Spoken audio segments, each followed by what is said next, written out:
Back for day 3.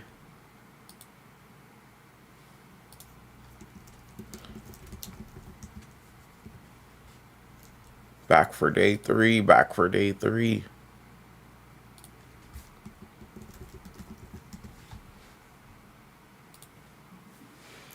How's everyone doing? How's the chat doing? I'm waiting for the chat to come in.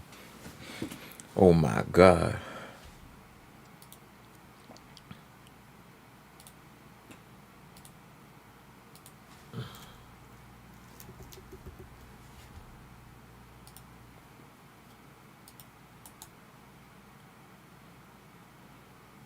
Sheesh, I gotta throw everything in the... Throw it in the YouTube chat.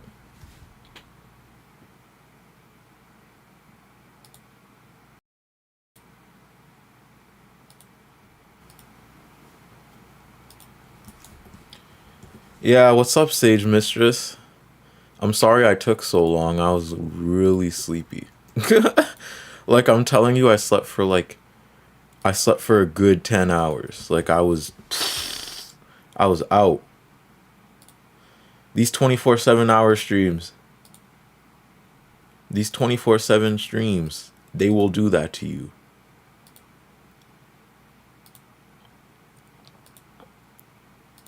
Why is that message not allowed to be pinned?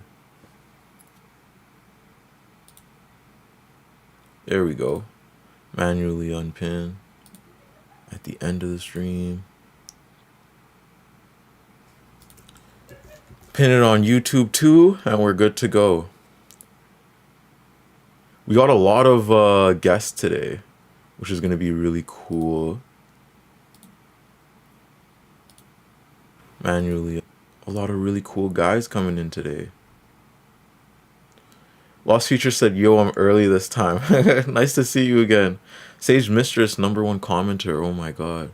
Sage Mistress low-key been here for a while. Since I was sleeping, there was $100 more donated. But thank God we're not spinning the wheel yet. We're not spinning that wheel yet. Not yet. Woo. How have y'all been doing though? Did you see friend of the show Noah Samson on the Hasanabi broadcast? Oh, we could actually watch that right now. Actually, I'd be down to watch that. I should have tuned in, but I wasn't tapped in. Adnan said, "Uh-oh, oh no, did something happen? I hope there's no drama that happened." Wait. Noah Samson Hasanabi. It has to be like, right? Imagine being able to... Yeah, it's over here. It's definitely over here. They had Hasbara is falling apart and the new aesthetics of fascism. I'm interested in this one. We'll watch this for a little bit. Someone said we got the wheel up. Yeah, we got the wheel up. We got the wheel up soon. I had to shave one of my eyebrows, dead ass, and I had to do my own haircut without a mirror already. So this is tough. I had to do 200 push-ups. I had to stream with like 3 shirts on the first day. Oh my god, that was not a good first day. That first day drained me. Well, let's watch this. Uniform and intimidating as it was in the 1920s. That's pretty hard to mobilizing that. That's pretty hard to deny. You know. Look at this guy. Just yeah. Well, that guy actually. Speaking of deny, I will say Noah's hair. I like Noah's half and half fade. I may be a little biased. But I like Noah's half and half fade. It looked good. aisle. oh my god. That's what's so crazy, dude. Germany sucks so much that they like have all of these like anti-Nazi laws and shit, and they're so busy using it against like literally anti-Nazi, anti-Israel, pro-Palestinian, anti-protesters.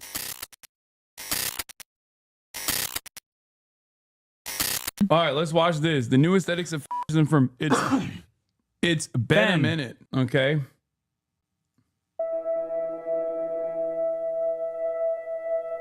Never again. That's what we Germans always tell ourselves. This should never happen again. And it surely won't, right? I mean, we now know how fascism looks like. World War II changed the game. Wait, maybe it's not been That's a minute. why. What Ben or what this video I think is basically gonna go over is the new damn rise of Wizzy Talks a Lot says, Turb, you look really sharp today. Hey, thank you for being in the chat, Wizzy Talks a Lot. And thank you so much for the compliment. Hey, but I think what this video is basically going to go over is this new rise of white nationalism seen in a globalized scale, like a global rise of the alt-right in tandem with like Trump. You know what I mean? Thank God that shit didn't take over Canada. Thank God. Thank God. Thank God. I have a dream. I mean, we still have Mark Carney who's arming Israel and still posing as like, you know, we're still posing as a neoliberal state.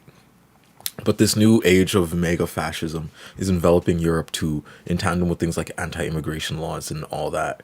And I've seen the Palestine protests up there. They're getting more and more criticism, and I think this is what it's teetering to. This is what it's teetering to. Let's keep watching. It's time World for War II redesign. changed the game. A Yes, that's true. friendlier and more quiet form of fascism that slowly creeps its way into society.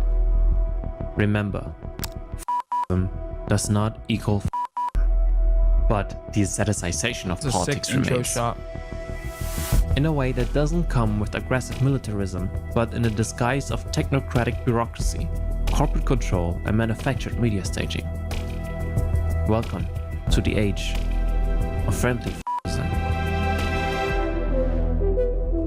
Modern fascist aesthetic is therefore incredibly hard to spot, as there's no historical blueprint I can point at, while in the past fascism This guy's accent is too German for me. Like, low key, I'm kind of shocked that he's like this heavy handed against Israel. It's just unexpected. You know what I mean? I think they just hanging out. They just being a bunch of dudes. They just being a bunch of dudes talking about this. I don't know. I don't think I got to critique much about this even. But this is shit. Shout out to Noah. Shout out to Noah. Shout out to Noah for being on the Hasanabi podcast. Noah deserved that. Noah deserved that. Hashtag deserves that. Noah's been putting in work for a while. Friendly fascism is hilarious.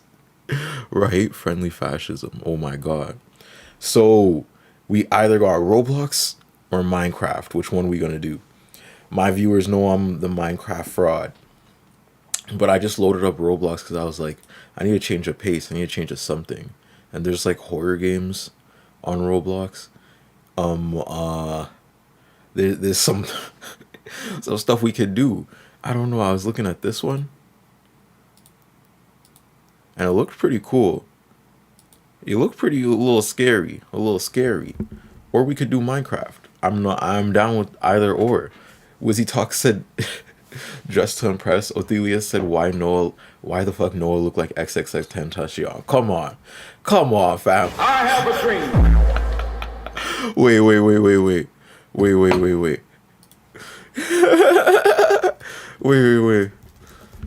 No way. Noah look like X? Oh my god. Wait. Nah. Wait. We doing some here. Move out the way. I'm sorry, I was creating a little avatar then. But we doing something here. We doing something nefarious here, sadly.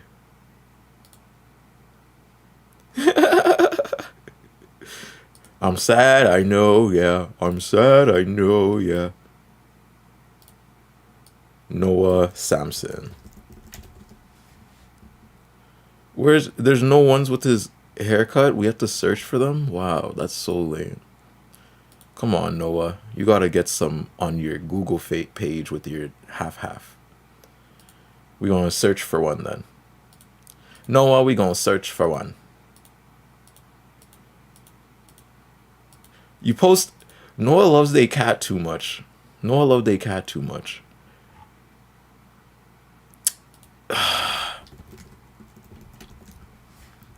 You know what? We gonna do this. Modern fascist aesthetic is therefore incredibly hard to spot. We gonna do this. This is how we gonna do it. Yup.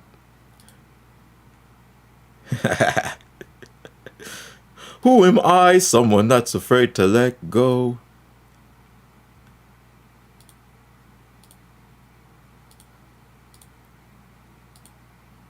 Oh my god. Why is this?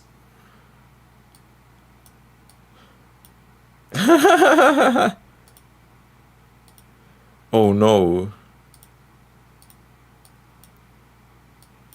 Ooh. Who am I? X confirm.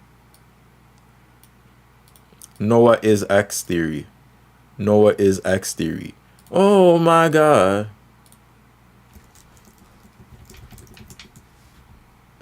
X confirm. Oh my god. Alive. Oh my god. And now we need the arrow. We need the red YouTube arrow on him. We need the red YouTube arrow. I be on Canva way too much. I be on Canva way too much. My bad, my bad. But we need the red YouTube arrow for sure.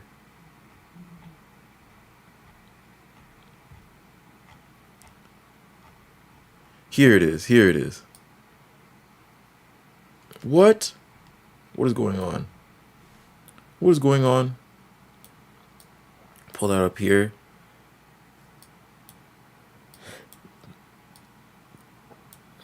Flip over. Yeah. X confirm. Alive. That's the end art piece. Viola. Music. They look like they're brothers. Oh my god. Wait. Let me strengthen this so you can see it more. You ought to see the art piece more. I'm proud of this one. We proud of this one. No, it looks like what like he called people bro in 2017. I don't know. I like the half though. No, Noah rocking it. Noah rocking it. Wizzy Talk says, whoa, they're like brothers. Kitty. Sage Mistress said 10 out of 10 beef. ZZ said thumbnail. Noah alive? Noah XXX Tentacion alive? I had a dream. I had a dream. But anyways, if we're going to go to what we going to do before the first guest shows up. The first guest shows up at 2. Matty Merlin. So we have a little bit of time. We got Roblox or we got Minecraft, whichever. And if y'all don't know what this is day 3 of the stream, 24/7 stream for 7th Gen. What 7th Gen is a collective that feeds people on the grounds. I'm gonna give y'all. We gonna go to their Instagram. Right now. I'm a part of this collective. It is as you can see right there. Every week we have Sunday dinners, and we drop things off for the population over here, the homeless indigenous population over here. And we're trying to raise 50K and serve our community's most vulnerable. We provide resources too, like we give out tents for people that don't have tents and need some sort of shelter. Like what this is like more so a community, right? We're a grassroots movement. We're not really an organization. And it's composed of almost like 50 different members, right? We're indigenous led, two-spirit led, trans, queer, all that, children of immigrants. We believe in Black and indigenous liberation. Or we are also settlers committed to making reparations through direct action, community care, and harm reduction. Like I said, this is mutual aid, right? We're committed to reconciliation and reparations. We support sex workers, their safety, and their livelihoods, right? And this is the stream for that. I'm gonna show y'all a little bit of like what we do too. community aren't made without action. We have a starvation crisis on our hands, wielded on indigenous peoples. But Mark Carney would rather go out and play golf with Italians. Typical politician behavior. Right now, he's lobbying his stock investment companies in government and furthering a nationalistic attachment to a continent we left in the past years ago. We have to realize as Canadians, change won't come by sucking the Queen's clit. It'll come with the strength of Canadians with our two hands, rallying community. If you want to enact a meaningful change, join 7th Gen Rising, an indigenous-led group taking care of their own. The more people taken care of, the less. And as you could see, those graphics over there is all the food that we give out. Here's an interview with somebody that we personally helped on the ground, specifically Kat. Found out about this person because this person was about to jump off a bridge. And instead of like getting any type of help, the police officers just arrested this person trying to commit suicide. You know what I mean? Further like harming them, fracturing their wrist, and then throwing them in a drunk tank. And because they're an alcoholic, they go through like withdrawals. They were like drinking, rubbing alcohol because of that. And when they were in that drunk tank, they almost died from like seizures, because you could die from withdrawals if you're a alcoholic, right? And the doctors didn't help. The police officers didn't help. So I just want to put y'all into a little bit of a mind frame of what our unhoused indigenous folk go through over here, because that's our community too, right? What this is collective action against a systemic injustice that also Canada has enacted on indigenous and black folk. You know what I'm saying? So let's look a little bit at this interview. Have you ever wondered what our unhoused citizens go through? This morning they kicked you out of your encampment? You know the bike place? Yeah. They're like, you gotta pack up and go. I was like, yeah, that's go not walk right. around. Like where are you gonna go? Yeah, your walker. Hey, my name's Kat, and I was just talking to a relative yesterday about the unfair treatment of people with mental health. This auntie was on the bridge attempting to jump. She was depressed. I don't even have This auntie, one of the 1,400 houseless citizens in Saskatoon, a number that has jumped 3 times its size since 2022. So you were on the bridge the other day? Yeah. So they arrested me. You could have died. I was having seizures in there, and I was banging on the thing, on the window. I was like, help me, I need to go to the hospital. And they fractured your wrist? Yeah, like you could see the bones sticking. Yeah. And it's like they should have been helping you and not like using their defense tactics on you. I'm falling apart right now. Can you not hurt People me? like our aunties and uncles badly need someone to be there for them. The police won't. The doctors won't. And then the medic came and he's like, oh, that's too bad. Like in a sarcastic, dumb way. Mm-hmm. He's like, I can get you some Tylenol and gravel. I was like, I need to go to the hospital. I could like, he's a paramedic, right? Yeah. He's supposed to know that. Like if I had somebody to talk to help me. Yeah. Like I've been going through way too much stuff. But guess what? We will. Do you ever go check out the resources at Comfy? Hang out and get some dinner? Comfy is basically where we serve food every Sunday. So Kat was just pointing one of these aunties in order to one of our resource centers so they could get the proper care that they need, right? Some good food in you. Taking the initiative, 7th Gen has helped give 400 plates a week to those in disadvantaged positions. But more than that, provide a sense of community and care. Like we play powwow music and like it's a vibe. Like it's like going to your auntie's house for supper. Like it's really nice. We're a family oriented on protecting the most vulnerable. Ask yourself, when the police and doctors won't do anything, where can our people turn to? And then realize there's a leader in you. Take action. Together we're strong enough to uplift each other. If you want to join us in lending a hand to those that don't have another place to go, join the 7th Gen. Together, we can all be that light in the tunnel. Is there anything else you want people to know? The people that should keep you safe should keep you safe. Yeah. The people that should protect you and help you when you're really low should do what they set out to do. Yeah. Isn't that why they wanted to be what they wanted to be? Exactly. So basically at the end of every week, we get this $1,000 bill or however much we send, right? And this organization has been communally funded for around like for around 3 years at this point. But now as it's shifting into 7th gen with Kat as its main leader and organizer, we're shifting gears on what we do. A lot of resources are given to, like tents. We give menstrual products to people that don't have it, toothbrushes, things of that sort. You know what I'm saying? That people don't really get when they're in disadvantaged positions. So we try to take care of our own as much as possible, because we have to put ourselves in a narrative of systemic racism and colonization, right? When we're trying to do on the grounds praxis and community building, people can't be left behind. That idea that our unhoused people are not a part of our community or our society is flawed, right? And it's dehumanizing on purpose. So we neglect these stories, and so we continue a sense of systemic erasure with indigenous folk and people that are down on their luck, which is why we're led by indigenous peoples and children of immigrants. But every week, Cat has been dipping into their savings. A bunch of people dip into their savings, because this is communally funded in Saskatoon. So this stream basically is trying to get like a bit of a communal fund for 7th Gen as a whole. You know what I'm saying? So we can operate for more and more and more weeks. So basically everybody chilling here helps a lot. Sharing helps a lot. Donating helps a lot. All that. But with all that, now that all that's given, now that all that information is given, I have a dream.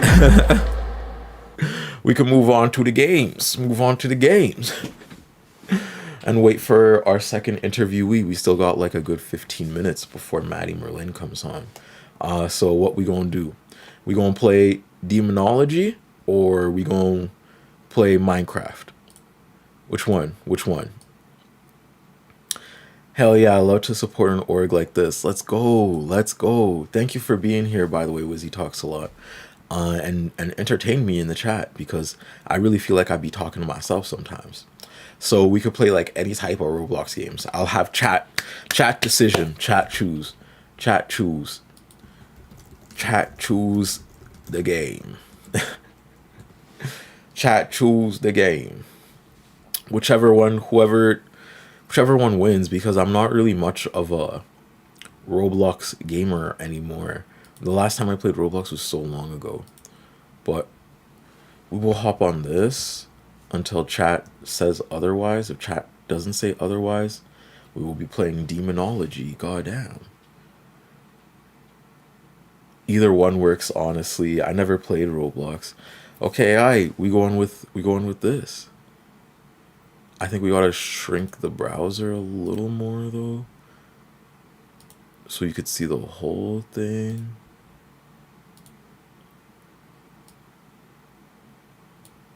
Let me get that on the center screen. Okay, you see the whole thing? Shh. Roblox is saying, hey, you're the new hire, right? Would you like me to take you on a quick training mission? Word. Excellent. First things first, we need to select our job site and start by clicking the button at the bottom. Job site. Okay. Oh my God. Employment letter? Oh, employment form? Oh no. Oh no. Guys. They want us to be employed.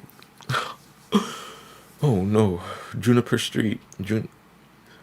Click on it. Let's start with something small. Investigating Juniper Road. Click on it, then we could start. Word. By the way, with money earned from jobs, you can buy extra gear by clicking the equipment button at the bottom. Okay, I don't have money yet though. Let's go to the job site. Okay, we can start the job now. Whenever you're ready, click ready up and then click start. Okay, let's start. I readied up. I'm at the job site. Let's start. Hey, let's go. I'm about to hunt these demons, I think, right? Why do I got a journal? All right, get to work. Normally you grab your equipment over here, but for the training, I'll give you all you need. Cool. Follow me this way and we'll get started. Okay, identify the correct ghost type. Have every member of your team escape the ghost during a hunt. Wait, we gonna be... No, wait. Nah, you're tripping. You're tripping. Why is that a have to? Why do I have to be chased by a ghost? Reach an average energy level below 25%. Have a member of your team experience a ghost event.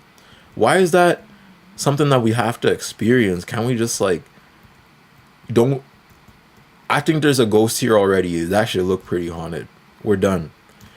I can just write in my oh my god. Ashwing, Banshee, Demon, Entity, Rev. What? Wendigos? This holy shit, they got everything. Skinwalkers. Oh my god. Oh my god. And why? Nah, that man's scary looking. I feel like that dude's the demon. I feel like the boss is the demon. Now, every ghost hunter will have their own preferences, but personally I like to start out by exploring the job with the thermometer. Okay. That's pretty warm here. It's pretty warm here. Is there a way I can open some lights? Let's check the living room. Okay, thank you. It's far colder. Yeah, it gets to 14. It's like 5 degrees over there. The ghost outside. It's the sinners. Sinners chat. Oh my god. Oh my god. I gotta turn the full screen off so I can read the chat too. I'm trying to see what chat's saying about this. Because I'm not going through this alone. Like if I'm going through this, chat going through this. I said, what the fuck is that? Oh my god. Somebody gotta get a witch up there. Oh my god. Okay. Ooh, okay. Try turning on your camera to look for a ghost orb. The fuck?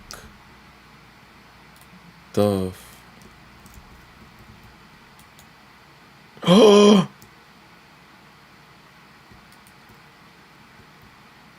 That's a ghost orb? That's a ghost orb right there. He going into the TV.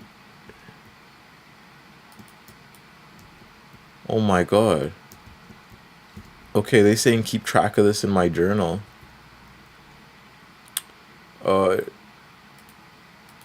So what does this mean? Ghost orb, so it could be a Wendigoon. It could be a Wendigoon. What else has a ghost orb? You'd think a spirit would have a ghost orb. It could be a phantom.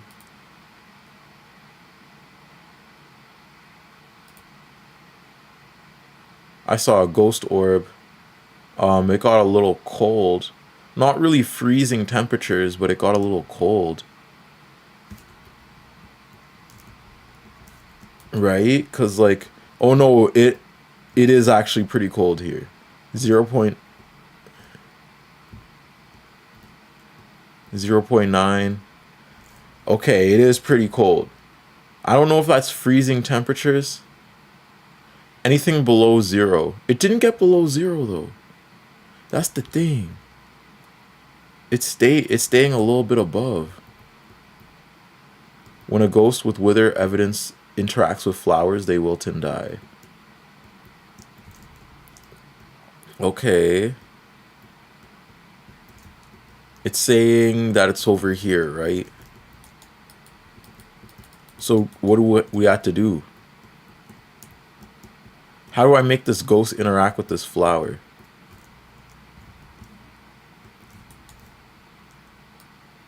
Okay, let me tune into my video camera. That's the ghost orb, right? Yeah, it's not a wither. It's not a wither, fam.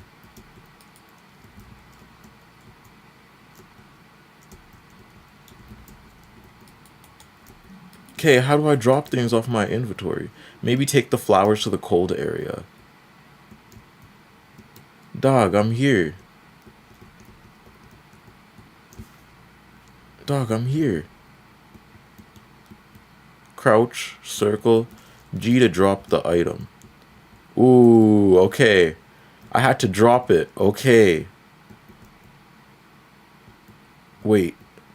The last piece of equipment is the laser projector. Sometimes when ghosts with laser projectors evidence walk through the green light, they'll become slightly visible.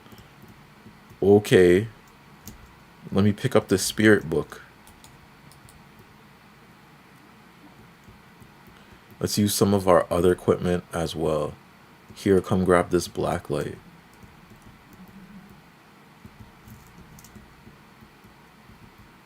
Various handprint evidence will leave fingerprints on various objects.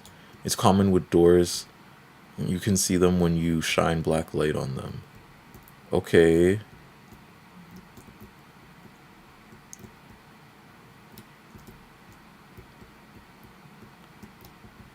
Why are we going here though? We're not open? Open sesame.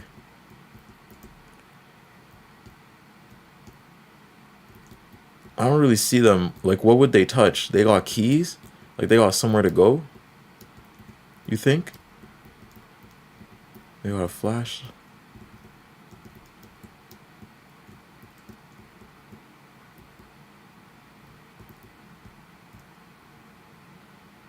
This just seemed like a disco party, fam. This just seemed like a disco party. Like, damn. It's green. Green. There's nothing here. And the flowers are still alive too. Nothing written in the spirit book. Oh. Oh. Yeah, it's going in the journal. So it's a nightmare or a phantom. If you ask the spirit box a question when the ghost is nearby, the ghost will respond to you.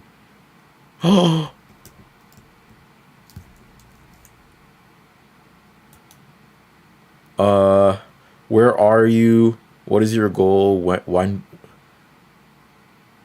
did the lights go off? Who are you? Where are you? Is there a ghost here? Okay, I gotta turn the music up because I'm not hearing anything. I can't play. Wait, y'all hear that now? Now it's creepy. Now it's a little too loud. How long ago did you die? What do you want? Where are you? What is your goal? Far? No way.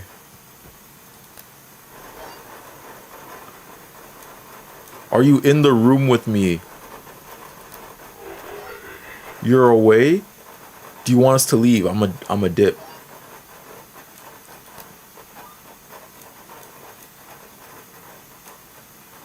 Where are you? What do you want? You want to attack?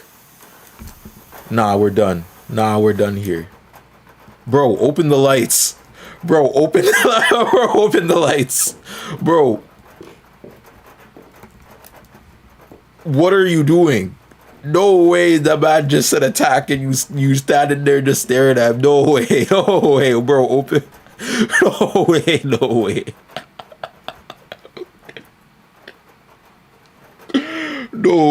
No way, bro. It's an attack. No way. Okay, so man is responding on the spirit box. So it's a nightmare. Okay. Nah, wait. I'm not. Like, nah, we not going. We not staying there. He kept turning the lights off. Like, whose side are you on, right? Like, let's get out of here before the ghost starts hunting us. Think. Whew. Oh, so we won. Okay. We got $50 from that. So now we got a different law. This is the easy difficulty. They won't even put us on medium yet. They won't let us do medium. Okay, word. Let's do Fenway Drive. We're gonna need some equipment though. I'm gonna need some equipment. I don't know. At least give me a flashlight. Oh no, we already have a flashlight. We have a flashlight, AMP. It seems like I have everything.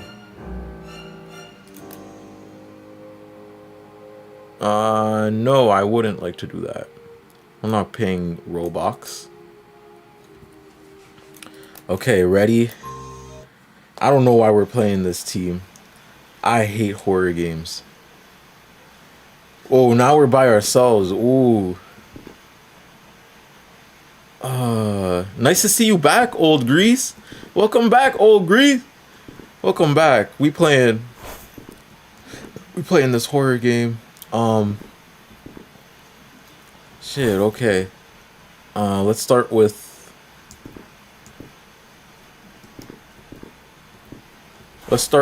this. Identify the ghost. Okay, so we're gonna have to do the same thing but by ourselves.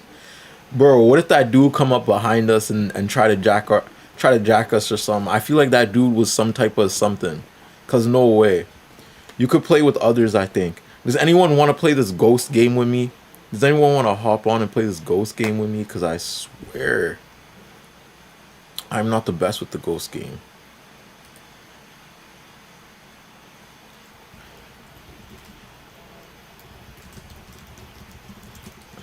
Okay, Matty's gonna hop on soon. Maybe Matty could play this Roblox game with me. Oh god. Oh god. Maybe Matty Merlin's even better than me. But I legit haven't played Roblox since like 2008. Lol. Don't forget to keep watching your back. After getting blown up in the mines the other day. Oh god. Okay, so where is the flashlight? That's what we have to find first. There's no light switch? This place doesn't seem to have power? Nah. We switching. We're picking up the flashlight. Something gotta have power.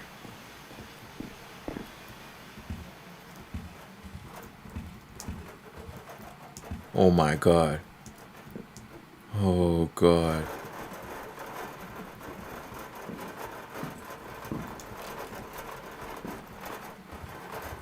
Can I open something?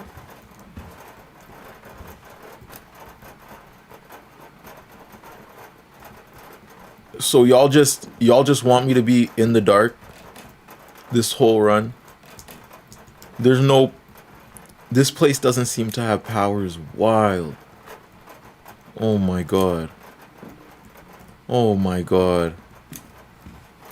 Where is the ghost? Ghost, do not do me like this. Ghost, do not do me like this. Please don't do me like this. Oh my god. What? Oh, they love Sailor Moon. Hey, well, that's not Sailor Moon, but still, and that's what the mask is. That's what the mask is. You know what's scarier than? Oh God, what's scarier than the game is Dream. Dream is scary. Keep the children away. So there's no ghost orbs. And this is not flicking off. Okay. I don't know. It seemed like we in good company right now. Like, it seemed like... What the hell-y?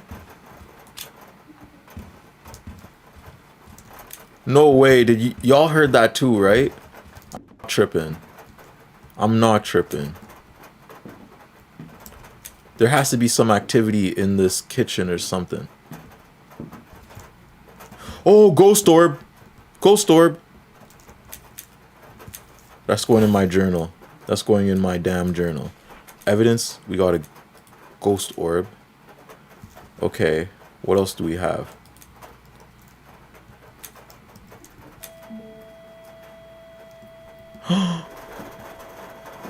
The reading is going off.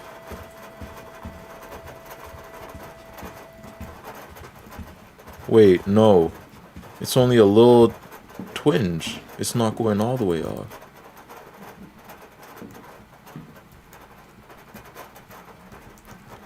Oh my god.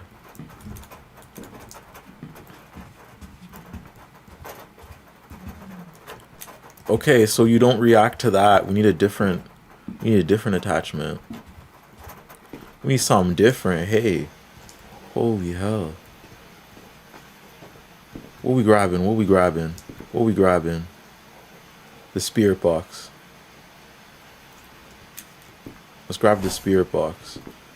I have a feeling that we need the thermometer too. We already seen the guy on the camera. We don't need that anymore. This is why my DMD character as AR always dwarves are so goated. Oh my god. R. Did I say AR? R almost dwarves. Oh my god. The temperature.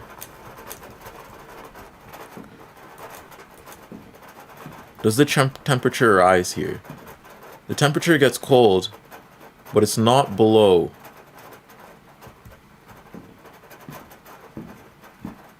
Ooh. In this specific spot. Is there a ghost here? What do you want? When did you pass away? Where are you? Are you near? Do you want us to leave? Because I'm a dip. When did you cross over? Bro's just not answering. What is your goal?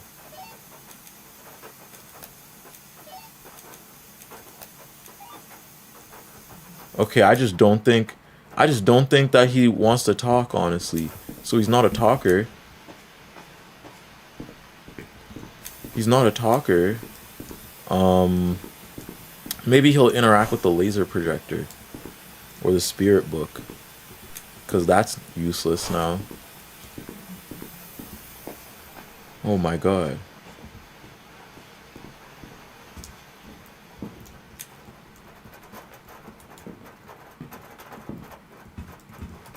How do I start this? Okay.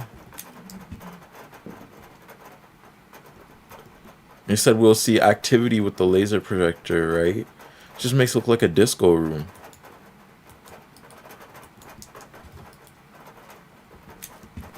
Spirit book. Are you gonna write something? I don't know. Maybe the ghosts like to journal. Maybe the ghosts like to journal. I don't know. The ghost's not really coming at me though. Like, I feel like the ghost, this one chill. Like, this one got some type of ancestral something. Cause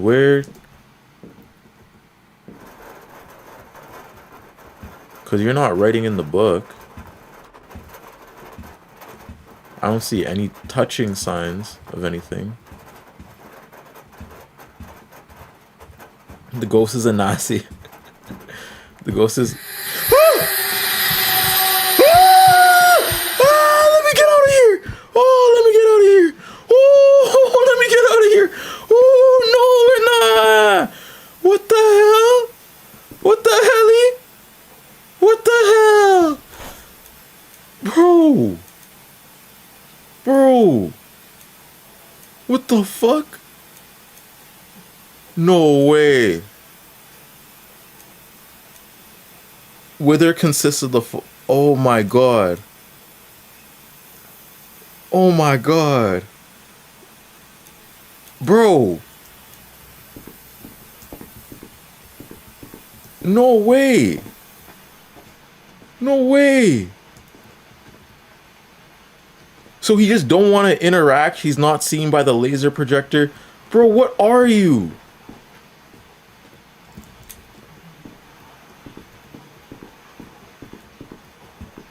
No way.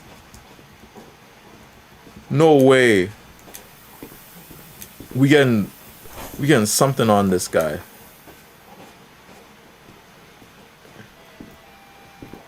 Ooh. Okay, yeah. Okay, word. Okay, word. EMP level, yup.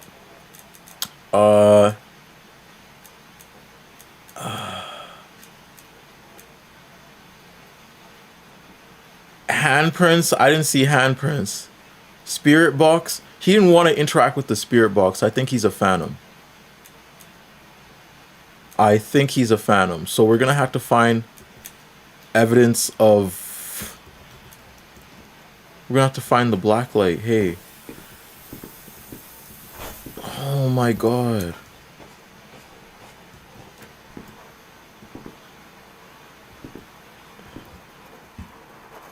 He knocked this over, right?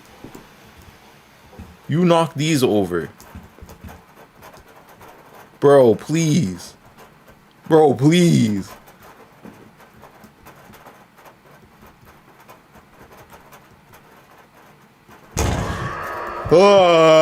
Why'd you close the door? What? Who the fuck? Oh!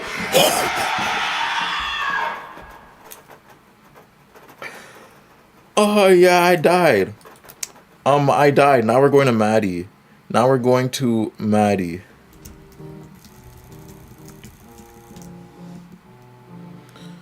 Oh my god. That was scary.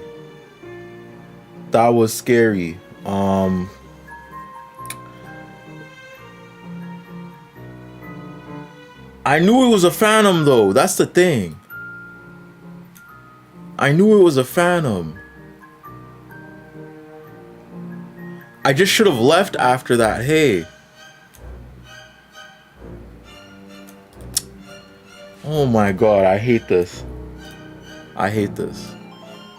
We're going to the guest room now though, cause wow. Hey Matty. Hi! Oh my god! How are you? How are you doing? What is life like? We're chill. We're working away. We're working on 2 articles, so that's exciting. Let's do writing. Love to do that. How are you? I'm doing okay. We just pushing along with this stream and everything. Oh my god, I slept for like 10 hours the other day. I was so tired. But for anybody that doesn't know who you are, do you want to introduce yourself first before we do whatever we do? Whatever we do this. Yeah. Yes. Well, hello. I'm Matty Merlin. I run a little video essay channel. Talking about movies and philosophy. I try to bring radically positive or alternative readings to lots of things like that. And I'm super excited to help participate in this. I think it's such a wonderful way to do mutual aid in our non-embodied spiritual realm. So I think this is so exciting. So thank you for streaming and surviving this. This is awesome. Thank you for being here. Maddie is the most whimsical person I know and gives me a lot of notes on some stuff sometimes, has helped with a couple of videos. And I thank you for being on, Maddie. May I ask, do you play Roblox? Okay, so I think I played it when I was 13, when I was really into trying to make friends. I was I need to connect with my generation. But I think it was just the earthquake one.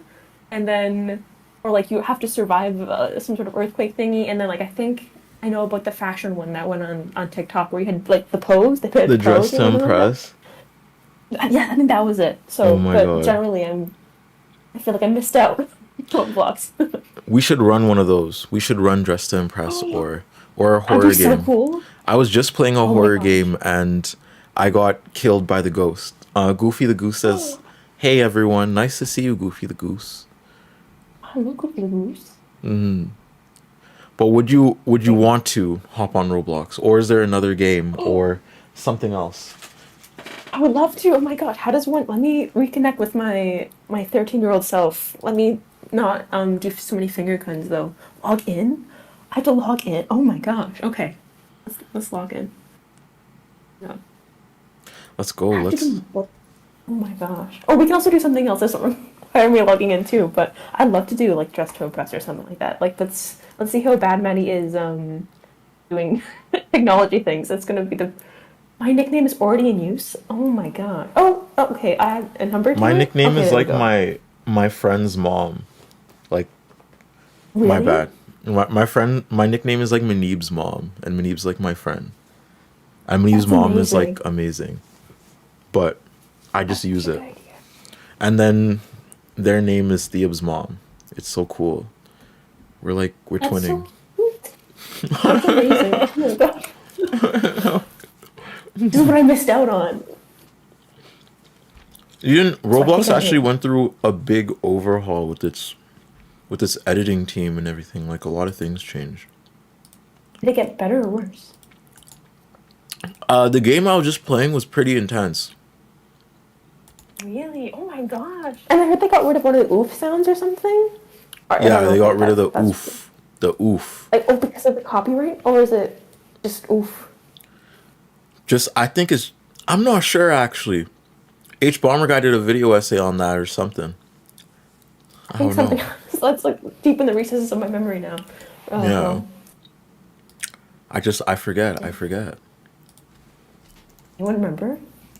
Throw it in the chat. Look at this audience interaction. Ah, I lost features. Isn't oof coming? It's coming back. Isn't oof is coming back? Oh my god. Wow. They Also, want to I'm start a in. movement. I have an account. Let me know what the next step is. Adding me on Roblox. We gotta add each other. Oh my gosh. Okay. We gotta I can be figure this Roblox out. friends. This is I gotta lock in. Can I just search for you? Yes. Munib's mom.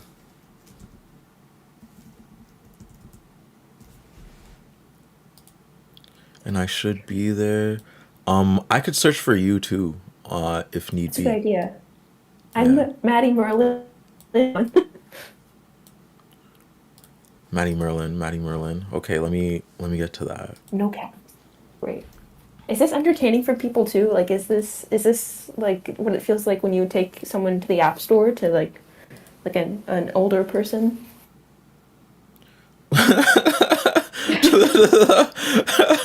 show, show them Candy Crush for the first time. Oh my god. Where? You'd be like, ooh, a button. Where's this? Did I find you? You have a No, I button? don't think so. I'm not even gonna lie. I am at a loss. I am trying to find you. I'm no, I'm no caps. This is like when you take your parents to the Apple store. Oh, no. Actually, Matty Merlin. Oh, I think I found. Are you Matty Merlin You found me? 01? Yes, I'm 01. Okay. We found each other.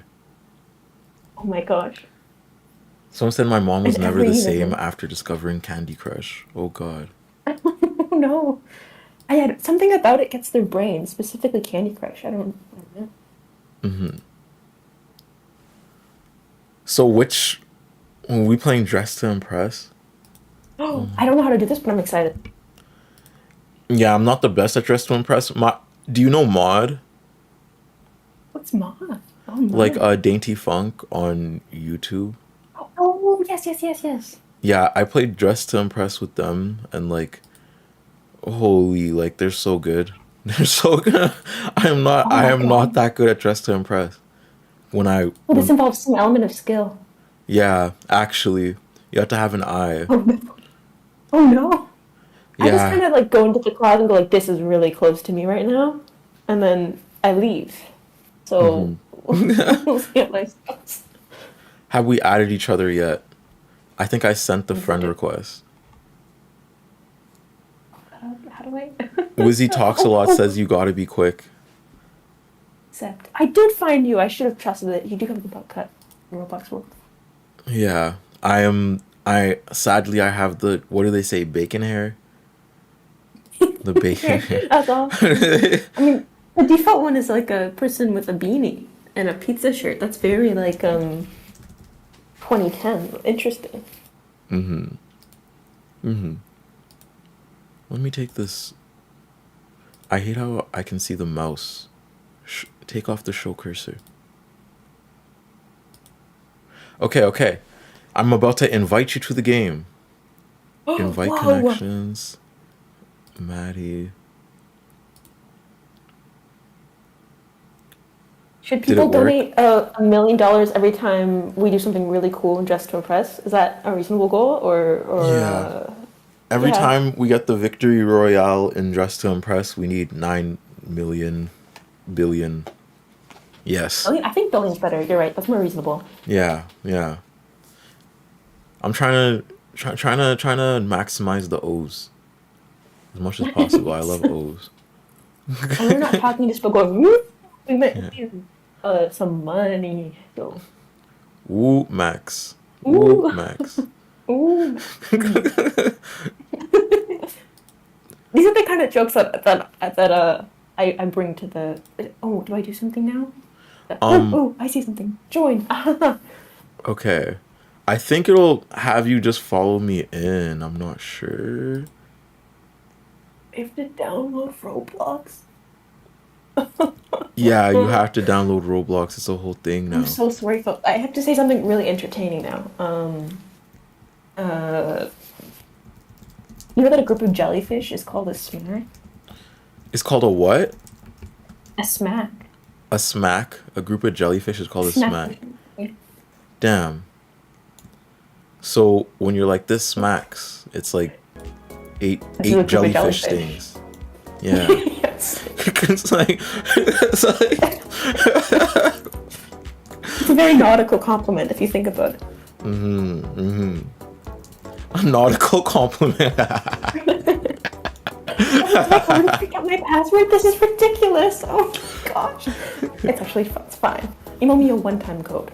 Okay. Someone said bacon hair made me think of Habbo. Oh my god. Like Habbo Hotel. David Grease said, Turb, I went to the Kendrick's last SZA show in Rome and I can't get over it. I think my life is basically over. I'm gonna die happy. Oh my, did they both perform in Rome? That's wild. One in Rome. So cool. Kendrick like cosplayed Nero and was like, if it was up to me, and like just, yeah, fucked over Grease. No way. Basically. That's so cool. Yeah, it was like it was a really woke thing to counter the white narrative of Rome. It was just, yeah. Rome is blah blah blah blah. Yeah. That'd be so cool to see in person. Oh my gosh. Are you joining the game? I'm still downloading Roblox. Oh, it's all good. It's all good. It hasn't started yet. Okay, I got time. Why did I forget my password already? Oh no. No, I get that. Then you gotta send the damn email verification 9 times. One-time code, and then it doesn't let it. Oh, I thought it happened to mainframe. Oh boy. This would only happen to me. All good. We're waiting. Bam. We're patient. Oh, no. There's still 2 minutes left till the next round. Okay, we got time. I need a group of crows is a murder, but everyone knows that one. That's a boring fact. God. A group of fish is called a school of fish. Oh. Oh, they love algebra. Yeah. Jesus fish. What is the That's true. Jesus fish? Oh my god. There's a Jesus fish? Did you go to a Catholic school? No, I didn't. Okay, good.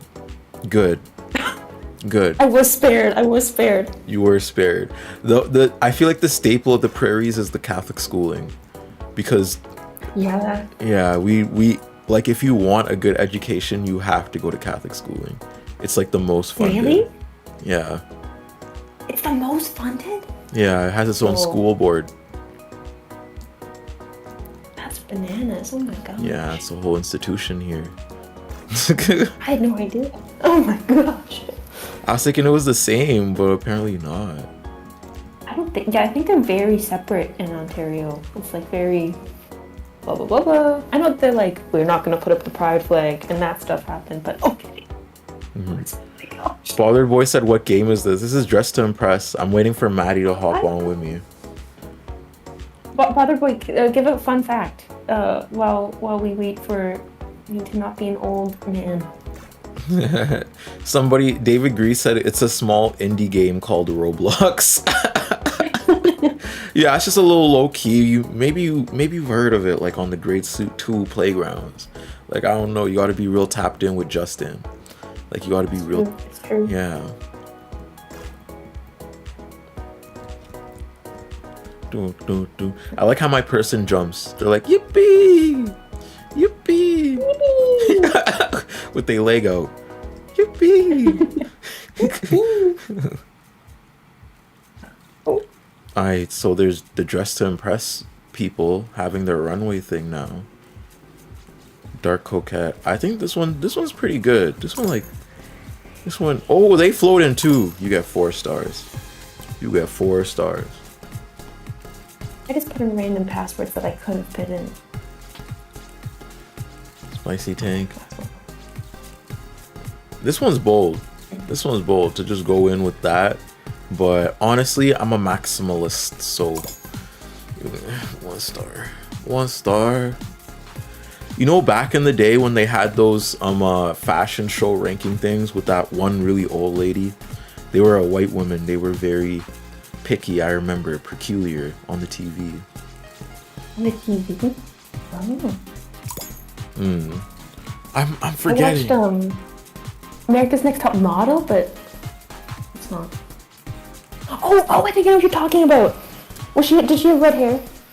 Yeah, she was really old too. Oh, old.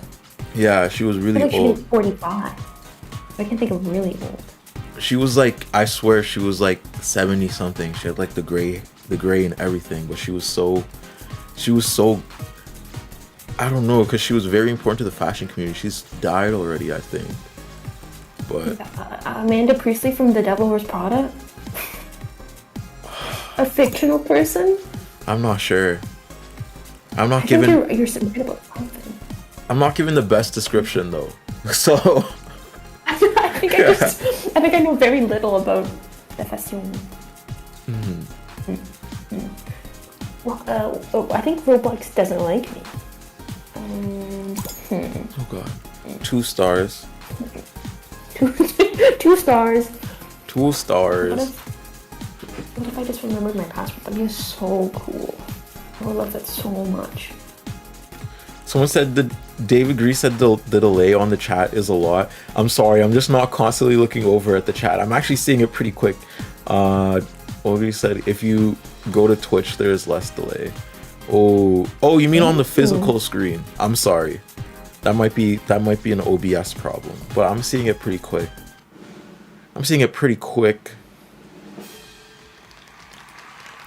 It's so weird though how like YouTube is like my bigger platform, but I get so much more viewers on Twitch. Like the other day we had like 600 at a time on Twitch, and even now like across platforms, Twitch is always the highest. Maybe just because it's the streaming platform, you know? Maybe. That's so interesting. Maybe. But for me, Twitch is like, it's scary. I'm like, what happens if I go in there? It's an unknown place. It is. It's a new frontier. It's a new frontier, yeah, that's right. I can't get into Roblox, no! Email me a one-time code, I beg of you. It's okay, we could do other things too, if you want. Think about things, maybe, perchance. I can do Papa's Pizzeria or Freezeria or Papa's Pizzeria. Is there a way to I can do. dual player that like across networks? Oh my god, Oh I wait, what about remember. Fireboy Water Girl? I've done that before.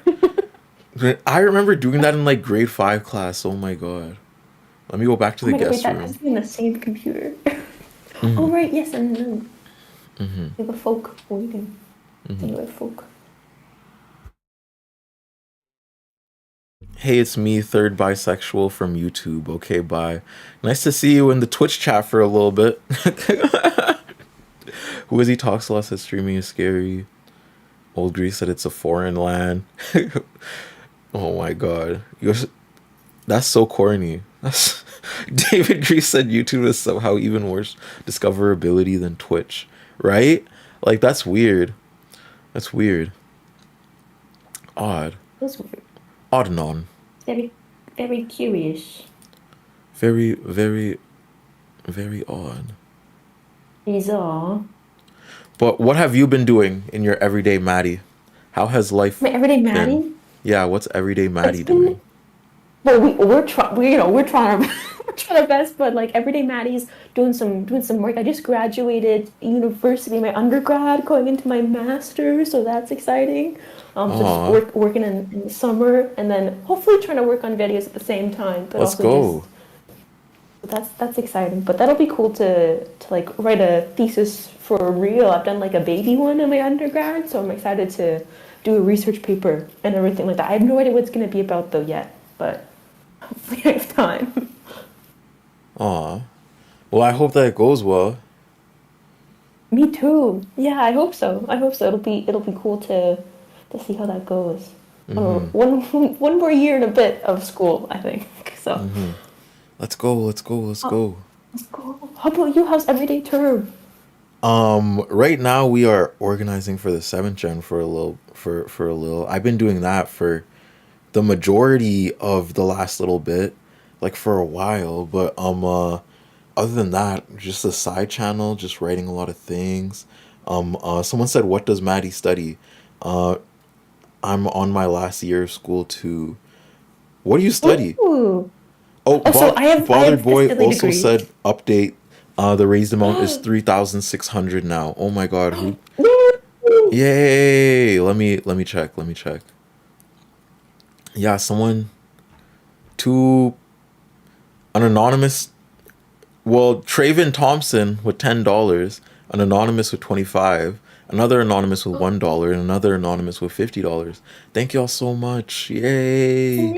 Yay! Yay! Ooh. That Kate said I didn't know that you streamed. Well, it's a very new thing. I've only been streaming the last like half month at this point. And like consistent I haven't even been consistent with it, so my fault. My fault. You're so good at it too. I made one comment. I was like, you're like I don't know how you can speak off the cuff, but like it flows so amazing. And I'm like, I'll just be like, so, hey guys. It's Hey very guys, Matty Merlin here. I don't know, it's like having a conversation and the audience interaction helps a lot. I'm not gonna lie. The audience low key structures me because they'll yeah. say like some questions and I'll be like, oh, I have this to say about that. I have this to say about that, and just keep going until it becomes a concise idea and I have nothing else to say. I don't know, like But I you're also don't like know. broadcasting live. You're like setting up clips. I'm like, this is like 10 brains in one brain. I'm like, oh my god. It's I think anyone could do it. I think anyone could do it. It's easier than video essaying for sure. Like video That's essaying is true. hard for the audience. It's Like really video hard. essaying is hard. Like but streaming is a bit easier and it's a bit more forgiving, if that makes sense. That's true. Because it's live and you don't have to be like try and strive for like everything perfectly streamlined and the very concise Mhm. flowing thing. It can be like, I'm interacting. It's live. It's live. Mhm. Mhm. And then only super cool people know Turb streams. Yeah. Only super cool people. My bad. My bad. My bad. That Kate said, and then someone comes 2 hours later and asks the original question, right? And you wrap it all up. And you and you it's the perfect segue. I love I audience love it. beats, story So beats. true. Repeat. Excellent. Mm. So much of it comes down to being interactive with the chat. Yeah, like that seems to be the main challenge with streaming. I get too in my head planning videos that I'll just not post them. But speaking of getting in your head and everything, Maddie, what is the next video about, Maddie? Or are That's a you great question. ideating anything? Keep going, keep going. So I have an issue where I have you have like multiple projects on the go, and you can never decide what you're actually sticking to. So like I talked to you earlier about doing one about like the bear and masculinity, and like it's basically written. And I was like, then the fourth season came out, and I was like, I don't think I can watch this. And then from what I've seen of it, everything I wrote, like I predicted, came true. So I'm like, is this analysis even useful anymore? Because like I want to give people the tools to interpret whatever's going to happen, but then it takes so long to do something that happened. Like the thing happens, like with the Barbie video that was supposed to come out 6 months before Barbie happened, and I was like, okay, this is still useful, I guess, in the retrospect, but it would have been cooler if people could have come into the movie with those like analytical tools. So I'm like, oh no. I'd like to finish that. The other one is just I'm calling it like the absurd turn in filmmaking. We've always been obsessed with like the absurd in film and like surrealism, but just kind of because 2 years ago when Banshees of Inisherin came out and Everything Everywhere All at Once, we were like the absurd is back in movies, and sort of just problematizing that concept a little bit I think would be interesting, especially because I think the absurd tends to be, it's a great tool for survival, but it's tricky when it comes to trying to enact structural change from that, because it teaches you to live in contradiction, maybe oftentimes, rather than trying to resolve the tension. So I think that would be an interesting video to explore, because I was like, oh, the literature is so interesting. And the last one is just Tom Holland, because he confuses me. He confuses me, because he hasn't made like a good movie since he was like 13. So, but that feels really mean. So I want to find a way not to be me. Bothered Boy is now in the chat. Welcome, Bothered Boy. Hi, Bothered Hi, Boy. yes. Yes, I am here, elusive though I am. Oh, good Lord, Matty, good Lord. It's nice to see you. Well, And now the can't chat see is me, now nor can at anyone in chat. They can 3,400. hear me now. Yeah. Oh, so sorry. So sorry. Yeah. Keep I'm a pedantic fool with nothing else. I am the I love a worst, pedantic. and I keep interrupting. I'm so sorry. But Bothered Boy is also a video essayist on the YouTube platform. So if we can get like a brief introduction before we start, just so that people know who you are and everything. Right, so really it's more like I'm now allegedly a YouTube video essayist. I think the last upload to my channel was like a year ago for like over a year ago for Valentine's Day. So yeah, I'm not really active, but I do actually want to get some stuff going, which is part of why I said like Maddie is kind of big mood in terms of the creative thing, because I do have basically like 10 different video essays that are currently mid writing, or they're like mid filming or something like this. So yeah, there's a lot that I do want to do. But yeah, I just haven't had the time because I've been doing a lot of IRL things and also doing a ton of prep because thank you America and the trade war. So Yeah. I've been having to do some things and prep local community. That's definitely taken a more important role in my life. Instead of like ranting on the internet, it's more like, okay, there's a lot of people who have outdated notions about how resistance works, and or like, yeah, you can just like do this and like put sugar in a car tank. It's like, no, it's actually like water and maybe a few other things that are better to put in there, but you didn't hear that from me, folks.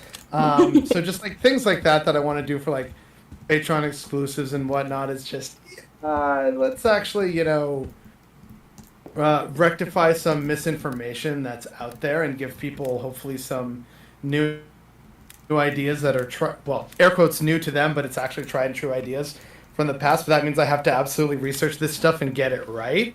And then in between that, I also do like a ton of stuff for my local community. I'm not as involved with the local charity that delivers like masks and HEPA filters and respirators and things like that to people in need. But I am also now more active on my local community association, and they basically just gave me a responsibility of the newsletter, and now I also have like a degree of influence and like in way with my local counselor. So I'm like, oh, okay, all right, just give me a little bit of power and influence over a not insignificant community. I appreciate this, and I promise to use it responsibly. So that's also what I've been doing IRL these past 2 years. Oh, and it's almost 9 months with the latest girlfriend. So yay to Let's me, I guess. go. It's been a lot. Congrats. And I'm happy that you've been finding like so much strides in community too, because that can be a really hard thing to get to in the prairies. You know what I mean? Like an actual being set up with an actual organization that is vying for some type of grassroots means a change. Because there's a lot that don't pay as much mind, I guess, to communal matters, and it's tricky. But I'm happy that you're set up with a lot of good people, a lot of good folk. I'm here to tell people right now that being involved in your local community is, especially if you're like me and generally don't like people, especially suburbanites. It is a deeply, deeply frustrating thing to be involved with. However, it's basically free community influence. Like, I know a lot of people say, "Oh, don't get involved in the systemic politics. Don't get involved in your local stuff." And yeah, a lot of people care about weird things like traffic bylaws and like gardens and like people parking where they shouldn't park. But like, you can also direct that energy and that anger to things, and that's the reason why I'm getting support now and like a not insignificant amount of money to bankroll what's going to be a community garden for our community, and that's just by being involved locally. So it's basically just free reach, free help, like a sense of good that you're helping in your community and networking within that. Like, I've gotten to know a lot of my neighbors. They're overall pretty chill, nice, supportive people. So having that while we also start to look at things like, oh yeah, how do we, get more community engagement? How do we make things safer in the community, but also not relying on cops? Because thanks to my work, more and more people are realizing the cops are fucking useless here. So Thank God. Get involved Thank God. in the community, folks. You can literally get so much done. It's annoying having to deal with suburbanites and the occasional Karen, but it's ultimately worth it. I agree. Yeah, I think that also helps with your own mental state too. When you get involved, that was the biggest change. I started in video essays, this is not exactly the change that I want to do. The thing that makes you feel better too about the change you do is when you go outside and maybe the stuff isn't perfect, but you can see the change with your two hands and you build the relationships through that. Especially if you, I study sociology and you're the structural things, you're actually these individual changes you're making to transform your, these people who are close to you helps your own mental state a lot more too than staying in the trap of the internet. So. Mm-hmm. Yeah. And oh, go ahead. Oh, I was gonna say, yeah, that charts up with me too, because we were talking about this yesterday, specifically with the aspect of on-grounds community building being different than online activism, although both things deserve their role. You know what I mean. I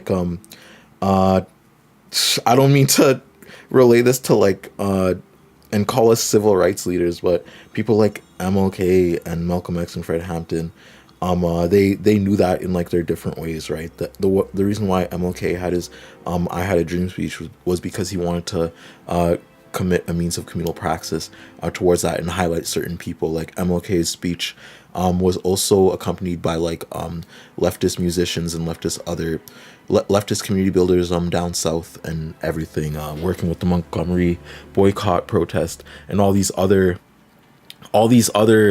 I guess means of leftist liberation in tandem with black rights, right? Like there's a way that spokespeople have to be involved with people in a material reality for that praxis to take effect, I feel. And when you're online, especially in this new age of kind of debacle or back and forth discourses, you could say you could learn a lot from them. Like, I'm not saying you can't learn a lot from discourse and our subjective, fathomizations of capitalism inside of all of our conversations. But at the end of the day, if you have a really big platform, I feel like that discourse needs to be wielded in essence of praxis, because you don't feel that communal warmth when you do when you do talk about community. You just see the likes and you see the clicks and everything. And like you said, conjoining into a material reality, as I've been organizing more and more with 7th Gen Rising, it's been nice to see the reoccurring Indigenous people in my life now in my life.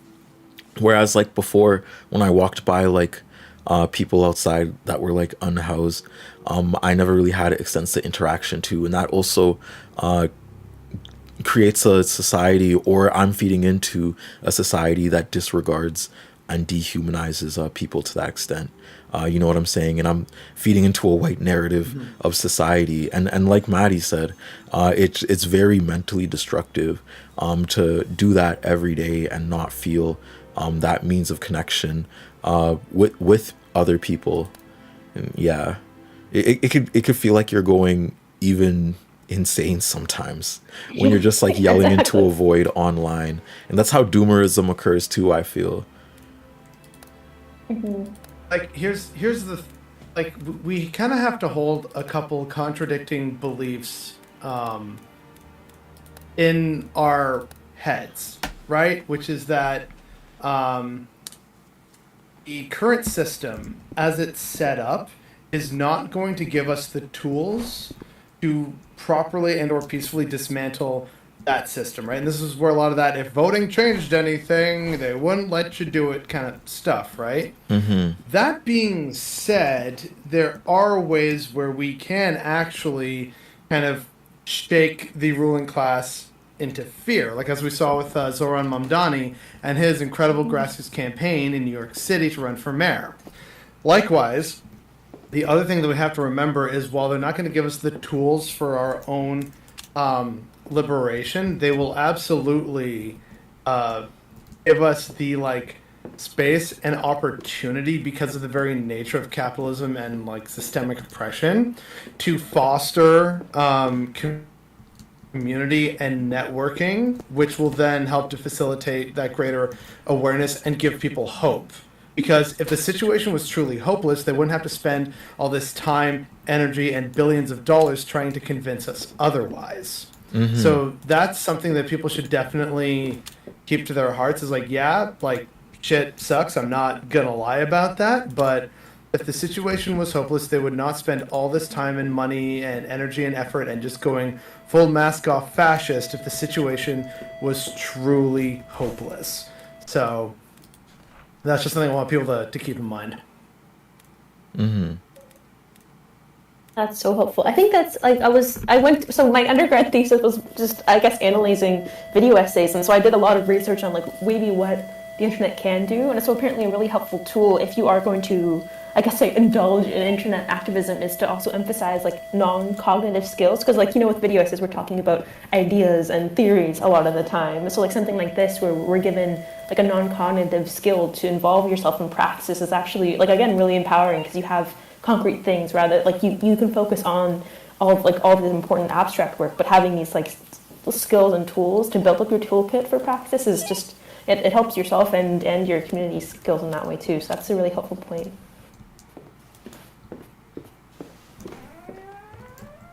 Yeah, and like one of the other things that I've learned is not that you can't actually no, I'm going to restart with like how I was trying to say that.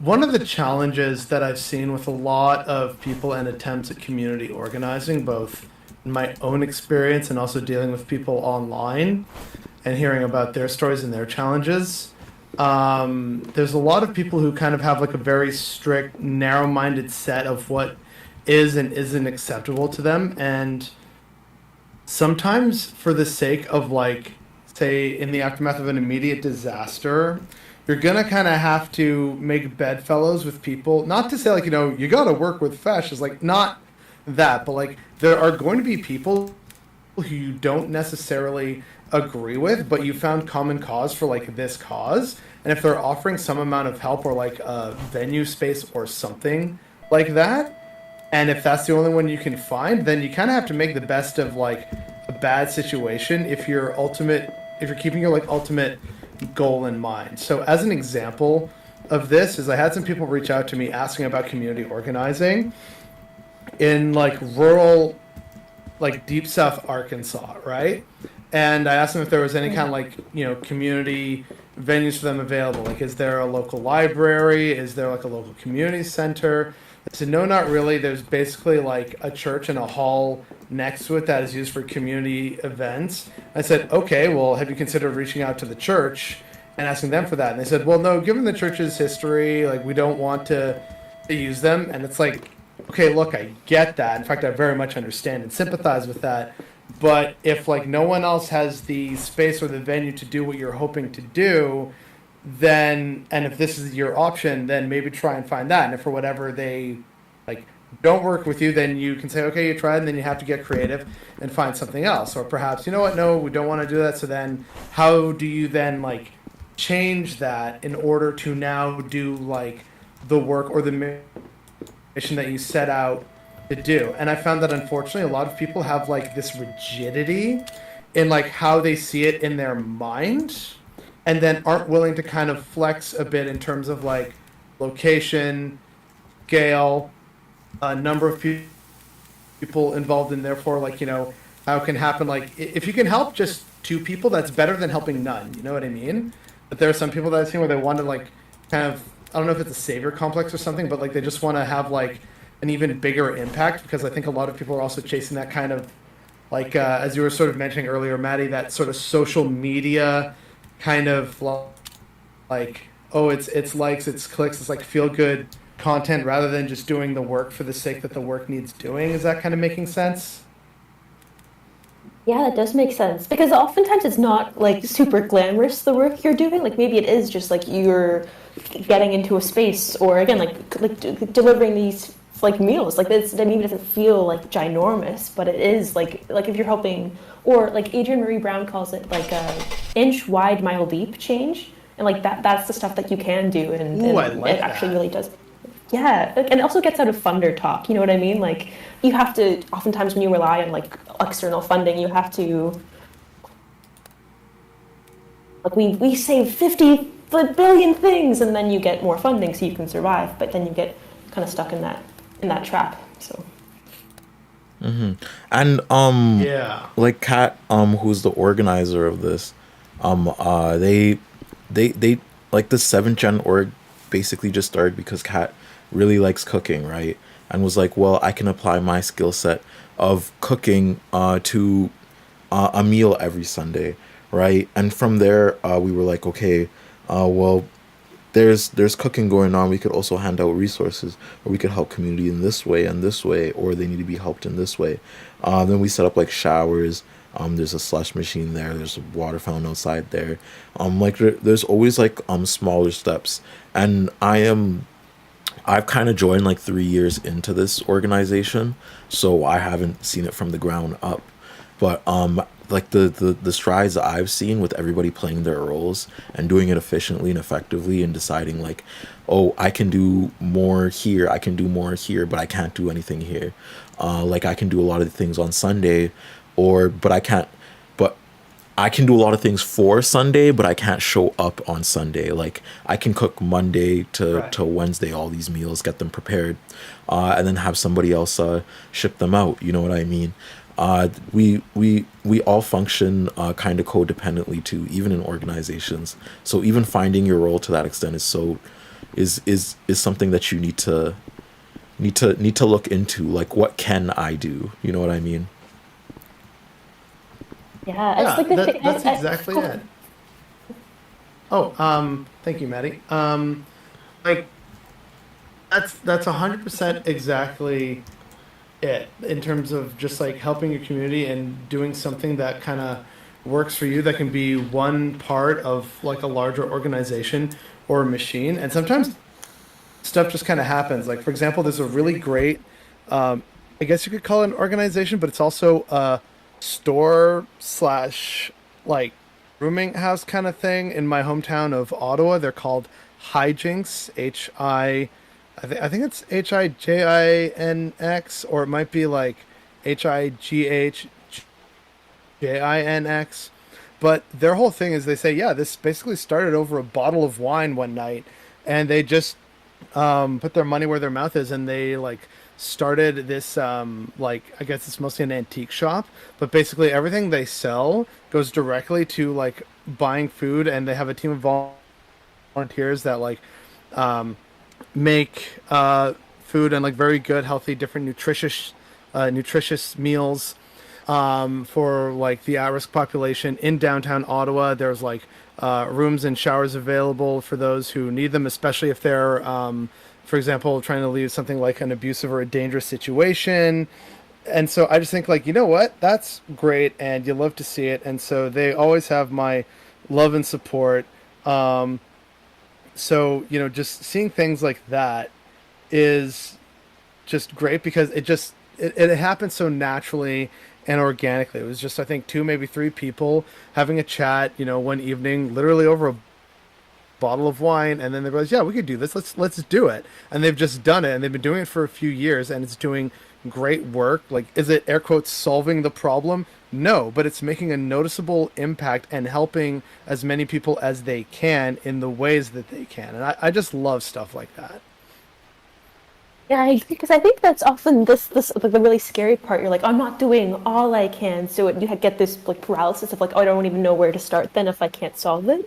So even just taking like smaller bites of something, and then you can see those change. Like I know we like to talk about like the big systemic change, but oftentimes we just helping in those little ways can contribute to just to being in your community and helping that. So I think that's a really great perspective. Yeah, like to echo another sentiment, never let perfect be the enemy of good. You know, like you do what you can with what you can. It's something that I've even like talked about because I do struggle with that actually a lot, and it's something I've talked to my therapist about as like, hey, how do I not feel, you know, guilty or shameful about these senses that, oh, I could have done even more, or I could have given more, really, like, you know, but you didn't know that at the time. Like that, there's a lot of stuff that goes into it, right? So it is a struggle, but and also like don't push yourself to the point of burning out, because your body will take a break for you, and it will be at a very inconvenient time. So, you know, rise and fall with the waves of energy that you have, and know that you are, hopefully anyway, contributing in like a good, meaningful way, in whatever way that can be for you, your community, your friends, your family. If you have like a good family and you're on good terms with them, you know, like that's ultimately what it comes down to. Yeah, it's like it's a really scary thought. Like if something's worth doing, I don't like the idea of like if something's worth doing, it's worth doing badly. But it is proof that it is worth doing, even if you feel scared or imperfect. But that's where like I guess the movement thinking helps a bit. Like I don't have this skill in this area, but I'm not alone in what I'm doing, and there's other people who can fill in where I don't have a strength in this area, and we're not alone in that effort. So that's a really like I think I was talking to Finn about that. I'm like, oh, I think my video essays maybe aren't as helpful to this space that we're in. Like, but there's other people who are really good about talking about this, and this, and so it's that the movement thinking that helps a lot with that. Like I forget the term for it, but like where we compare ourselves to others unfairly, like I think there's a term for that. I just forget what it is right now. Is it imposter syndrome? Is it something like that? Maybe that's it. Maybe that's the term I'm thinking about, is imposter system of like, you know, oh geez, you know, I'm never going to be as good as these people, so, you know, why bother, you know, they're going to say and do it better than me, so I should just do like something else, even if it's a bit more niche. Like I get that, because like it's, trust me, especially like, you know, when I was more active in the YouTube space, that was happening all the time. Like I'd see like Turb's videos, I'd see your videos, Maddie, I'd see like Finn's videos, I'd see like any leftist cook's video. I'm just like, what the fuck am I doing here? Like, everyone's better than me in so many ways. Like, why am I here? But then, like, I'd hear from fellow YouTubers and also from the audience saying, okay, but I like you for these reasons, or this style, or the stuff that you talk about. And I'm like, okay, well, you know what? That does make me feel a little better and kind of help a little more grounded, instead of thinking like, ah, oh, dang it, I'm not like Herb, I'm not like Maddie, I'm not like, you know, I'm not as big as Hassan or whoever, you know. Like, it does kind of keeps me humble and more grounded and a little more connected to the community that I have, or rather had. Let's be real, I have not been very active in this space for over a year. Me neither, but we're here. We're trying. So let's go. Our return to the non-flesh space. That's the grossest way. The non-flesh space.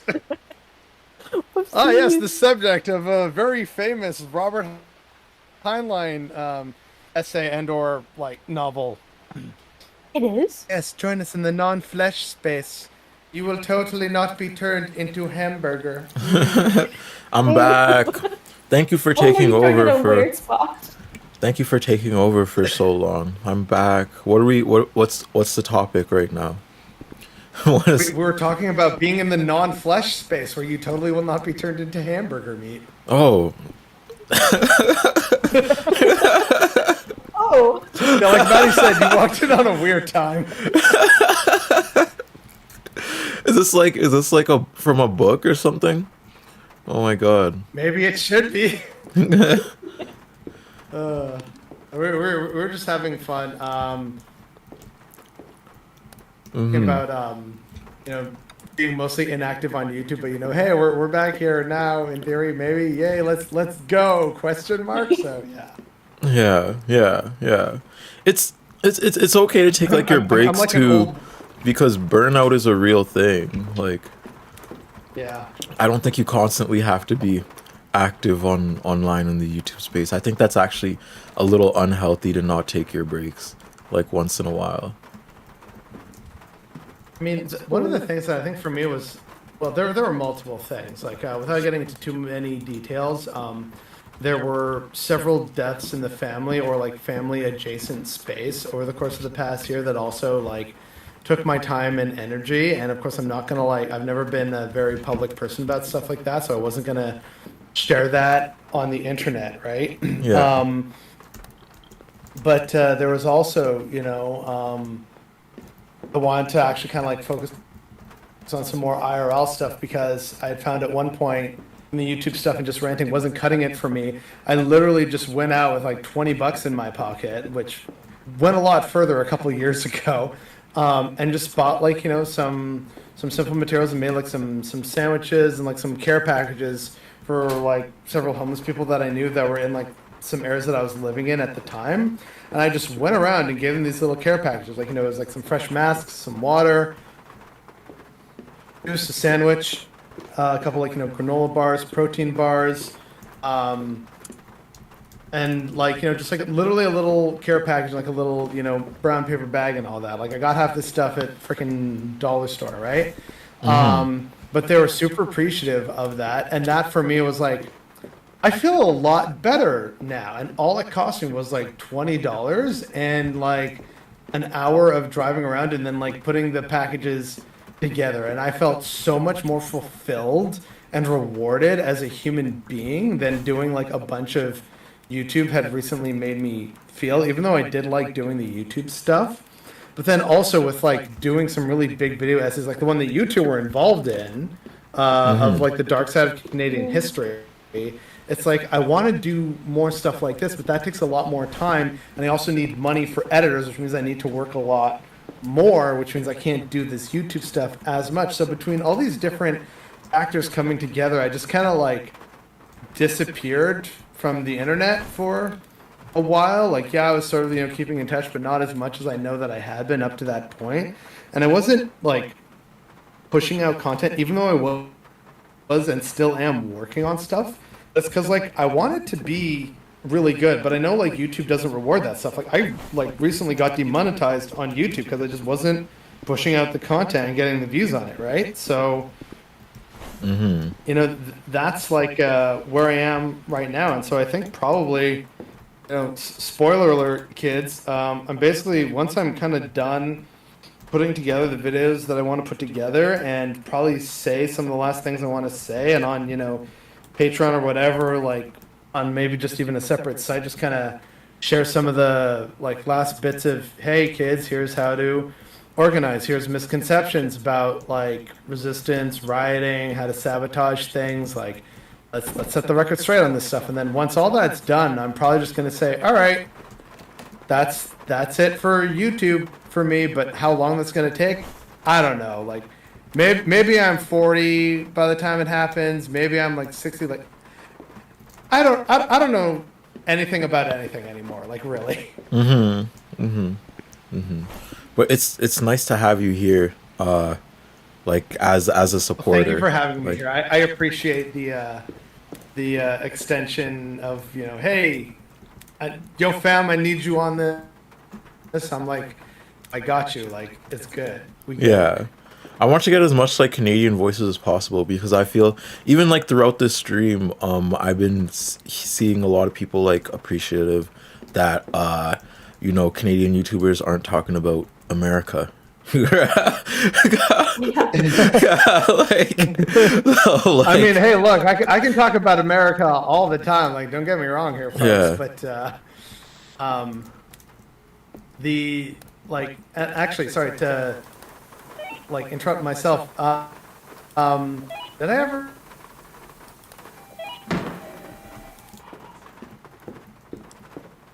Hello? Did you cut off? No, it didn't. Oh, maybe. Oh. Oh, you're back. Okay. Okay. Oh, Back. what happened? Uh-oh. You're I'm not sure what happened. So I'll repeat myself then. Herb, did I ever send you like a link to Queen Tiwa? There's a Black Canadian YouTuber. No, I have not ever heard of Oh, Queen dang. Tiwa. Okay, well that was an oversight on my part. It's like if you want like more Canadian voices, there's one for you right there. So What's their name? let me go. You know what? I'm gonna shut up for a hot second. I'm gonna go find it and be right back. Okay, word. I love to watch more Canadian YouTubers. Like yeah, because I haven't really been finding much except our little circle, and there's not really a lot like, well, as far as I know, there's not really a lot coming up right now. Yeah, and I find it's just hard to discover new people right now. Like, or maybe I'm just not on YouTube as much. But like, I feel like it's like there's so much coming in. It's harder to like find those things that those spaces you can curate and find the people that you're looking for. So it's cool to have that. I think that's what we're able to do. Like in our community is curate and amplify. And I think like Jared, you do that really, really well. Like Let This Cooks and so. Oh wow. Well, we sent that in. I am. Found Queen Tiwa's channel, posted it in the stream lounge. So there you go. Let's go. Thank you. But yeah, it is very much like, oh, of course, you're welcome. It is like a very small space. I weirdly enough, after like the like less than 24-hour TikTok ban in America, I found way more Canadian content on TikTok, but also like Commonwealth content.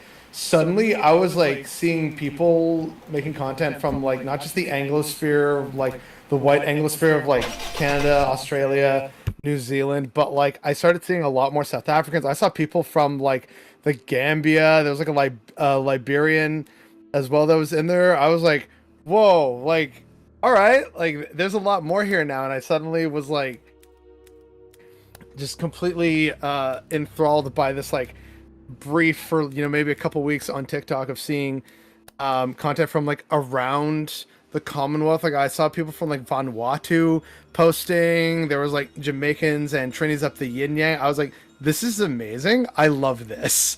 But that's just on like TikTok, and it's for like a whole bunch of different stuff. Some of it is like food content, some of it is like political content, some of it is like travel based content. So it's a whole mixed bag, but I did really appreciate how for like a few weeks on TikTok it was noticeably less American and way more international, but with that shared like, oh hey, we still have ties to the British to varying extents, but it was like cool and funny, and I just kind of missed that brief little period of TikTok. Yeah, TikTok discourse period was fun.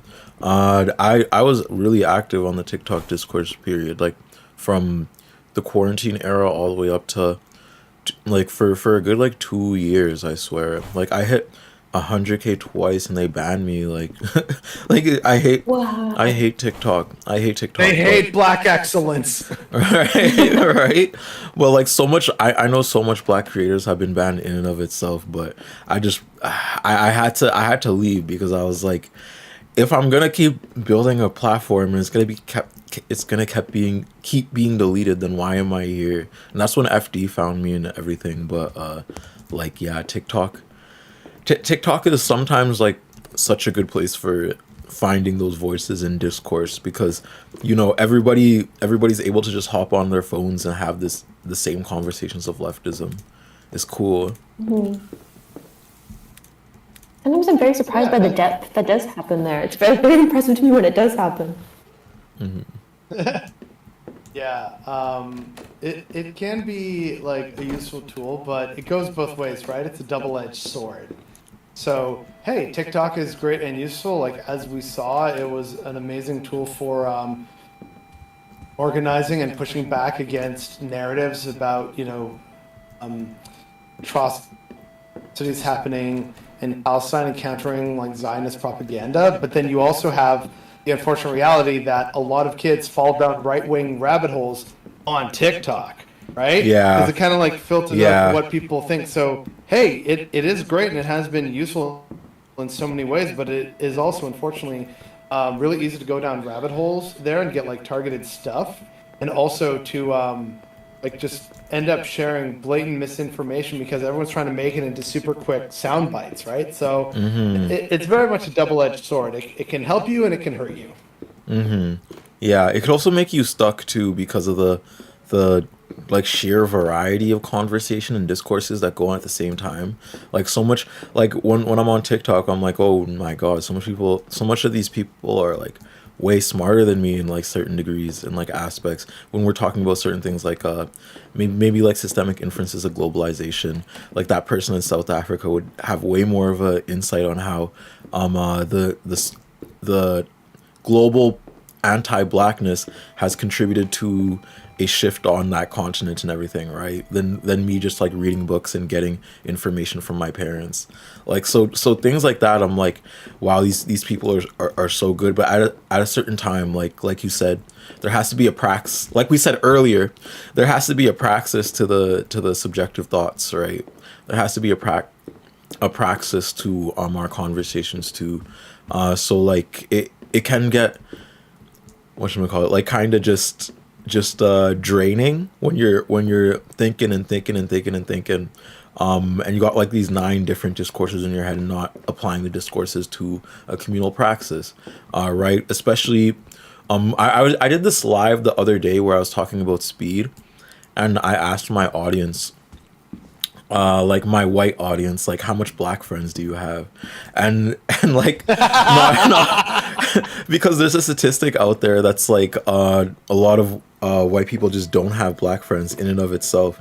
It was like 60%, and that forms like a disconnect too in and of itself. So it's like when you're listening to all these discourses but you're not actually materially in any sort of black community, what good is this doing? You know what I mean? Like you're getting a lot of discourse about ADOS, about full black Americans, about the Jollof rice wars, but like what are you haven't ever ate Jollof. You haven't like right? Like I refuse to comment on the Jollof wars because I know enough Ghanaians and Nigerians that I still want to be invited to their parties. So no comment from me about which of those two is better. Well, like at a to your point. keep going. Okay. Okay, so like to that point, like part of why I laughed so loud, is because like I am keenly aware that I am a lot of my friends, because I have like several circles of friends, right? For the most part, as you get older, they kind of all condense more or less into one larger group, but there's still a couple kind of like separations. Like when we all saw total eclipse in like last summer or whatever in Brockville, a bunch of them like, okay, wait, like Felix, who are these people? How do you know them? It's like, oh well, no, that's me, you know. I know, we all know BB through here. Oh, okay, wait, how do you know these people? So like it's still kind of separate, but I'm keenly aware that I'm usually like the only like token Latino. And it is also funny because meanwhile in Montreal, like of my friends in Montreal, the majority are non-white. So when people are like, oh, like what is your community? What does your friend group looks like? It's like I can tell you right now, but it is very much a problem that I see with a lot of people. And you know, even for myself, I know it could be better about, especially in like certain cities, but between my family and my friend groups in like the three main cities that I have friends and family in, it's a very typical like mixed Canadian picture. But like as a very Canadian thing, because all three of us here are Canadian right now, one of the biggest things I notice is this weird thing where a lot of Canadians will be proud of Canada's air quotes multiculturalism, but actually have zero understanding of what that meaningfully is and or looks like. And I think if we actually engaged more with that, that might actually help us to bridge some of those divides and actually like get to know more people in these communities, which would help with social cohesion as a result. Right now, a lot of people are just kind of, and like even on the local community association, like I know the neighborhood that I live in is very diverse. I'm like one of two minorities on the board of directors, and I'm probably going to leave eventually. So, you know, like it's a disconnect between what the local community is and how it's being represented, right? Yeah. Like this also applies to politics. And so, you know, that's something that I would like to change. And like dirty little secret about, you know, the proverbial black cookout, like I don't think people realize that they could just go to some of these places or areas for, you know, community events, for shopping, like even if it's just grocery shopping, you know, you can go to these areas and start to immerse yourself in these different like other communities, go to your local parks and just like start having a good time. Like yesterday I went to a very popular park with a girlfriend. We made like this massive epic, mostly Korean themed picnic that we took out to the beach, and nearby was like a Muslim family cooking up something that smelled amazing on the grill, and we were considering like, hey, should we like go over and offer in exchange like some of this stuff for you know, oh, can we get like some meat in exchange for, you know, some of the stuff that we have?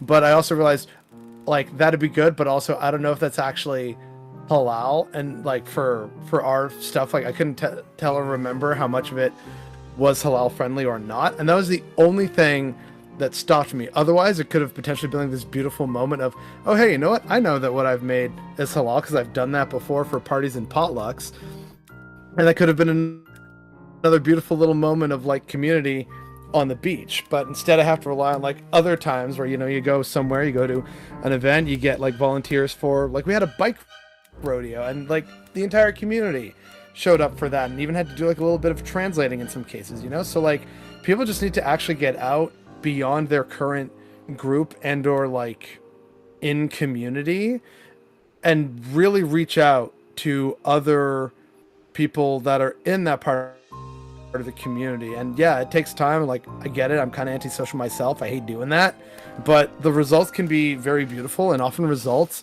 in more understanding. So here's a fun fact for someone who mentioned, like, hey, Bothered Boy, share a fun fact. Fun fact, 52% of Muslims, at least in America, are more supportive of the LGBTQ plus community than evangelical Christians because of like prolonged exposure and cross-cultural exchange, and also the LGBTQ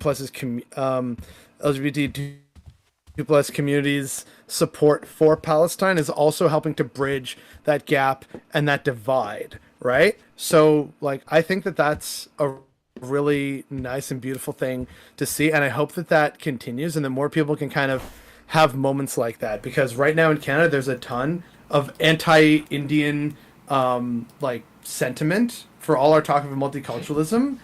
It's really bad here now. If you're like it's really bad. Anywhere in like the vicinity of South Asia, despite all the talk of, oh yeah, we're multicultural and we love that, you like go onto TikTok or in a comment section about anything Indian and it'll tell you very clearly that Canada is still a deeply racist country.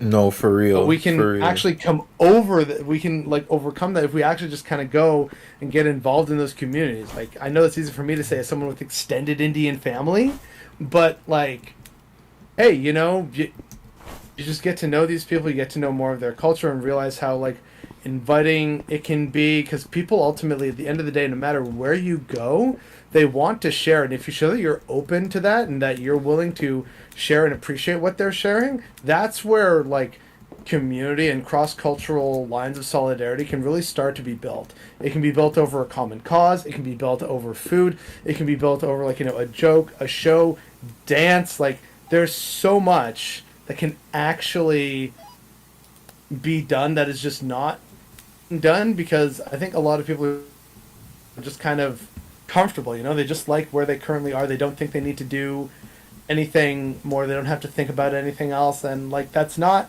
how we build and improve things, you know.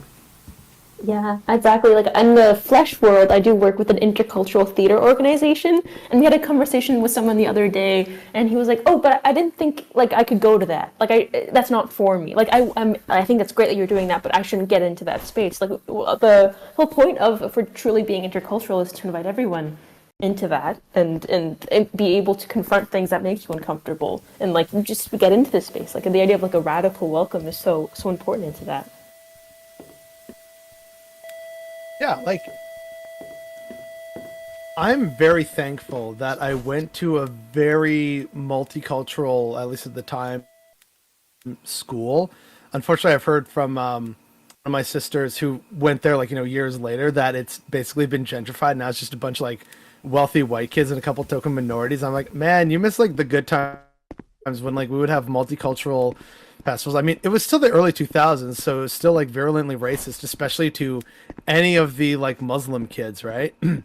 But you know, in many ways, like, and I think Turbo, I've talked with you about this on like a separate occasion of how like at one point we even had what was basically a kind of cross-cultural racist like support group at school that would meet in like an empty classroom. It was like, you know, me, some Asian kids, some Somali kids, some Caribbean kids, and just be like, hey, all right, so what was the most racist thing you heard this week? It's like, oh, I got one for the group. And like it was just like kind of sort of overcoming some of that like awful racism by just like laughing about it and sharing, kind of like, I guess in a way sort of warning people about some of it as it might happen, you know, like, oh, watch out, you know, you might hear this one making the rounds in the hallways soon. Like, and in a sense that was kind of like nice and beautiful, because oh, look at this solidarity. It sucks the reason for the solidarity, but it was also like, oh, look, see, we have some commonalities here. I kind of like this. Oh yeah, hey, oh no, your food isn't disgusting to me. I also have cultural food that is seen as disgusting. So hey, solidarity, my brother from Vietnam. You know what I mean? Like, that actually came into play a lot during my schooling too, because I don't know if y'all know, but Alberta is actually a very multicultural place, like in and of itself. Like there's a lot of immigration that happens there. Yeah. Like Indian students, damn Southern Sudanese students, Rwandan students, like Filipino students. I had so much Filipino friends, so much that have gone on to be nurses and told me so much about the ills of COVID and everything. Thankful for them. Thankful for the Tocino they would always bring me to, like damn. But yeah. To that degree, yeah. Like growing up, like while you're studying and like researching beside a bunch of like other immigrants, you kind of come to conversation with even aspects of racism and things like that. And we did form like our little like communal groups like in of that, like in our enclaves. But to that extent, that was like the third space of schooling, you know what I mean? Like when it extends to real life, the very first kind of aspect I had of that, a communal solidarity, was my second roommate. Their name was Karan. They were so amazing to me. I was so lonely in Vancouver till I met Karan, and Karan showed me like all these Indian events, showed me to all his friends. We even had like talks because Karan is actually like from India and moved over like 2 years ago. We had talks about specifically racism in Canada, and Karan didn't know that it was so like violently racist in Canada. Karan was like, wait, it's actually bad. Like I went to the stop and someone was making like noises at me and like brandished a knife, and I was like, yeah, this is just the underbelly and what immigrants and people of like, you know, BIP, whatever the acronym, anybody black with melanin on him or some type of ethnicity, right, goes through this type of racism to differing degrees. And it was odd to see that, not odd, but weird to see the soft power of racism, like in and of itself, just be kind of dissolved with our conversations, and the normality of whiteness kind of being destroyed when you're with your immigrant friends and everything. It's like two different worlds. Like Canada, I don't know about y'all's areas, but you really have to mask in some areas, especially Vancouver.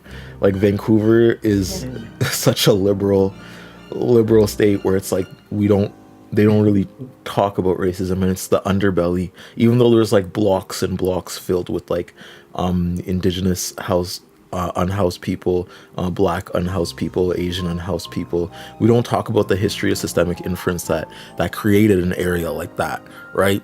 We go around and act like we're a better city because we're way more liberal than other states and whatnot. You know what I mean, other provinces and whatnot. But yeah, like you said, that solidarity between immigrants and marginalized folk is something beautiful about Canada, though, because I will say in that multiculturalism, that multicultural idea, I still believe that the warmth of multiculturalism came with all of those interactions that I had, even though it was in a lens of degradation and we had to do it in a type of survivability. Like to that degree, I still felt a lot of camaraderie with a lot of the immigrants here. Still do, too. Yeah, I hear you on that. But also, speaking of like hearing more people, more voices, I think there's someone now in the waiting room, or like, okay, no, Kyle Grant, I love that anagram of his name. Could hop on. So do we want to make this like a 4-way call, or is it only 3-way? I can talk now, and then I'm in a weird time zone, so it could be bedtime now. But thank you so much for having me on, and this is such a lovely conversation, and I'm just so appreciative of the work you're doing, Terb. So everyone donate. Yeah. Remember that this is also a donation fund to the Chuffed link. I'm gonna read. Right. Oh no, we've had donations. Roger. Yeah, you gotta update it. Yeah, Roger at $50 and Sarah at $25. Oh my God, we're $400 away from spinning the wheel, and I'm not excited for that. Oh God. I'm not excited for that. Thank you so much for being with us, though, Matty. It was so fun having conversation with you. And next time I will have Roblox ready. It'll be great. So thank you again. And have a great day, everyone. Yeah, we'll catch you. Maddie, don't forget, Maddie, stay safe in the flesh space that you mentioned. Thank you. I love that, bro. I'm gonna keep that. I think I stole that from Finn, actually. So credit Finn. Okay, well there we go. Shout out to Finn. Finn was on yesterday for a while. That was really fun. But yeah. So I can promote the event on Blue Sky. Yeah. So I'm gonna hit Kyle. Kyle can come on whenever they want at this point. Like, I'm okay with the three-way conversation. Less talking for me, because I'm not gonna lie, like, oh, these 24-hour streams, God, the way I've been talking. It's gonna get to you, yeah. Yeah, the way I've been yapping, oh my God. Hey, yo, fam, I'm a professional yapper. You forget this. Like, I can yap for literal hours if, like, no one stops me. That's the problem. Oh God. I need to be reined in. No, me too. But Kyle is in the chat now. Nice to meet you. Could you do a short introduction about yourself and everything for the audience? Sure. First of all, can you hear me? I'm not sure if my microphone is actually on right now. I can hear you. So, my name's Kyle Kalgren, Cal Kylegren on Discord, and I have been doing internet content for far too long. The site that I originally started making content for does not exist anymore. I've been doing YouTube stuff. I'm editing a video right now about PragerU and its takes on Shakespeare, because I did a bunch of Shakespeare adjacent content like a decade ago. And then Turb, you're in it. You're in this video that I'm editing right now. Just been listening to you. Yeah, let's go. I can't wait to see it. I can't wait to shout it out. I can't wait to be there for release. Hearts in the chat for Kyle. Hearts for Kyle. The Shakespeare, walking Shakespeare. So sorry I wasn't able to participate in the Shakespeare presentation this year, but like I was saying to Turb earlier, it's been a chaotic time. Oh, you mean Sarah's thing? Yes. Yeah. I've been doing much Shakespeare roles for Sarah, Fat Culture Critic, their various readings for charity. Yeah, I've been on a few of them with you, yeah. Yeah. I think we did the Christmas one, and last summer, I think it was like a Midsummer Night's Dream, or was it a different one? Yeah. We probably did a Midsummer Night's Dream during the summer, yeah. Okay, alright then. Yeah. I know I was bottom. I can't remember who you were. I'll be honest. I was I just call him the Athenian fuckboy. Oh, Demetrius. Right? Demetrius, thank you. Yeah. Oh my God, the Athenian fuckboy is funny. Yeah. Perfect way to describe Demetrius and Midsummer Night's Dream. They all kind of suck in their own way. Problematic 400-year-old play, you know.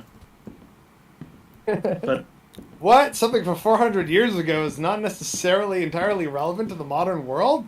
What? Yeah, so that's the essay I'm working on right now. I'm talking about PragerU, classic leftist YouTube content, dunking on PragerU and how much it sucks. But I'm focusing on the ways they talk about Shakespeare, which I feel somewhat uniquely qualified to talk about, since I've talked about Shakespeare so much for so long. But anyway, I'm just here to show my support, be counted, and just give my voice to what sounds like a great cause. 7th Generation Rising seems like a fantastic cause. Local work done directly, and yeah, thank you. Well, thank you for being on and even like talking with us. In school I was like really into not like way more into Shakespeare, I guess, as a written prose. Like we had reading comprehension kind of pushed onto us, and in essence we always had to go over Shakespeare. Like I remember like reading like all that old English, and oh my God, there's a pentagram in here. Well, yeah, I remember. Oh, in Roblox? Yeah. But I remember reading all the old English and being really like entrenched in like the stories of Macbeth specifically, and that whole metaphorical ethos of power corrupt. Okay, power corrupting, and them having to take down this fascistic figure who was like corrupting everything. And I really liked the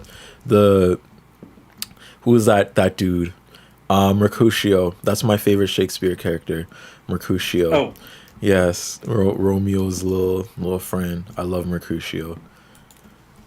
Harold Perrineau in the Baz Luhrmann version. Oh yeah, think he it was was the actor. Yeah. fantastic. I've always been a big fan of Harold Perrineau's work. While on the subject of Shakespeare, Kyle, you might appreciate this. My hometown has a local company called A Company of Fools, and they put on free shows throughout the summer in various different venues and like public parks and whatnot. And this year, for their season, for the theater season, they're putting on a performance of A Comedy of Errors, but with a twist. And the twist is that they've made all the sets and all the characters look like characters from Mario Bros. Video game universe. Oh my god. It's actually amazing. I saw it on Friday. Oh god. Oh my Shakespeare god, it trivia, was so my good. Shakespeare trivia brain is failing me. That's the one with two sets of twins. So are they Yes. dressed like Mario, Luigi, Waluigi, and Wario? Because that would be a perfect setup for So okay. No, instead, it's and Antipholus is played by both as Mario and Luigi, and Dromio is played by Toad and Green Toad. But then I forget if it's Leonardo is played by someone dressed as Wario, and one of the minor characters is Waluigi. And then of course there's Princess Peach and Princess Daisy. It was really, really fun to see. It was hilarious. The sets were actually really well done. It was just really good fun, and I appreciated, they of course like played around with it a little bit. So when the big reveal happens, instead of like what's actually written in the Shakespearean play, they just stare and look out at the audience and say, "Mamma mia!" Oh god. Works. It honestly works. The rest. So the play is all played very much by like the rules of Shakespeare and with iambic pentameter, and it's just a lot of fun. So the great thing about Shakespeare is that he's in the public domain, and you can absolutely fuck with him so many different ways to have him and still have him be recognizable. I love that. I love that high concept bullshit. Amazing. Yeah, it was very fun. If anyone's in Ottawa, I encourage them to check out A Company of Fools and check out their current play, because it was hilarious and a lot of fun to watch. I gotta Google this. Are any of you? Comedy of Errors. I mean, like, since you're really into Shakespeare, are you a theater nerd? Yeah, I majored in it. Ooh. Before I started doing internet content, I had dreams of being an actor. And that's pretty much how I got into doing internet content. It was a nice, safe way, something I could do for my bedroom. I think all people who make internet content are in some way theater nerds. We're all actors. We're all performers in some way. The people who get really big, they may not be the best commentators. They may not have the best politics. They may not have the best, views on the world, but they get big because they're just good at performing. They are all actors.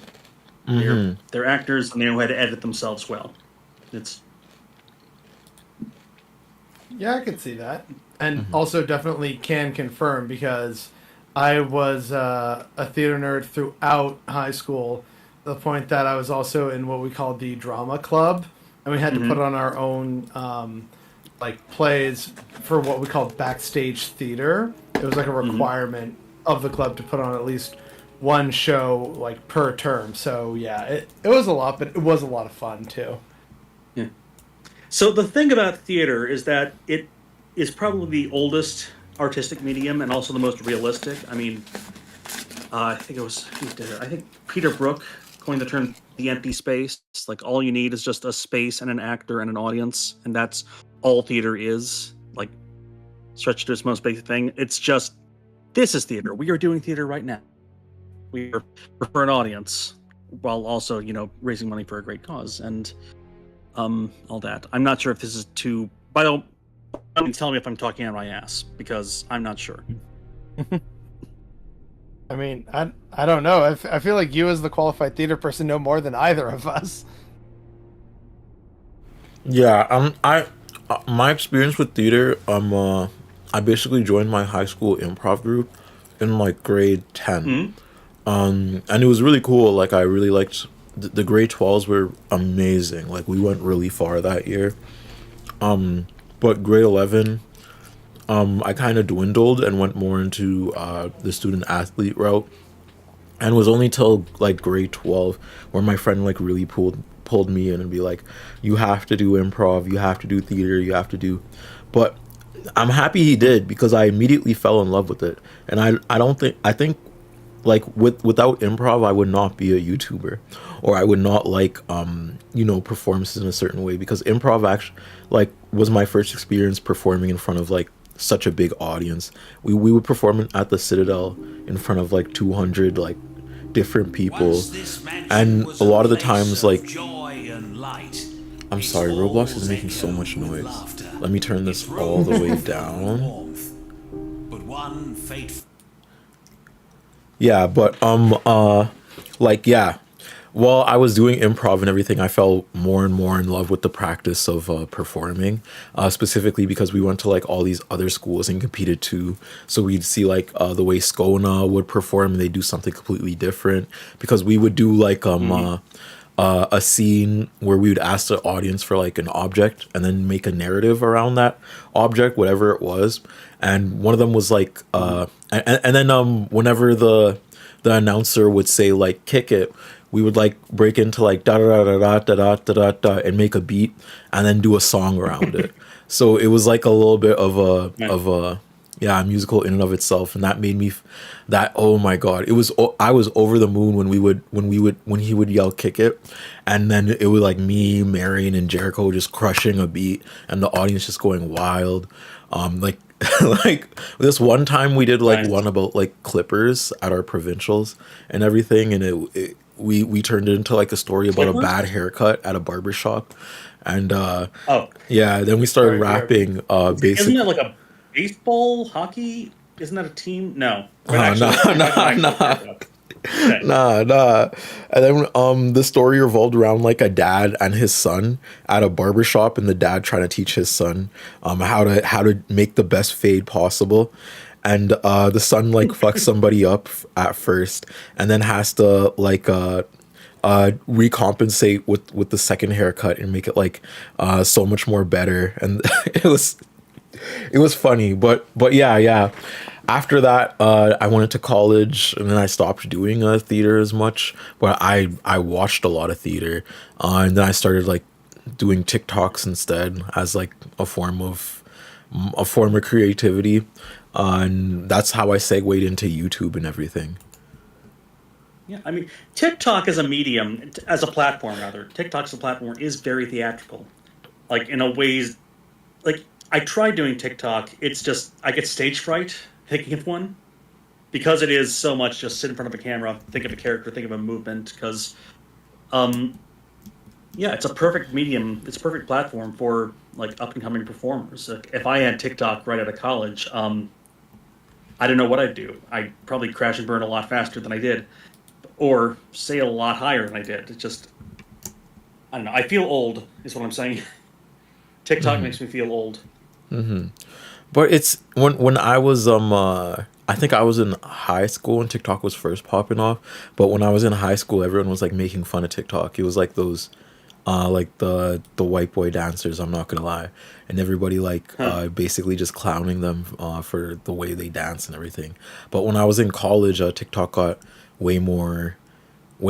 there was way more depth to TikTok and what you could find on there. Like people were making jokes on there. There was anime communities on there. There was political discourse on there. It was like it was developing into something else, and that's why I had an interest on TikTok. I was like, okay, but I do, I don't feel the stage fright aspect, because I had way more stage fright when I was on the literal stage. You know what I mean?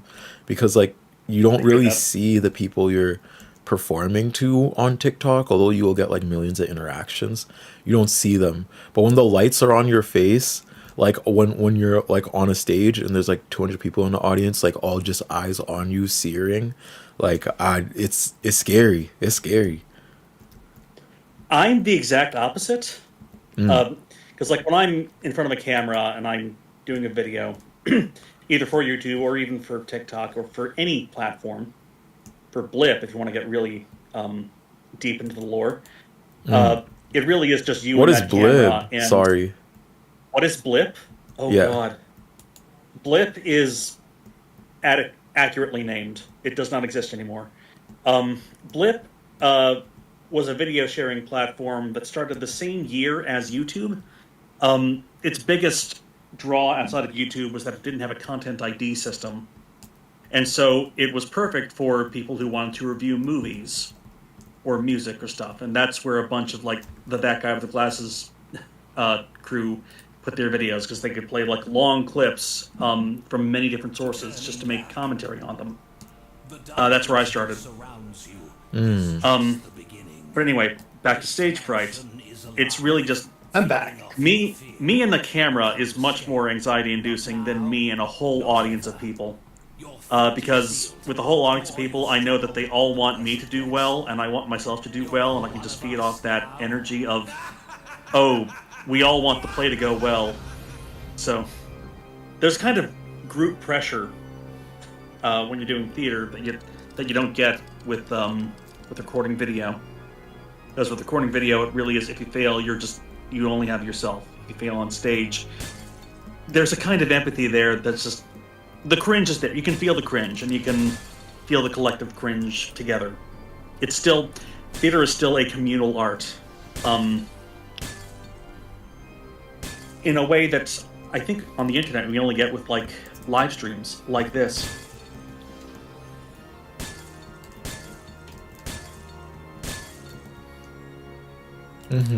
Yeah, that does make sense, because YouTube is way more like you said, individual to that extent, where it's like you choose your own hours, like you choose what you're writing, you choose what you're making a video on, like you basically you're the director, you're the editor, you're every single actor, you're literally the soul of the play type thing. And I do get that. It's a lot of like, pressure. Yeah. It's a lot of yeah. Yeah, and when you're streaming, you get feedback immediately from people. You have an audience. By the way, I've been enjoying your streams. I've been seeing your stuff reposted on the other channel. You have great commentary. Thank you. I've been trying. I praise. Yeah, thank you. I've been trying to be a bit more consistent on my streaming channel, because it's, yeah, I've had a lot going on, specifically with On the Ground's organizing and stuff, but I will have way more like live streams posted up in the next like couple weeks. I just had to do this, like I didn't have to, I wanted to do this stream first before I start gearing up for the second channel more and more. And thank you so much for watching, because I didn't expect that second channel to be gaining so quickly and have so much support behind it.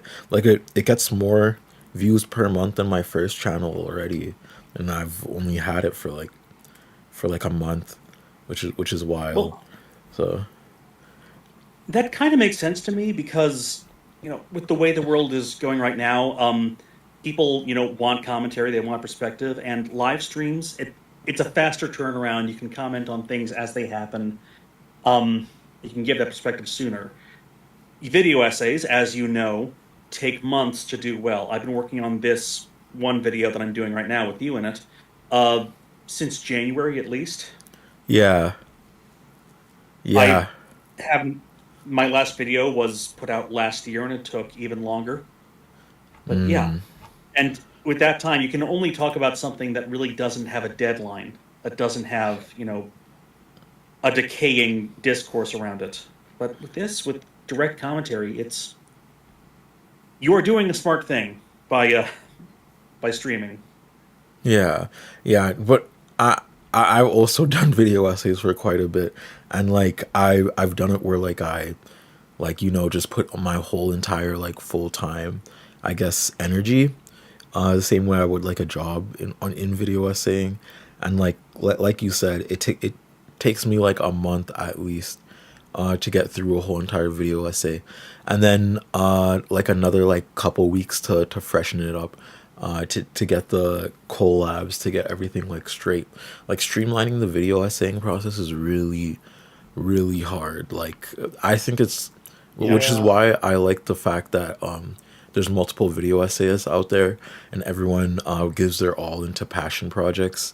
Like I love that. I love that ethos of YouTube to that degree, because I'm like, yeah, I'm probably never ever gonna get the social climate of Ireland right, but I know the leftist cooks will, and they and they're putting their whole entire behind into it every single time they upload. You know what I mean? So even for you making that content, don't be too hard on yourself, because it will do well if you are, putting your whole entire time and effort and energy onto it. Because I know there's a lot of video essayists that don't as much, and I don't want to throw shade, but it's video essaying is a very hard thing to get down. Yeah, Yeah. you're basically making a short film. Mm-hmm. No, not even that. I mean, I don't know who made the first like feature-length video essay, but yeah, Yeah. inflation. Apparently, They are according to the multi-hour Bible, it productions. was H bomber guy on the sixth day. Yeah, yeah. On the sixth And day, on the he seventh pulled day, out none a of us rested. None of us rested. yeah. On the seventh day, ContraPoints 8. Sorry, that's the one ContraPoint shout out I will give. They make really aesthetic art, but let's not talk about ContraPoints actually. Next point. I actually scrapped the video. I scrapped a video essay idea where I'd explain like the science of the light emitting diode, and the way that it can be programmed to emit a certain RGB value, and talk about how ContraPoint single-handedly invented the LED light. No, I scrapped it because I thought that would be throwing shade. ContraPoints invented bisexual lighting. I have to be forever thankful. I can never. No, I did do a video essay on bisexual lighting back at like the peak of it in 2018, and it's really out of date because there were so many innovations in bisexual lighting made during that year that I couldn't talk about, Yeah. like in movies. But anyway, I actually found the earliest instance of bisexual lighting I could find was a movie called Pink Narcissus, which is shot underground in some guy's apartment in New York City. 1 second, let me make sure I have. Yeah, 1971. James Bidgood directing, starring stage actor Charles Ludlam. It's the erotic fantasies of a gay male prostitute, and some of the Holy. earliest and most vivid bisexual lighting. What's it called again? In cinema. Pink Narcissus. Pink Narcissus. It's exactly what it sounds like. Ooh. Pink Narcissus. Is this based on like the Greek story Narcissus, or no? It's been a while since I've seen it, but basically it's a guy imagining homoerotic fantasies. Mm-hmm. That's all.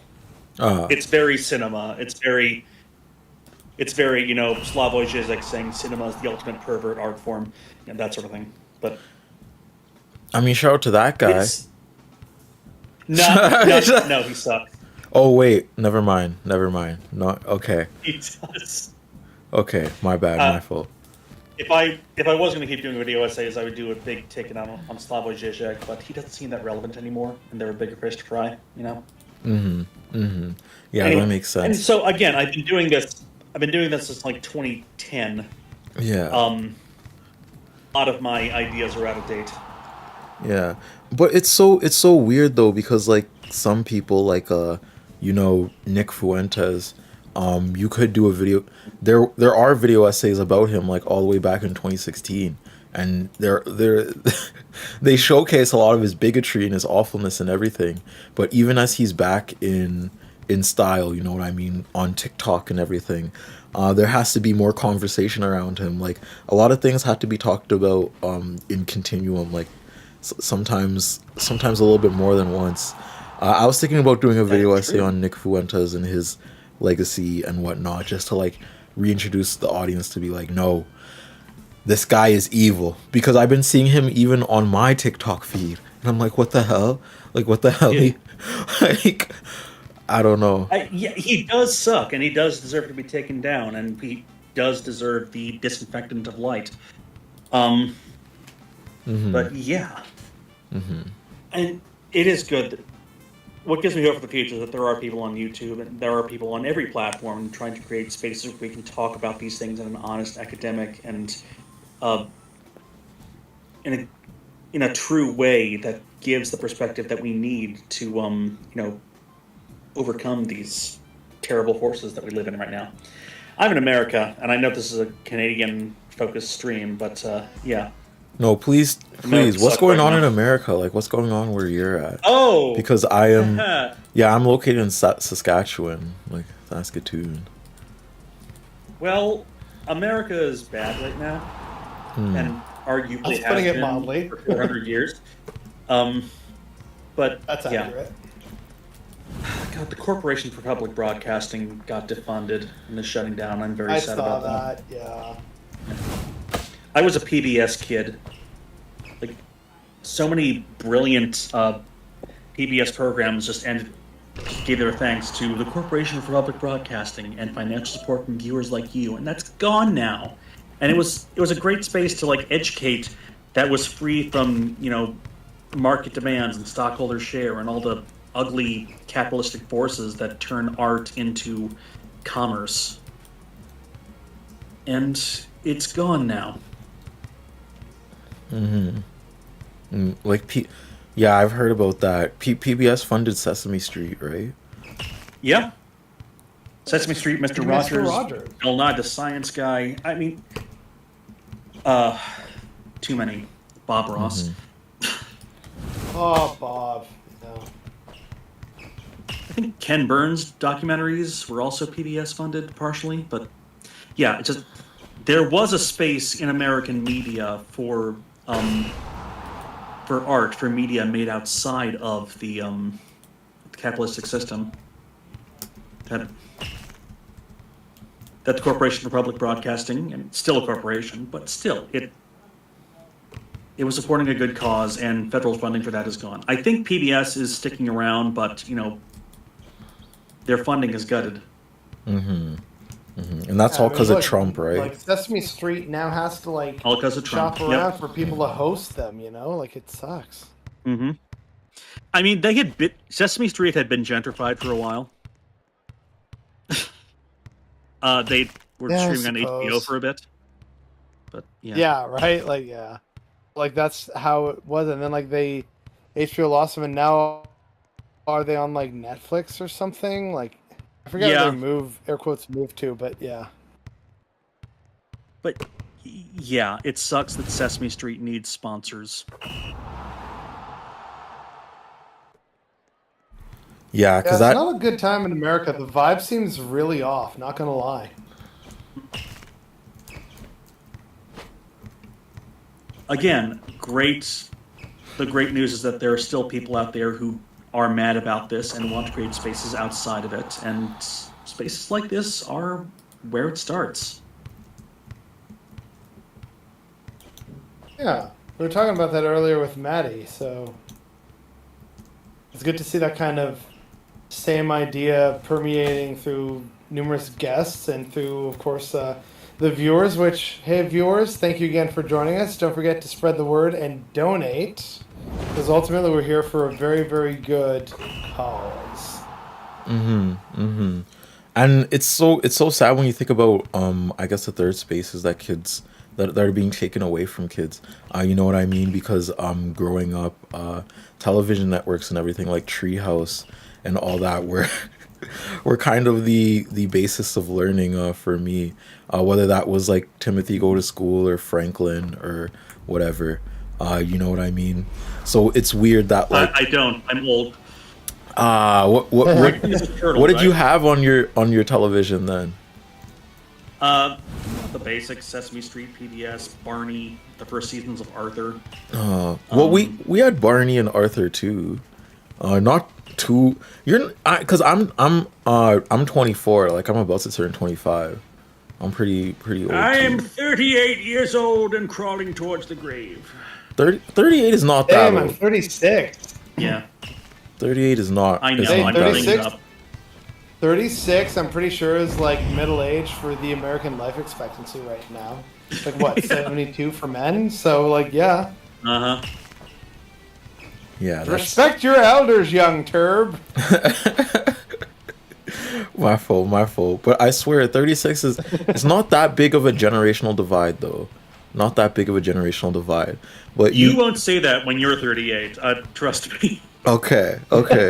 Well, at least you saw how I guess the third spaces of the TV have involved in. Well, let me say the third space of online interaction as a whole has evolved to more of a short form content creation era. You know what I mean? But Yep. back when like TV was very much still a meta thing that like a lot of little kids would tune into the most. So it's sad that like PBS Kids and all that, you can't even tune into TV for like what you want to see anymore. Now you gotta go into the short form content creation where people like Nick Fuentes exist, or people like Andrew Tate are like present, right? And it just opens the doors for how much more people can be literally functionally just groomed into systems of hegemonic masculinity or racism, or you know what I mean? Mm-hmm. It's bad. Mm-hmm. The media landscape, it is bad. Yeah. Trump wants everyone to watch the Nelk Boys with Netanyahu. That's what Trump wants. That's what Trump wants. That's what Trump does not want Bert and Ernie. He doesn't. He's hated on Sesame Street ever since they made fun of him. Is this what it is? Is this like his weird little because he has a lot of weird little subjective beefs. He's a very petty man. Yeah. There was a whole arc where Joe Pesci played a character on Sesame Street named Donald Grump, who wanted to buy Sesame Street and turned it into his own condos. Hmm. There was also a puppet named Donald Grump who was basically a riff on Oscar the Grouch, and Oscar the Grouch hated him because he was taking up all the trash for himself. Damn. Yeah. I mean, Donald Trump was doing the Donald same Trump's thing in been a- New York during that time. I feel like he has been a public figure since the 70s, and Yeah. we have always known that he sucked. He is, the media has constantly said that he sucked, and yet, here he is now. Someone said back in my day, we had MySpace and Skrillex. It was awful. No, because before. Don't you remember the good old days of MySpace and Skrillex? Before Sesame Street went woke. It was good times in America. No, because actually, Timeline we're on. like actually, like when I was first content creation as content creating as a little child, it was Flipnote Hatsuna. It wasn't TikTok and YouTube and all that. It was like Flipnote Hatsuna with like the 8-second sound bites you get on there, and you make your own flip note and post it online. And it was such a sweet community. Like I met so much like other little kids who made flip notes and gave me stars the same way I gave them stars. But now it's like, See, now I feel profoundly old. I did not grow up with content creation.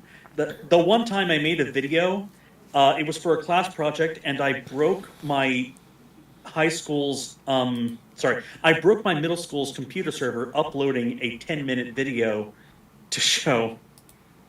oh my god, I am that old. damn. Was this made on Windows Movie Maker too? I wouldn't be surprised if it was made on Windows Movie Maker. Okay, oh my so god. let me put it in perspective. YouTube debuted in 2005. That's the same year I graduated high school. Wow. I think that's when I was coming into Okay. consciousness. Like, I think that was Again, Yeah, that's like- I do remember having to watch, like, go to, what was it, E-Bomb's World and something, albino black sheep to, like, see the latest hot internet trend videos. So, yeah, I am that old. That was content creation. And, you know, if you didn't have access to, you know, Flash animation, it was just, you know, 240p or even 144p videos uploaded of yourself doing God knows what. But yeah. I remember Flash though. I remember Newgrounds. Like, Newgrounds was fun. Newgrounds something. Newgrounds Battlegrounds, Newgrounds? I don't know, but I used to watch like Sonic fights on there. Sonic and Shadow fights. I vaguely remember that. I remember Newgrounds, definitely. Yeah, God, that brought me back. Newgrounds. Oh my God, Happy Tree Friends. Oh yeah, Happy Tree Friends, Salad Fingers, damn, what was that one with the unicorn? Charlie! Yeah, Charlie, yeah. Damn. Magically appeared on Charlie, yeah! Yeah, it was So 2010 disturbing, media. and yet so innocent in retrospect. There's Was an it instance innocent that or level were of we character. ignorant? Both. Yeah. Okay, there we go. Yeah. Yeah. My grade 7 was literally, oh, someone said this is the ultimate showdown. Ultimate showdown. Ultimate I destiny. love Neil Sisteriga's music. Like, Yeah. The Stickman versus the Kershaw thing was made in Flash. Oh my god. Yeah, so much things were made in Flash. But they disabled Java a long time ago, and I think that changed Newgrounds a little bit. Oh yeah. Like, in essence, to what they can do. Paris said You know, Flash. Film Cow is still a man on the internet all these years later. Damn. Yeah. Yeah, I mean the material cost of making content online, just the amount of quality we expect, just in terms of like, you know, resolution. What are you streaming at? Like 10K?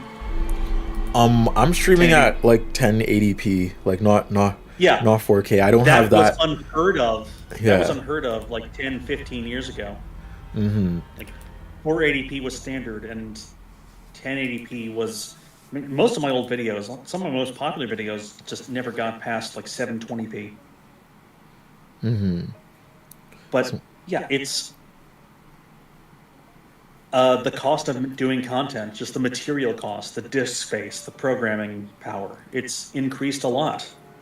Yeah, and the amount of people who are content creators too, has increased by a lot because of things like TikTok and Vine and everybody's access to phones with like good quality in and of themselves. Like, I started my content creation off my iPhone 10, and I know a lot of other people on TikTok like started their content creation journeys just using an iPhone 10 and like CapCut or DaVinci Resolve or something super cheap. You know, hey, I'm being called out. Let's go. Yeah. Me too. I literally cracked Adobe and then just used my $700 like university laptop to make my first YouTube videos. Like, How it's done. Woo. yeah. By the way, I would like to point out that we have raised $3,750 so far. Oh my god. Oh, fantastic! That's fantastic. Oh, there has been extra Yee. donations. Let me read some out. Shout out to Anonymous for the $49 a minute ago. Thank you so much. Shout out to Matty Merlin, who 36 minutes ago, probably like right as they left, they sent $25. As she left. Aw.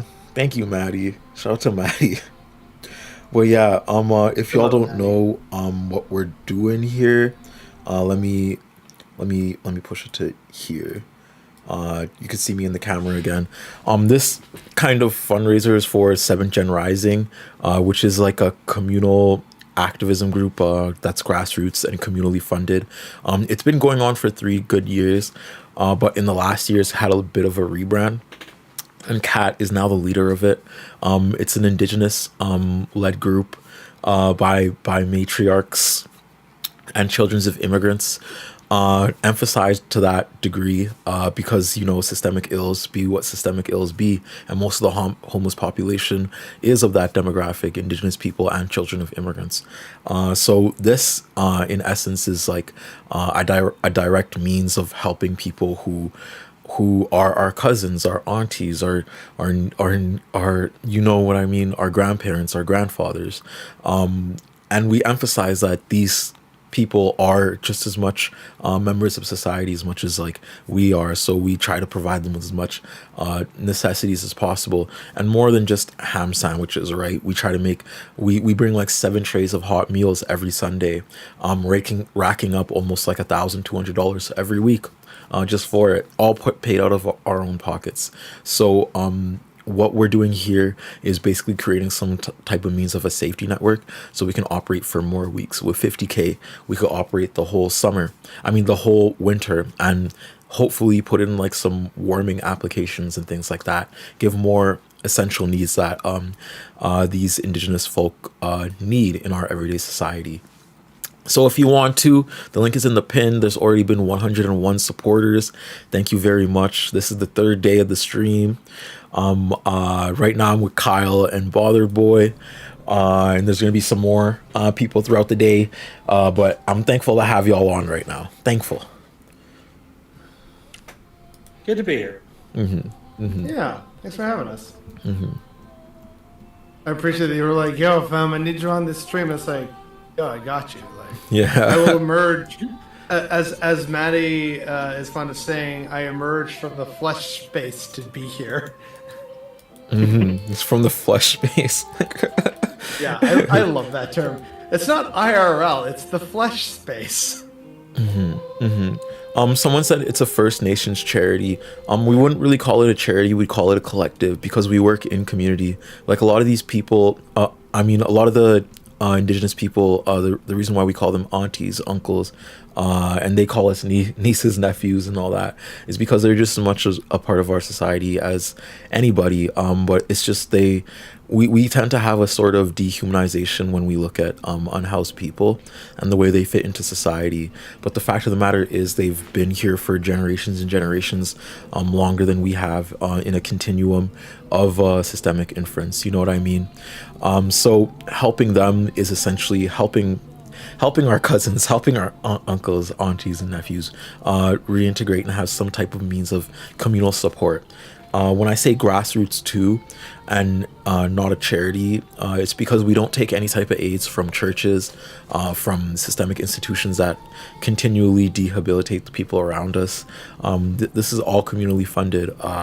Whether we got a whole thing of Gatorade from an ice cream place in Saskatchewan before, and then handed out, I think, almost 80 bottles of Gatorade last Sunday. We've had entire plates of food donated from local stores and things like that. We're very much locally and communally run. We're not really a charity. Somebody says, does the government help out, or can you take advantage of programs to help match funds? We were thinking of looking into getting grants and things of that degree, but we don't want to register as an org because we still want this to be as much community driven as possible. And Pearl of Salmaka said, I didn't realize the semantics of it, you know. It's all good. It's all good. Thank you for being here though, and chilling and donating if y'all have donated. Shout out to Andrea too. Andrea's like one of my friends from Vancouver that just entered the stream. Oh my god. Nice to see you here, Andrea. Well, how are y'all doing? How are the guest days? How are your days, Kyle and Bothered Boy? The day was pretty good. It was nice and relaxing. Most of my days are. Kind of like I got Mullen. most of my days I'm just tinkering a little bit on the video I'm working on, just editing like a minute at a time, pre-rendering a minute at a time. This might be the last one I do for a while because I'm just feel like I'm wrapping up a lot of things I want to say. But in the meantime, I'm working some day jobs that I'm really enjoying. And yeah, I'm growing. And I will say that it's getting a little late, and dinner's about to be set out, and I may have to go back into the meat space, into the awful, into the horrible matter plane. But this has been great. It's been a great time just hanging out and talking with you. Thank you for coming on for as long as you have. It has been fun talking, and I hope we get like more chances to interact. Yeah. However they may be. And I can't wait to see the upcoming video, which I will be featured on. Can you? Yes. Do you have anything else you want to say to the audience before you go? Seventh Gen Rising is a fantastic organization. They seem like they're doing wonderful work. Grassroots mutual aid work is the kind of work that should be done right now. Yeah, act locally. Hey. And yeah, you're doing fantastic work, and I applaud you. That's what I want to leave on. Thank you so much. Thank you again for being on, Kyle. And we will catch you soon, hopefully, or some other time, or whenever. Yeah, you make a fantastic James Baldwin, by the way. I hear you in the editing suites every day. So yeah, your James Baldwin was fantastic. Thank you. I'm looking forward to this so much. Take care, all.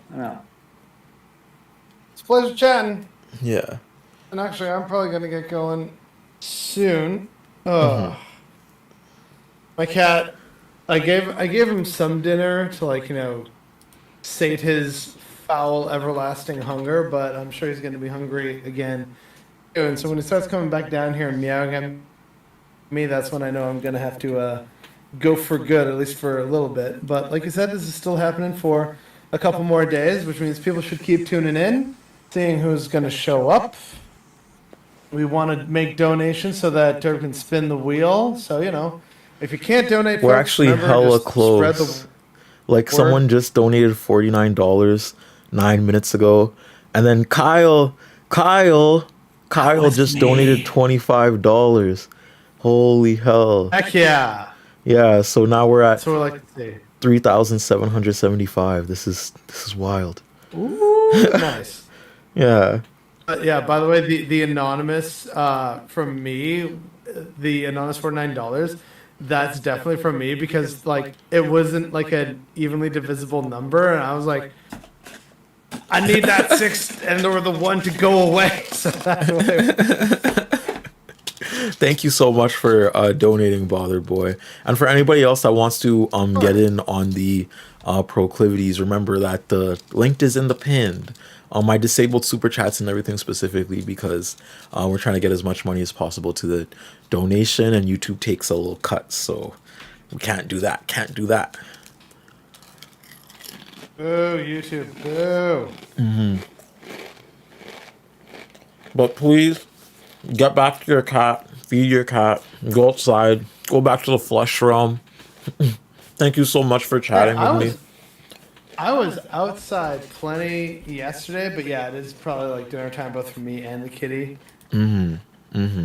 Yeah, it felt good to be out and have a ton of homemade, delicious Korean food. I posted pictures of it on Blue Sky and Twitter, so yeah.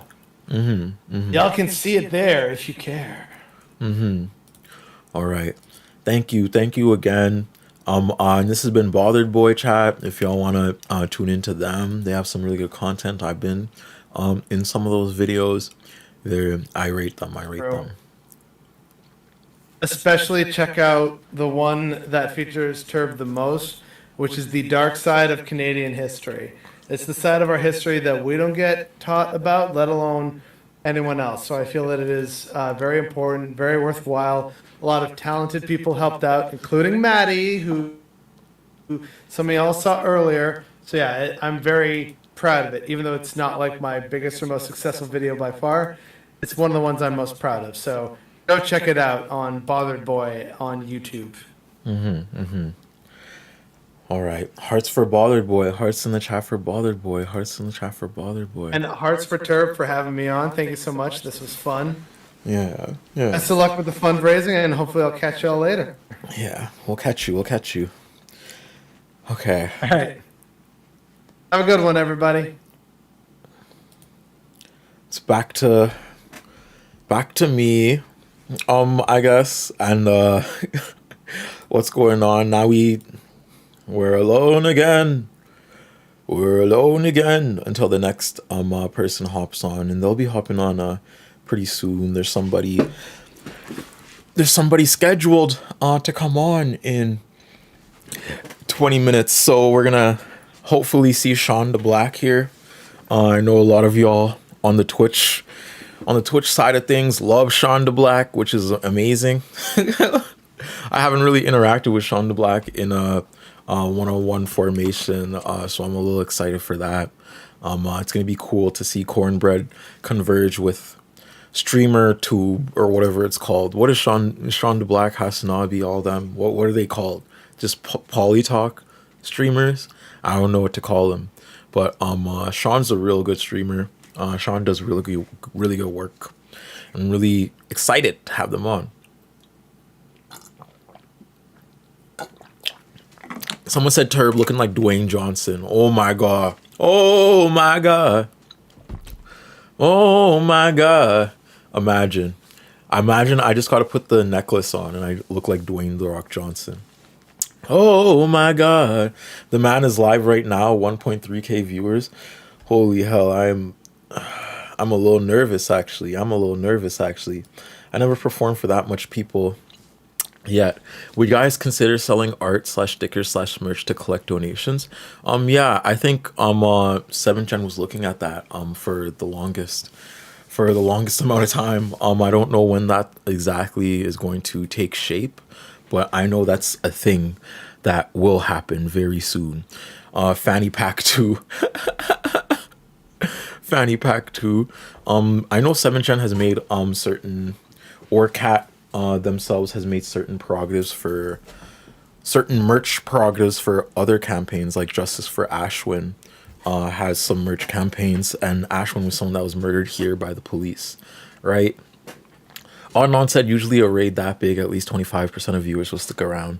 If he's on your stream, more will stay. Oh god, I'm not excited. I actually am excited. Let me not say I'm not excited.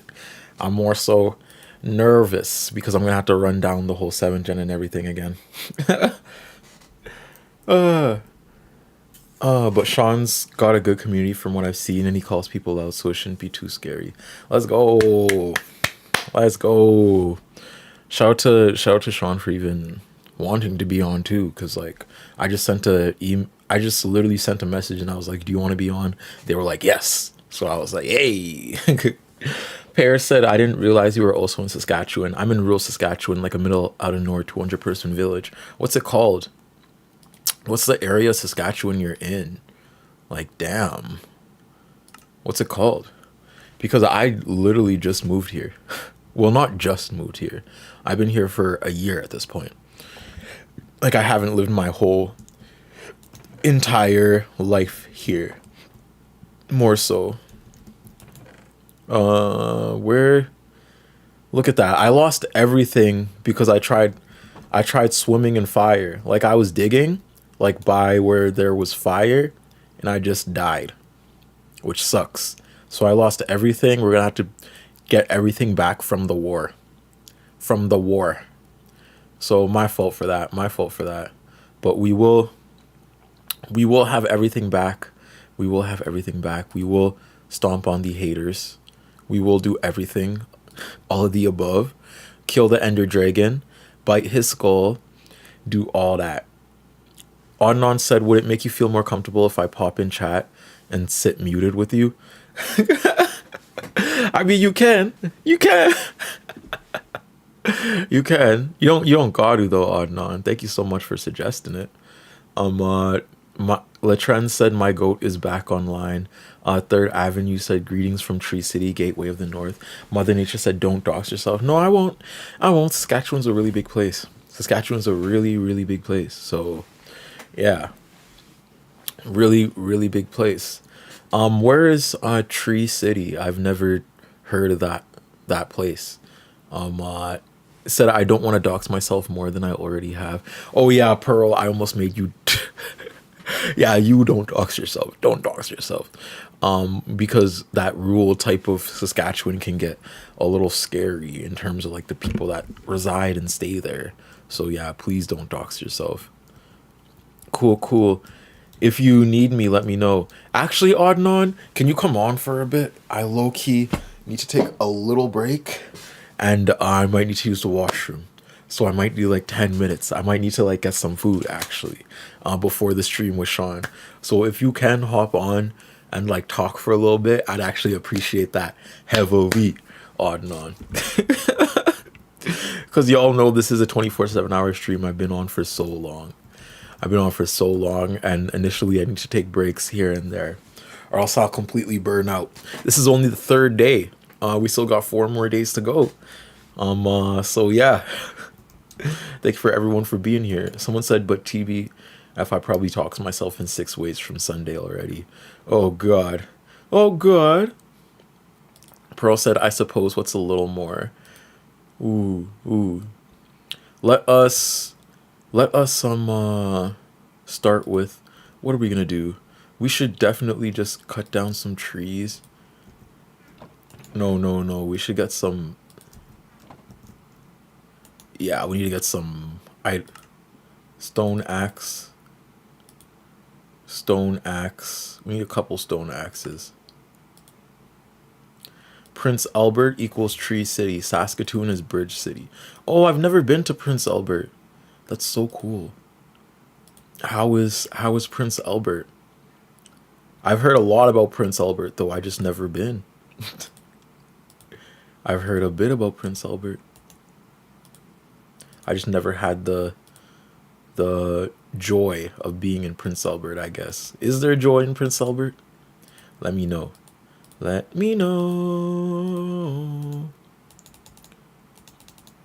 3 pickaxes, a couple axes, and we should be good to go. 1, 2, 3. Okay, yeah. We should be good to go. Because I need to go get more iron. I lost all my iron. Which sucks. I lost all my iron in the war. In the big war, I lost all my iron. Let me know. Someone said, take care of yourself, Turb. Don't worry, I'm taking care of myself. I'm taking breaks here and there occasionally. I'm not burnt out yet. Not yet.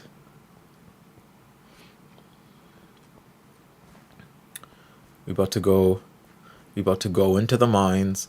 Into the mines.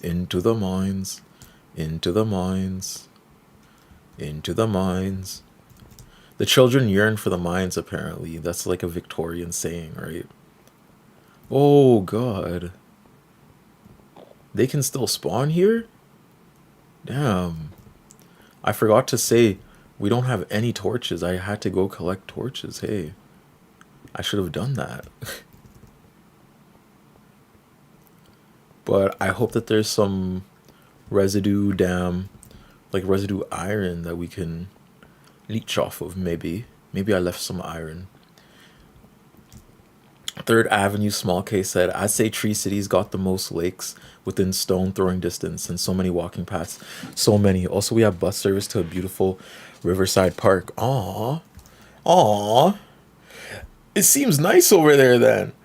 It seems nice over there. Oh, nonsense, I'm in chat. Okay, I about to move to the guest rooms. Oh my God. I should not. Oh my God. That should not be a thing that pops up. Hey. Let me know. See, I am the worst when it comes to keeping these screens open. Hello, Adnan? go. Hey, do you want to introduce yourself real quickly? Again.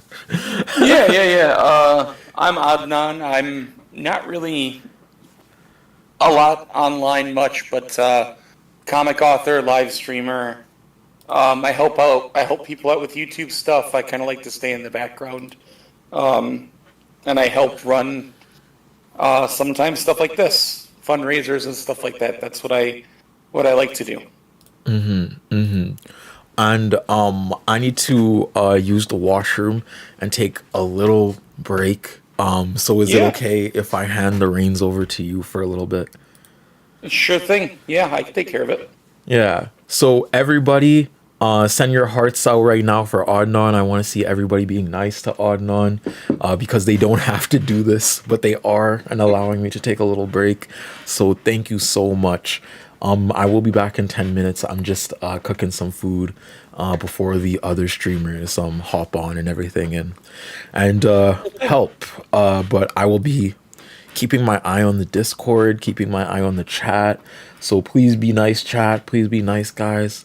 Hearts, hearts, hearts, hearts, hearts. You better be nice to me or I'm gonna snitch. Yeah, you're gonna snitch. Now I'm gonna ban everybody. Ban everybody. All right. I'll be back. Mm-hmm. All right, Chad. What's going on? As you heard, I'm gonna take over for Turb a little bit. So tell me what you're doing. What are you working on? How's your day? How was your weekend? What's the deal here? Let me pull up the YouTube as well. There we go. All right, I got both chats up now. Excuse me. Ugh. Getting Vietnamese food right now and woke up from a good ass nap. What is I am incredibly ignorant. So like what is like a Vietnamese dish that I would know? Samantha says been cooking all day. That's done now. Hey, I've been seeing you in here, but I've been popping all over the place. It's good to see you in chat.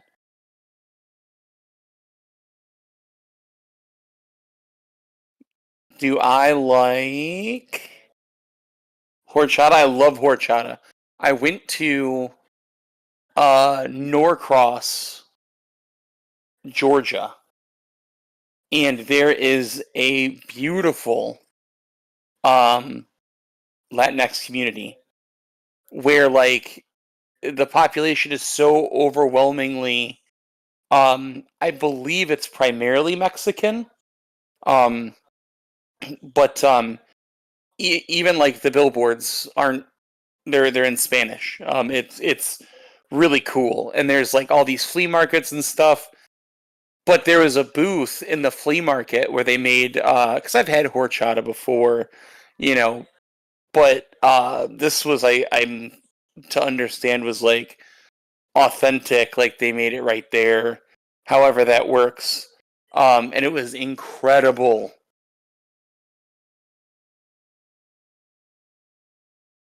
Really, really delicious. Like, I couldn't believe it. Maybe we hear about your art and comics. Okay, so yeah, I can tell you about that.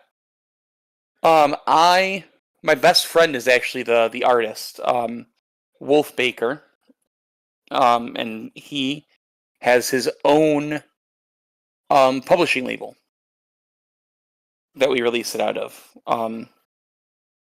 We haven't gotten to finishing it yet, but we have 4 issues up. The out of 5.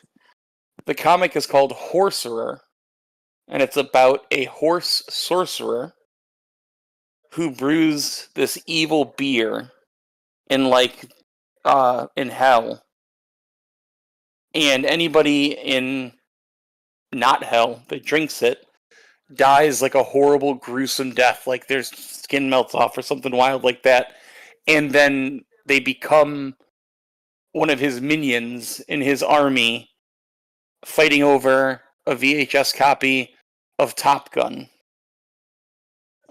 It's as ridiculous as it sounds.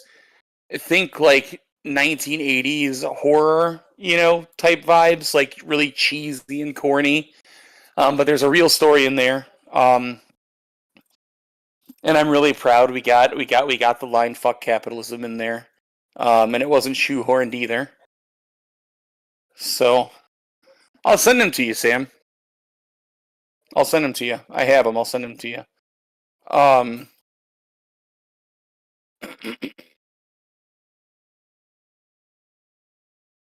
But you can buy. They're on Webtoon as well. You can read them for free on Webtoon. It's Horser, HORSER,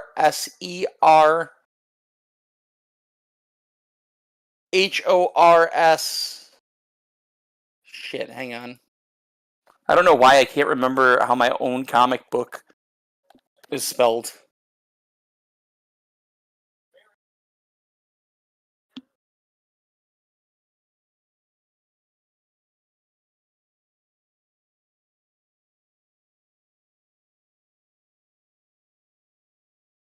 Hang on, I'm looking it up. I'm not gonna plug it in chat because that's not what this stream is for.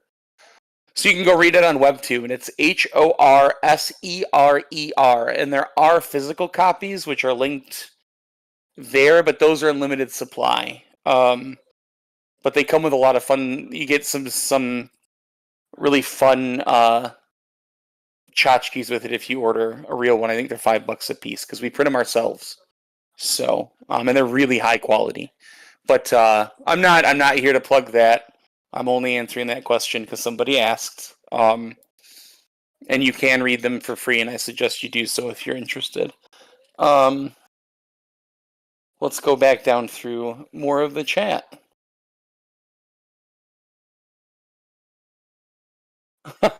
I'm loving the concept so much already. Well, I mean, go check it out. Webtoon is a free app, so it's all free on there. I'm about to warm up my Chinese food for the second time today. Oh, I have those days all the time.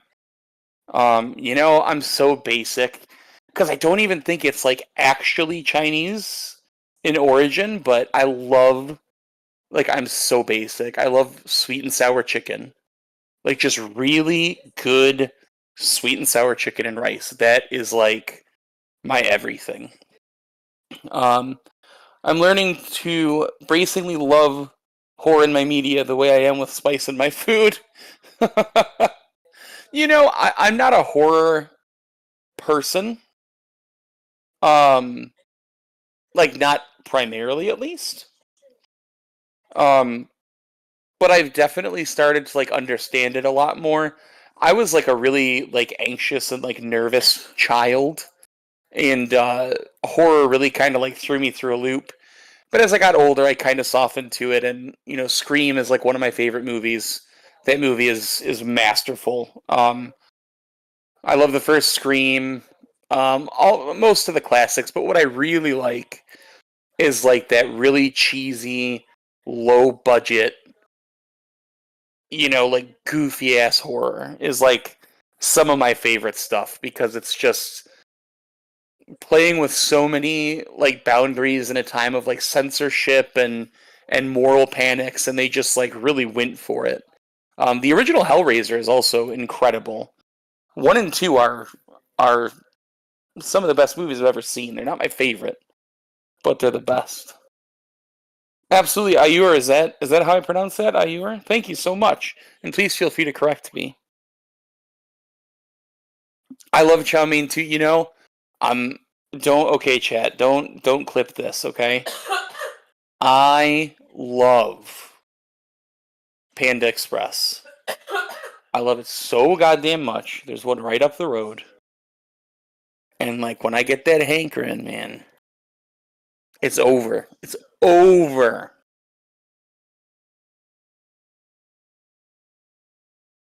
Not me ordering a 2 entree, 2 sides with egg rolls. Couldn't be me.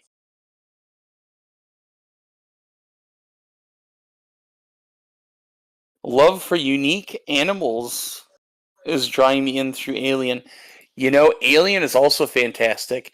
Alien 2 is, I would argue, is not exactly a horror movie, but Alien 2 is probably my favorite of that whole series. Alien 2 is like mwah, like perfection. Oh, the kind of horror that I tend to like is like more there's this guy, a lot of people know who he is, but he does like these. He was one of the guys that did the late night Adult Swim infomercials, unedited footage of a bear, Live Forever as You Are Now, This House Has People in It, like those ones, and a number of other ones. His name is Alan Resnick. He also had a YouTube horror series called Alan Tutorial, which is mortifying. But I like horror that, like, I'm going to sound like such a snob, but I like horror that doesn't appear as horror, and it, like, very quickly, like, becomes apparent that there is something not right. That's kind of like my favorite flavor of horror, is like that sort of like slow psychological drain, like that just really taxes you and keeps you on your feet. Like where you're like watching this shit and you're like, I can't trust any of these motherfathers right now. Like everyone's I don't know who's gonna do what. We gotta be careful. I'm That's back. like kind of my favorite flavor. Hey, what's up? Thank you so much for carrying the damn conversation. Y'all talking about horror right now? They asked me about my comic books. I told them, and it's like a horror comedy kind of comic. So then we started talking about horror. What specifically? What's sorry, I was out of the loop. Like, what, Oh, you're fine. what horror? Like, what's your favorite horror? What my favorite horror? I was saying is probably, well, not probably. So my favorite type of horror is not. It's horror that doesn't present itself as horror initially. I like really slow burns, like psychological, like psychic damage, type stuff. I would say that I said earlier, like the first Scream is one of my favorite movies of all time. It's masterful. And the thing that I love about it is, like, yeah, there's horror to it, like there's blood and guts and stuff, but the vast majority of the film is about not knowing who the killer is, and everybody, like, it creates this sort of like atmosphere of like distrust and like doubting yourself. And there's a lot of that I really enjoy out of my horror, and just really abstract, like, freaky stuff. That's so interesting. Cause my first horror was The Grudge.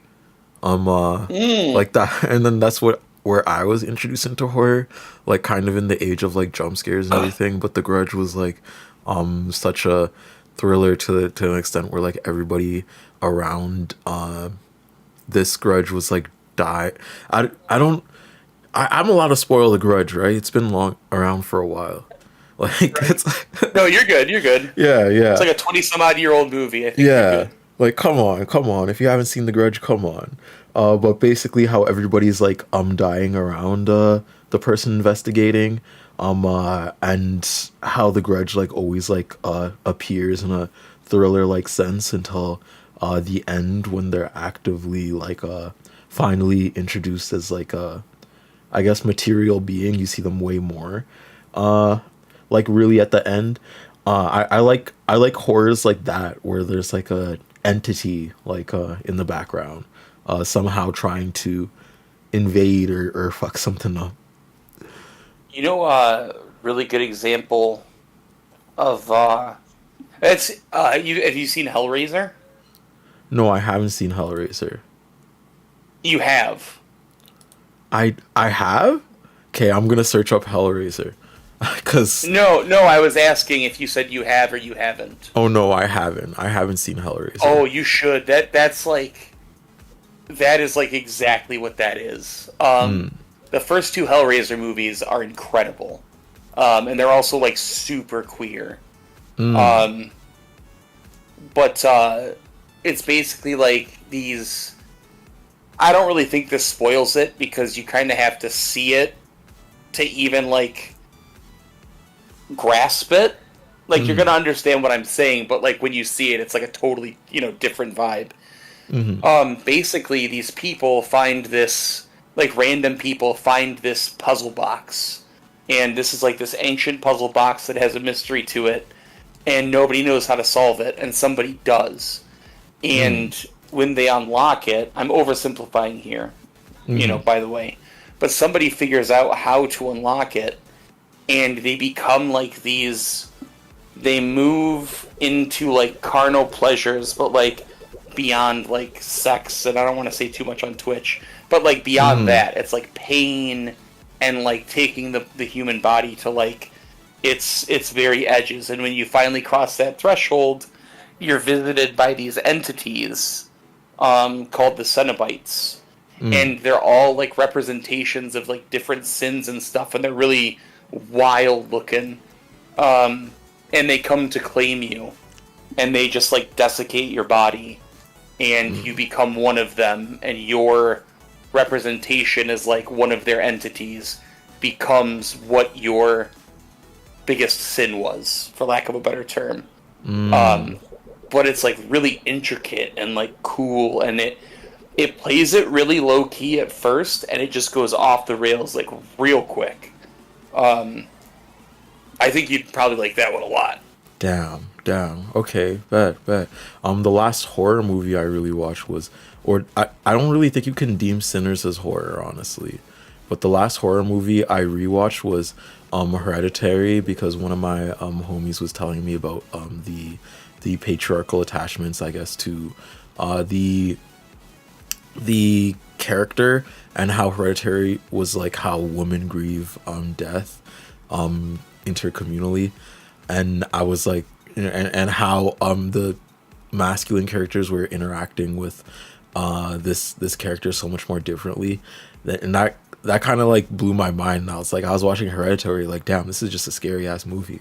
Like, I wasn't really looking at all of its socio inferences.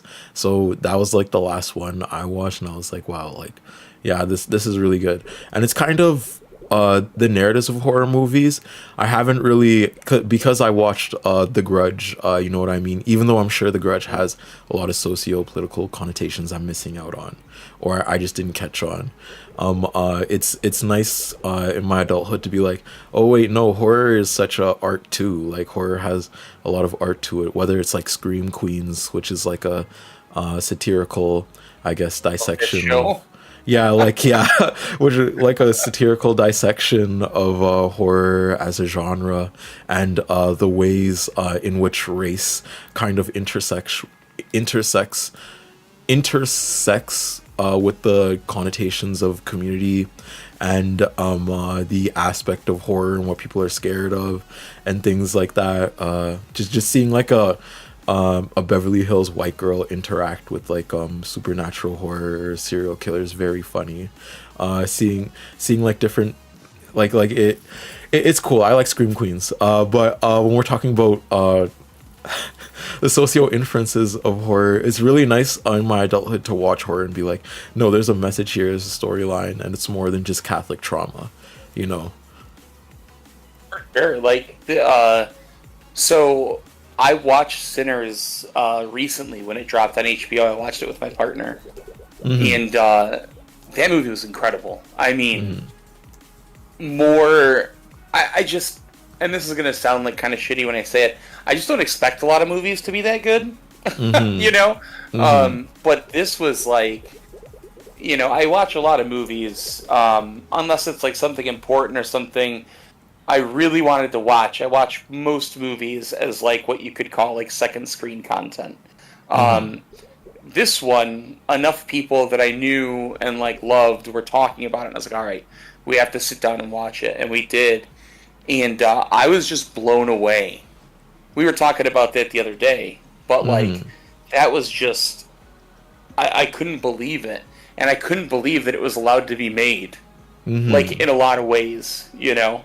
That was just such a transformative experience. Like, that and like I Saw the TV Glow was another one that I rewatched recently. That was just, it was almost too much. Like, watching it a second time because it's just so like spot on in a lot of ways. Yeah. See you later, R. Thank you so much. Thank you for chilling with us for so long. We about to hit the 4-hour mark. And I have to say, like, I love Sinners for that reason too. But watching it in a, like we were talking about this yesterday, watching it in a Canadian theater wasn't really the best communal experience. People were laughing at points where I was like, why are you laughing here?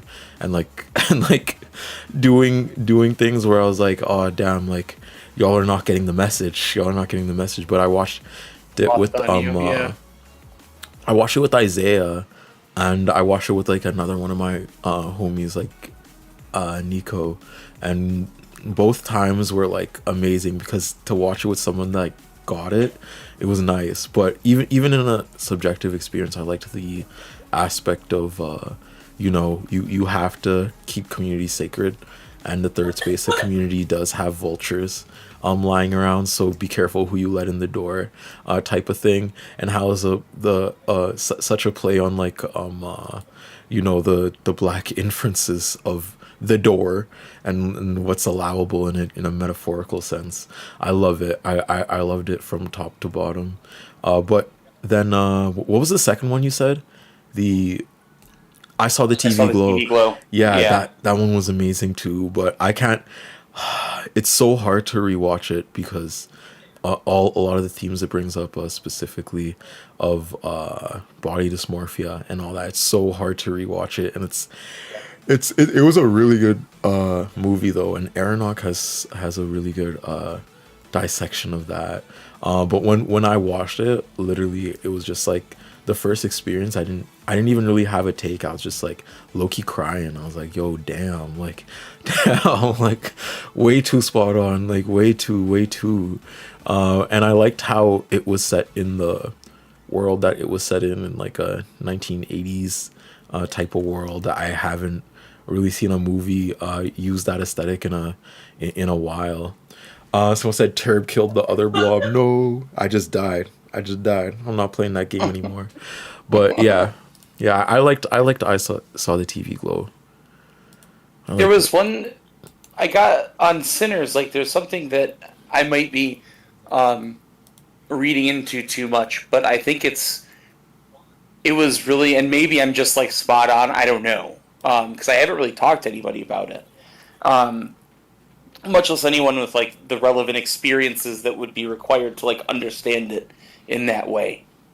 But the one thing that I found fascinating is that like the big bad, I'm trying to use as if anybody hasn't seen it because you have to watch it. I'm going to try to use like generic terms, but like the big, the singing guy. I didn't spoil too much of it, did I? No. Okay. No. Okay.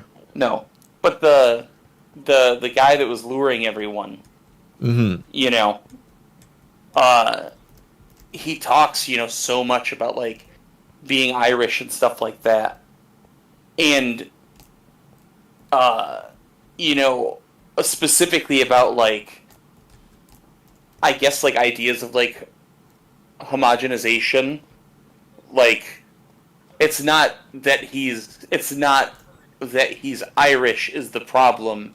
It's that because he is who he is, he's using a different marginalization to justify the sort of like whitewashing of the monsters in a sense. Mm-hmm.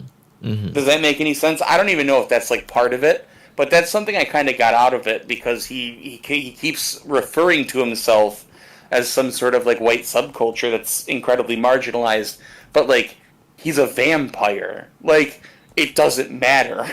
Mm-hmm. And so it just kind of read to me as like whitewashing movements and communities in favor of like sort of flattening the curve to make everybody stripped of their identity. And it fits into a history of reality to surrounding the narrative of white culture and how it consumes identities and uses marginalized groups to infiltrate third spaces, destroy communities, and overall just like fuck a lot of shit up. You know what I mean? Remick is a direct metaphor for that. Like Remick was although I did save on the rocky road to Dublin, and I do blast that shit. Well, on the merry road to Dublin, I be No, I'm not hating on the character or none, but I'm saying in a like you're saying in a lens of historical and material reality, that has been the case for the longest amount of time, where whiteness can be utilized. My specific example I'm thinking about is like after World War II, how before World War II, the KKK mostly relied on using notions of Catholicism in order to corroborate white identity, like in and of itself, like people from Ireland and Upper Canada that were like Catholic, and like the French who were Catholic, were very much dissuaded into joining society, like white society as a whole. But then after World War II, Catholicism boomed. You know what I mean? And like the aspect of that third space became an integral means of incorporating white identity into a forefront, and that was spread across a lot of white cultures because of Europe inherently. So these spaces of Catholicism became very white supremacist in and of themselves, which is like interesting because like Remick is like Irish, and like a lot of Irish settlers were Catholic. And like that same idea did happen like in places like Boston, where Irish people became like police officers. And after World War II, the needing of America's identity to be nationalized was more so under the a more World War II fashion, like eugenicist way of corroborating white identity. With like the one drop rule being placed on black identity as a caveat, right? And all the things you saw that with Haley Steinfeld, you saw that still being like black, you know what I mean, because blackness is a white narrative, but communally interacting with like these people, even though she's white as hell, you know what I mean. That's sort of I like how Haley Steinfeld was placed, because it just solidifies the idea that the narrative of whiteness is just so dumb, you know, like how in 2025 Haley Steinfeld would be a white like person, you know what I mean, but like in back then, like that's a black person. Like the narrative of whiteness and how it's evolved is so dumb, but it has been so destructive, like just as the movie like pointed out, to actual integral means of communal intersectionality. I love Sinners. I have so much to say about Sinners. That's like a pervasive thing, and I want to be clear here that like I'm not trying to like hijack the narrative, but that's been a lot of my experience, just from a different angle. With I don't want to get too deep into it, but like over here, I'm sure it affected Canada in a number of ways, but I don't. This is going to sound really mean, but I don't know if you were alive when this happened. I'm when not. when 9/11 happened. When 9/11 happened, I'm telling you, I was still in Cairo. Like I'm so sorry, Americans. Okay. I didn't give zero fucks. No. Like I was not even on Canadian. I was not even in North America when 9/11 happened. Yeah. Like I was, keep going. So, well, I forget if I talked about this yesterday, but there was a time, I think I did tell you, my dad told me when I was real young to just go by AJ. And I said this yesterday, I believe, but it was like in a matter of like 5 minutes, I was AJ, like the white kid, and then all of a sudden, I was like Osama bin Laden's like son, like out of nowhere. It was a matter of like homeroom. And then we went to lunch, and I was a completely different person, and I didn't know how to deal with it, and as a consequence of that, like my dad didn't know how to deal with it either. And then you couple in the fact that I'm a teenager with like all these emotions going with my white mother. You know, I love her to death. That's not like a denigration, but she doesn't know how to navigate that either. And so that was like, I didn't know it at the time, and it took me like a decade to really like start to work through what that meant. But like, this is why like when people get really pissy about like, you know, well, white people matter too, like why is everything gotta go? It's because you don't, it doesn't exist. It's not real. It only exists insofar as that it otherizes marginalized groups. Exactly. You know, and I think a lot of that is like, so one of my best friends is Catholic, like devout Catholic, but he's, you know, one of the best people I know. He's very progressive. He's not all, you know, gung-ho for the church, whatever that means, I don't know, but he's an amazing person. And you know, a lot of Catholicism, even within, and listen, I'm not caping for the Catholics here, but a lot of Catholics are like still persecuted by like evangelical Christians as what they would call like Jewish interlopers or like weird shit like that it did not happen. And because he's white, he doesn't have to deal with a lot of that. Like, nobody clocks you as a Catholic, right? Like, unless you're, like, you know, wiling out with, like, you know, the crucifix or whatever, you know, Catholic iconography is, you're not going to get clocked as that. Rosary, thank you, rosary. That's a thing that exists. Thank you, baby. My wife, my partner just chimed in. But no, it is one of those things where, like, there are, like, these invisible bigotries, invisible delineations between race where, like, I mean, you've seen me, Turb, like, I'm white as sin. Like, my cousin could be Casper the Friendly Ghost, you know? But then, if you look at, because my mom, like, glows in the dark, you know? But then if you look at, like, Syria, or, like, Lebanon, or Jordan, like, there's such, people think that, like, you know, Arabs are, like, they're, like, brown people, and I guess in this current thing, like, we are, sure, but, like, I know people in Syria right now that are whiter than I am. Like, I know people that you would look at and you'd be like, that is a white man from Nowheresville, America. Like, you know? And it really just kind of gives the game away. Yeah. It really gives the game away because it doesn't matter.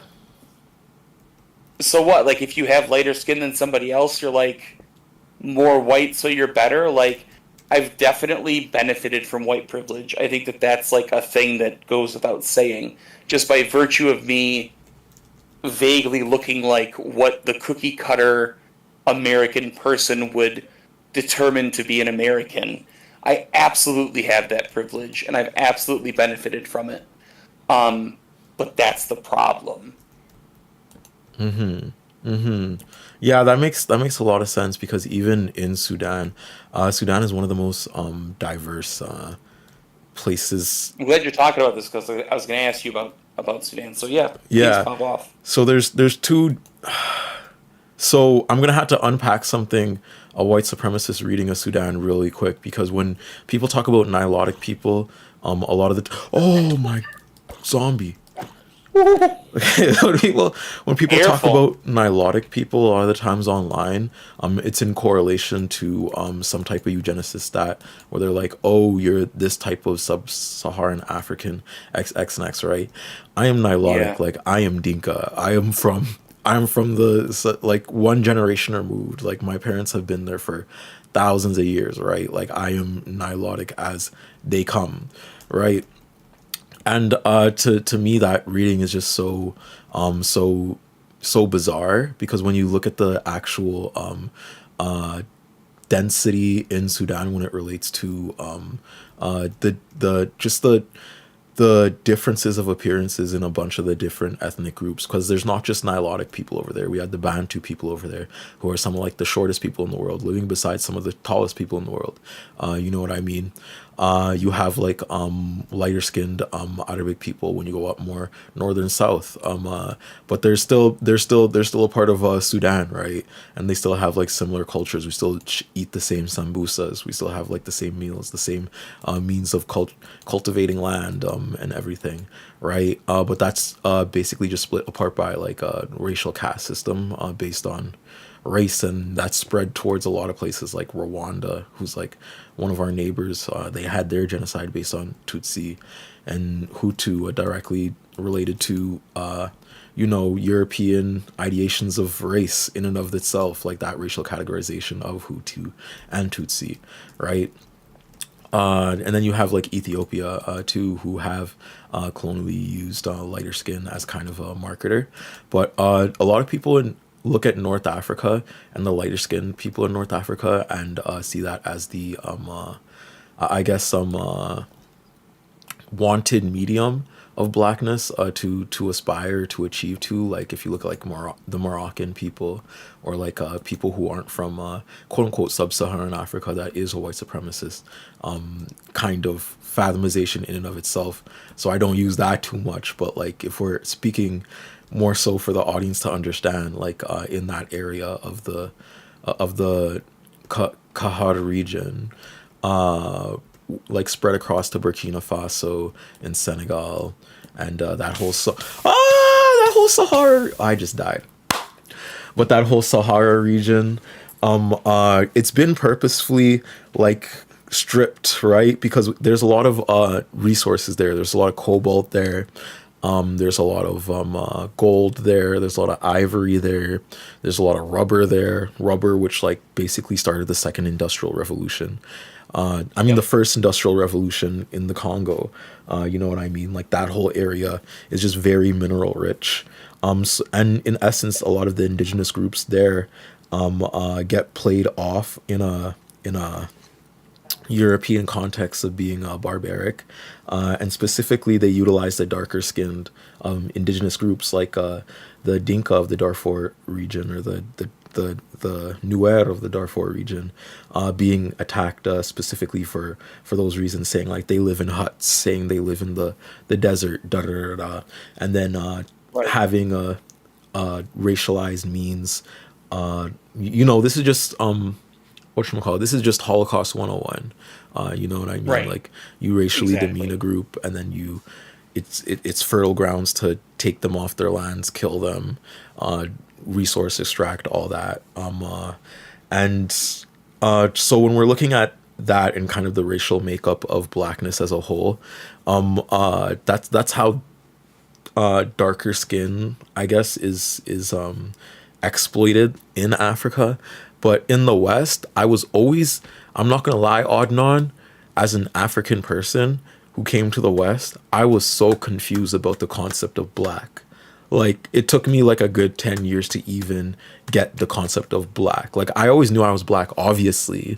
Like I'm a 6 foot, like I was always a really tall, like black kid, right? So I was always singled out in the caricature of blackness in a white narrative in and of itself. But like for me to understand the concept of black, because it was so different in Africa, where it's like every black person in Africa, we all kind of get it. There's kind of a Pan-Africanist idealized lens to blackness in my region, spread out to Sudan, spread out to Kenya, spread out to Rwanda, spread out to wherever you go. You know what I mean? There's not really much of a nationalistic tie to identity the same way there is in North America, specifically to the idea of blackness too. But which I get though, because Black Americans, y'all should definitely keep your culture sacred and pop your shit at the end of the day. You know what I mean? I'm not hating on that. But in Canada, specifically the way I would be deemed as a black person was so weird to me as a kid, because I'd be like, I was a really smiley kid and really interactive kid. I'm a Sagittarius. So like I'd be running up and like talking to everybody type shit, even since I was a kid. That's how we get along. Yeah. But like that same means of policing, I guess, from a differing lens, from like a white perspective, was put on me, and I was not always the kids were the most friendly. I found more so children of immigrants were like the most friendly to me, like people that didn't really get the concept of blackness too in North America, and it was way more refreshing in and of itself. But like you said, they're light. There's people who have such light skin, spread out from Sudan all the way to Cairo, in Ethiopia, surrounding Sudan, in Somalia, in so much other places. You know what I mean? It's just the concept of blackness is used to further demerit and demoralize. Like if you look at Avatar 2, which is one of the most best-selling movies of all time, and I can't do a Donald Trump voice. One of the best-selling movies of all time. I can't do it, but that is directly just based off of the colonial extraction process that went through with the Nilotic people in Darfur and in Sudan, right?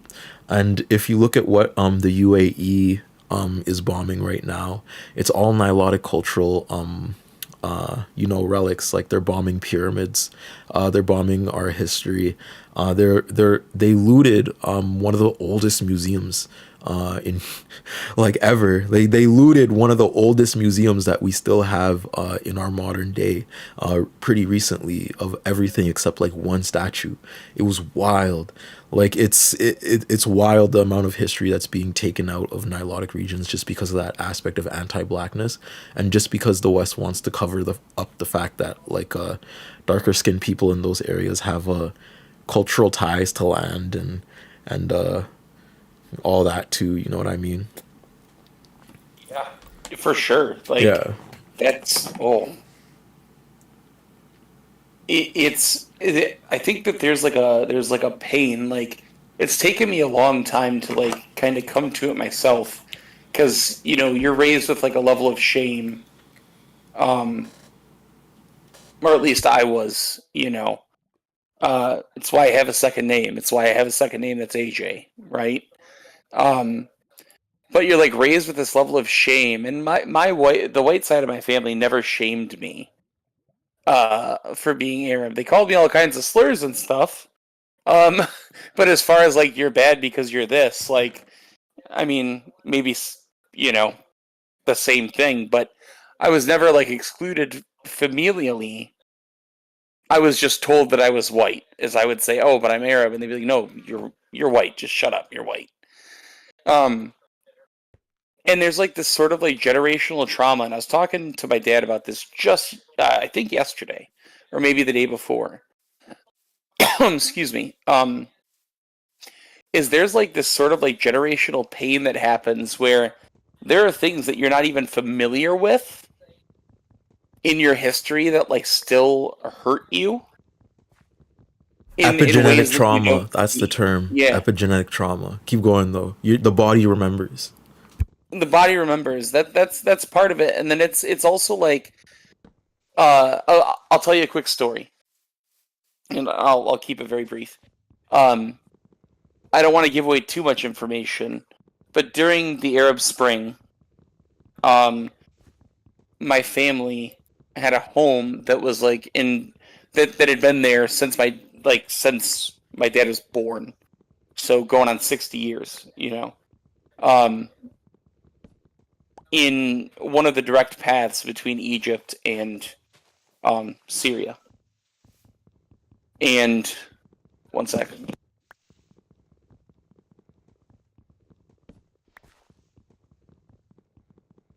Okay. My parents divorced when I was real young. I really don't care that much about it. Like, honestly, I was so young that it didn't really...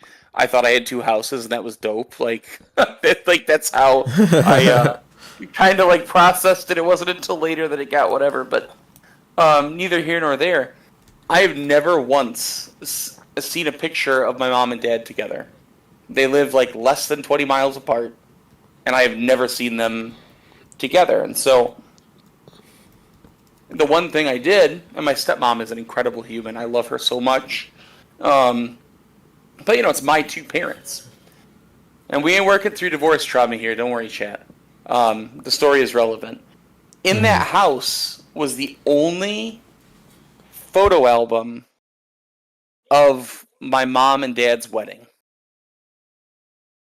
And as far as we had known, like the house has been like just shithoused dozens of times over in various ways, through like war, through not being able to get there to fix stuff, you know, things like this.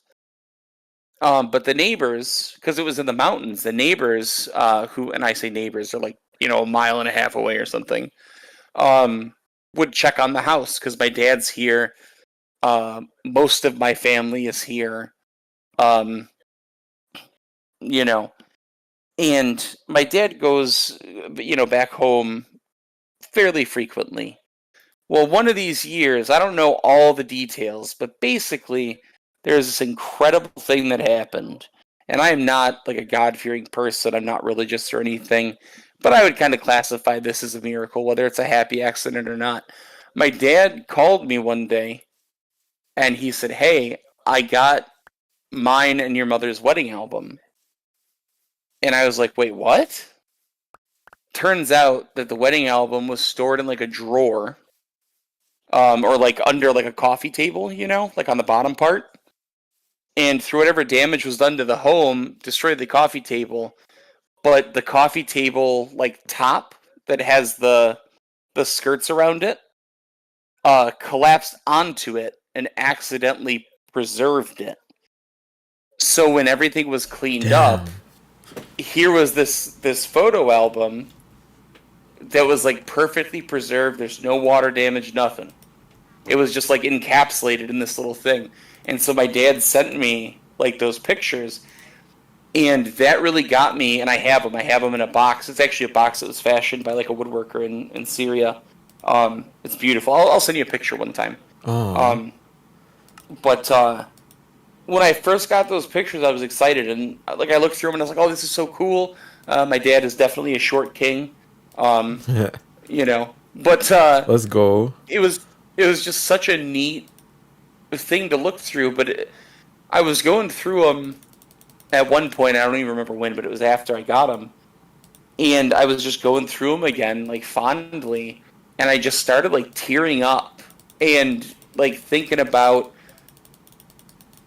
you know, this is like something that maybe I never would have cared about, but like just understanding like the context in which it was gotten, the way that it was preserved, the way that it persevered through history, the way my dad, you know, left Syria to get a job over here, and then everything went to shit, you know, in the before the 80s, but for him in the 80s. And like just sort of that story is like something like I feel it in my bones, and I don't really have words for it. There's just like this tie to it. It's not supernatural. It's not some magical thinking. It's just like that exists within me somewhere. Yeah. And it's I can only imagine that that's not an uncommon experience. Yeah, it's not. I've that never been to experience Syria. of, I'm not gonna lie, Adnan, you're hitting the experience of Pan-Africanism in and of itself kind of on the head right here, and the kind of return, because a lot of our parents were promised like after like, you know, a certain amount like made or something, they could go back to their homelands like, and, you know, rebuild, or, you know, like make something out of it, like on your own lands after immigrating, right? But then you kind of get stuck in a trap of capitalism, and you just gotta keep working and working, and like a million, as you've lived in the West, a million things can pop up that derail your expectations, you know what I mean? And then eventually that idea becomes more and more and more of like a reality, you know, won't come into fruition, and you're like, and I know a lot of like my parents even yearn to like go back, or like have some type of recollection. My parent, I call all of my like relatives like sort of like my parents, or like my cousins, or like aunties, or uncles, you know, like that's just how it is in Sudan.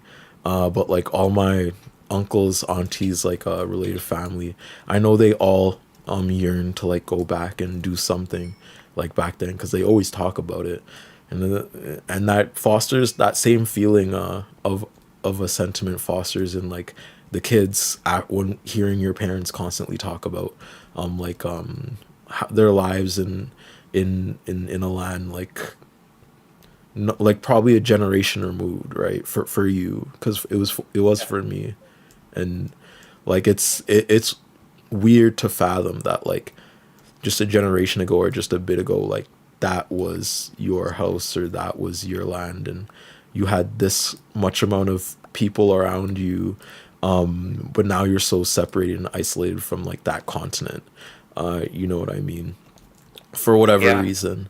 And it is sad. It is sad. It's something I feel every day almost. Like I say this all the time. I would be so happy to just be like, to just have a upbringing like my dad and just be a cow farmer in Sudan, like, and just live on the River Nile.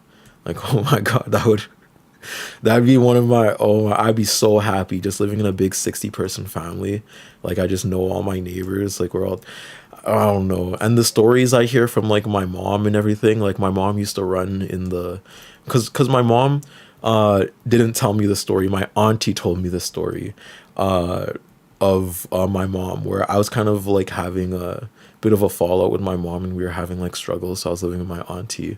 My auntie would tell me these stories. She was like, like back when I was in Sudan with your mother, we would go to the jungle and like run through the forest. And it's like, oh, your mom hated your mom hated the hippos. They always freaked her out. Or your mom, and I'm like, oh my God, like, we don't have that environment around us anymore. We don't have those stories anymore. We speak in a different language. Like even when I speak with like my grandma, I have to speak in my mother tongue, Tongmangjang. But she has such a different understanding and familiarity with that tongue than I do. You know what I mean? Yeah. When it's like not my actual grandmas are dead, but like my grandma, as in like my cousins. You know what I mean? Like my matriarchs. Yeah. Right. That's my tete. That's grandma in Arabic. Is tete, and jiddo is grandpa.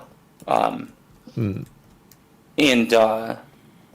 it's really interesting because when I visit, we talk through a relative. Usually my dad, and my dad is like very good at, because a lot of Arabic doesn't have, and I'm sure it's like this with a lot of languages, but Arabic doesn't have a lot of like direct translations, like contextually in Arabic. Yeah. So it's such a metaphorical language. Like when it can be, yeah. Yeah. And it's why my mom was so good at insulting people. I always loved her. So it's like, well, keep going. No, it's just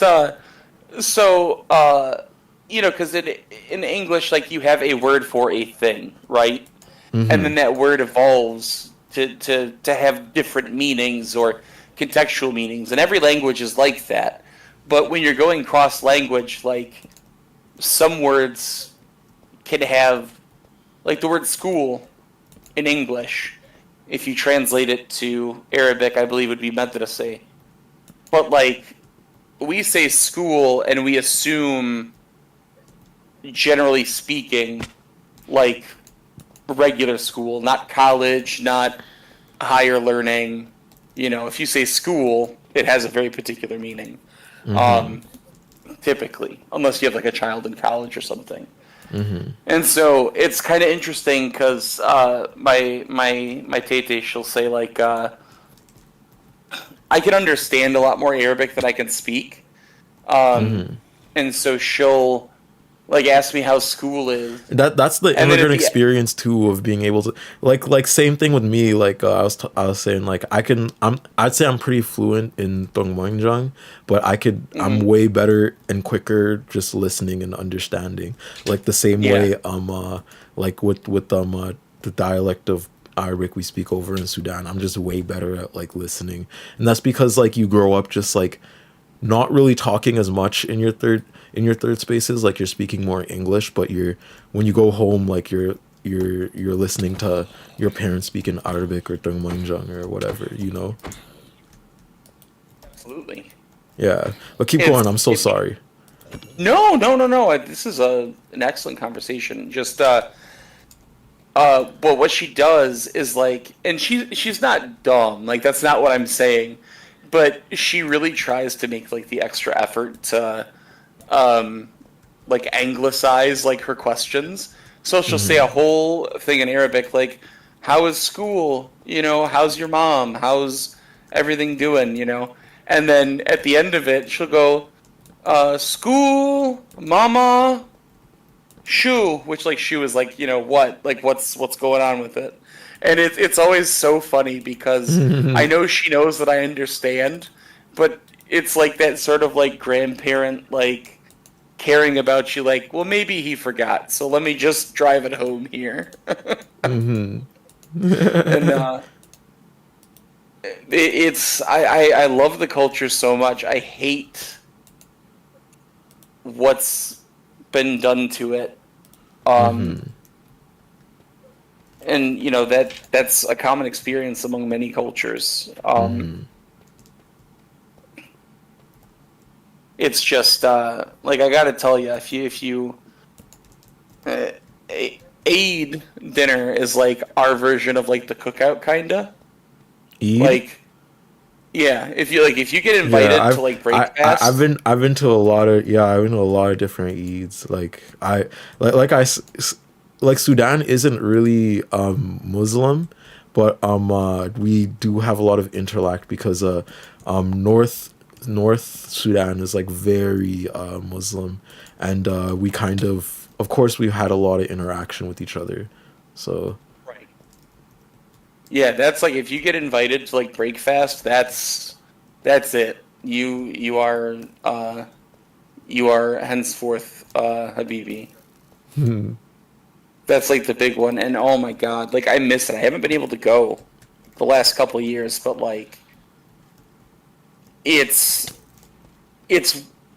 so communal in a way that like even like the average dinner of a family in the West that like sits down at a table and has dinner every night, it's like different. Like you get there usually in the morning or the early afternoon, and we have tea, and they pull fucking everything. Like they pull couches from the living room to like situate everything around the dining room table, like so everybody can sit, and like they just line the dining room or kitchen, you know, with seating basically, and then you have like one access path to the table where you have to ask everybody to like pass things down, and it's like a whole day of everybody just like drinking tea and talking, and um, both common misconception, both men and women are cooking all day. It's not just women, it's not women's work.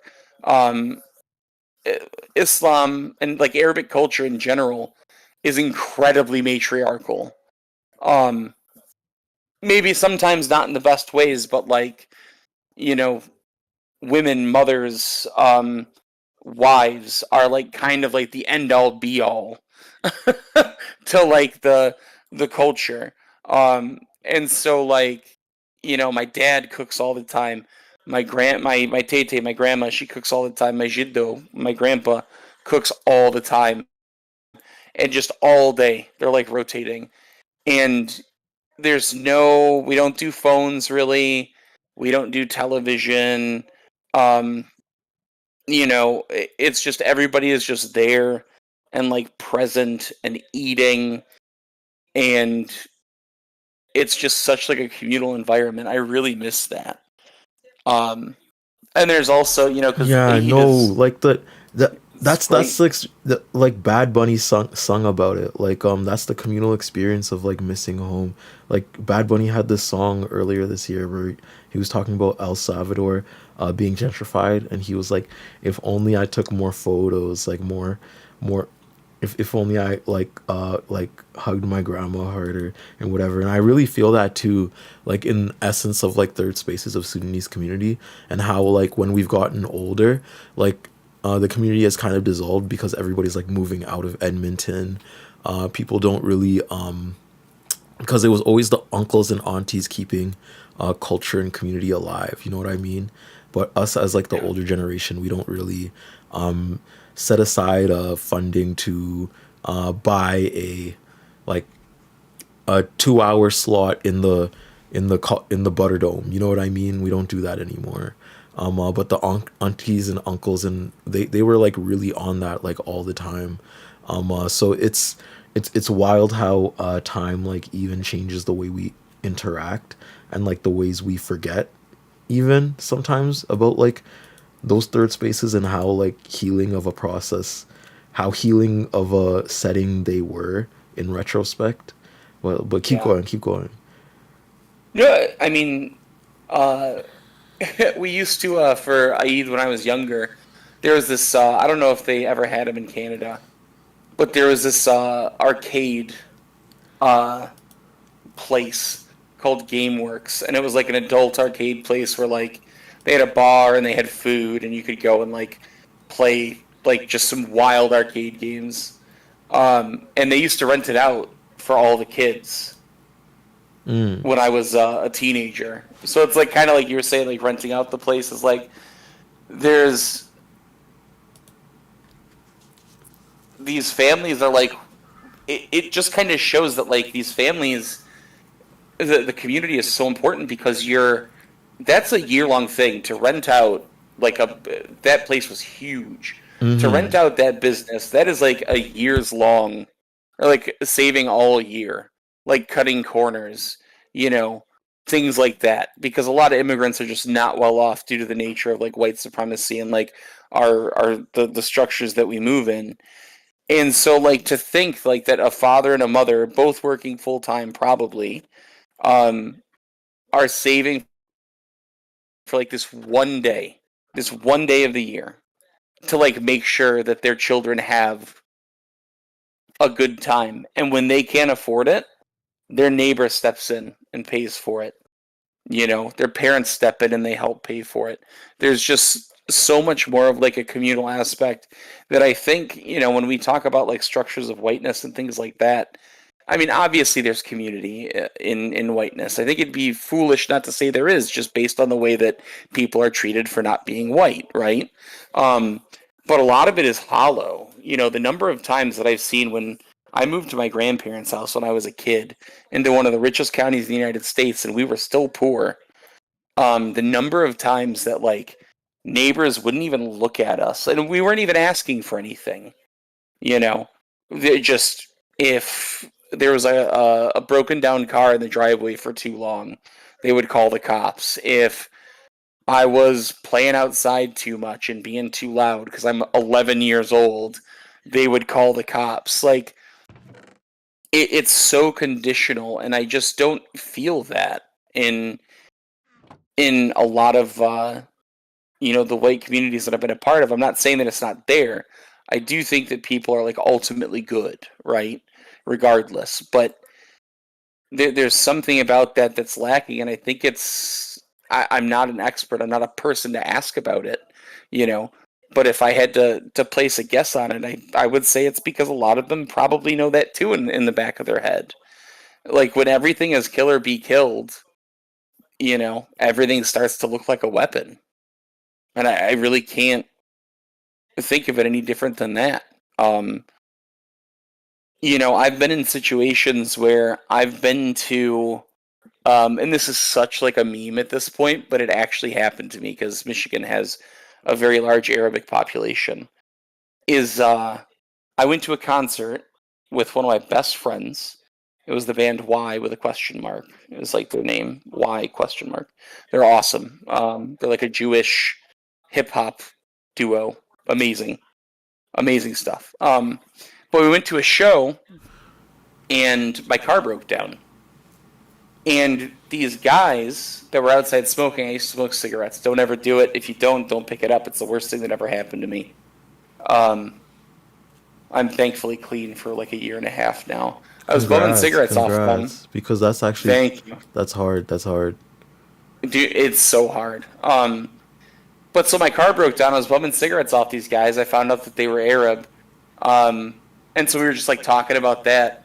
And after we like exchanged information to hang out, he's like, wait, I can't say my last name, but my last name, when my great-grandfather came here, like, the first time for work and then went back home, signed his birth certificate with one letter incorrect because they couldn't read his handwriting.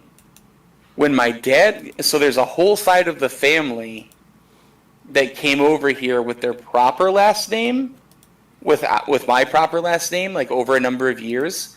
And then when my dad came here, they gave him his great-grandfather's last name because it was already on file.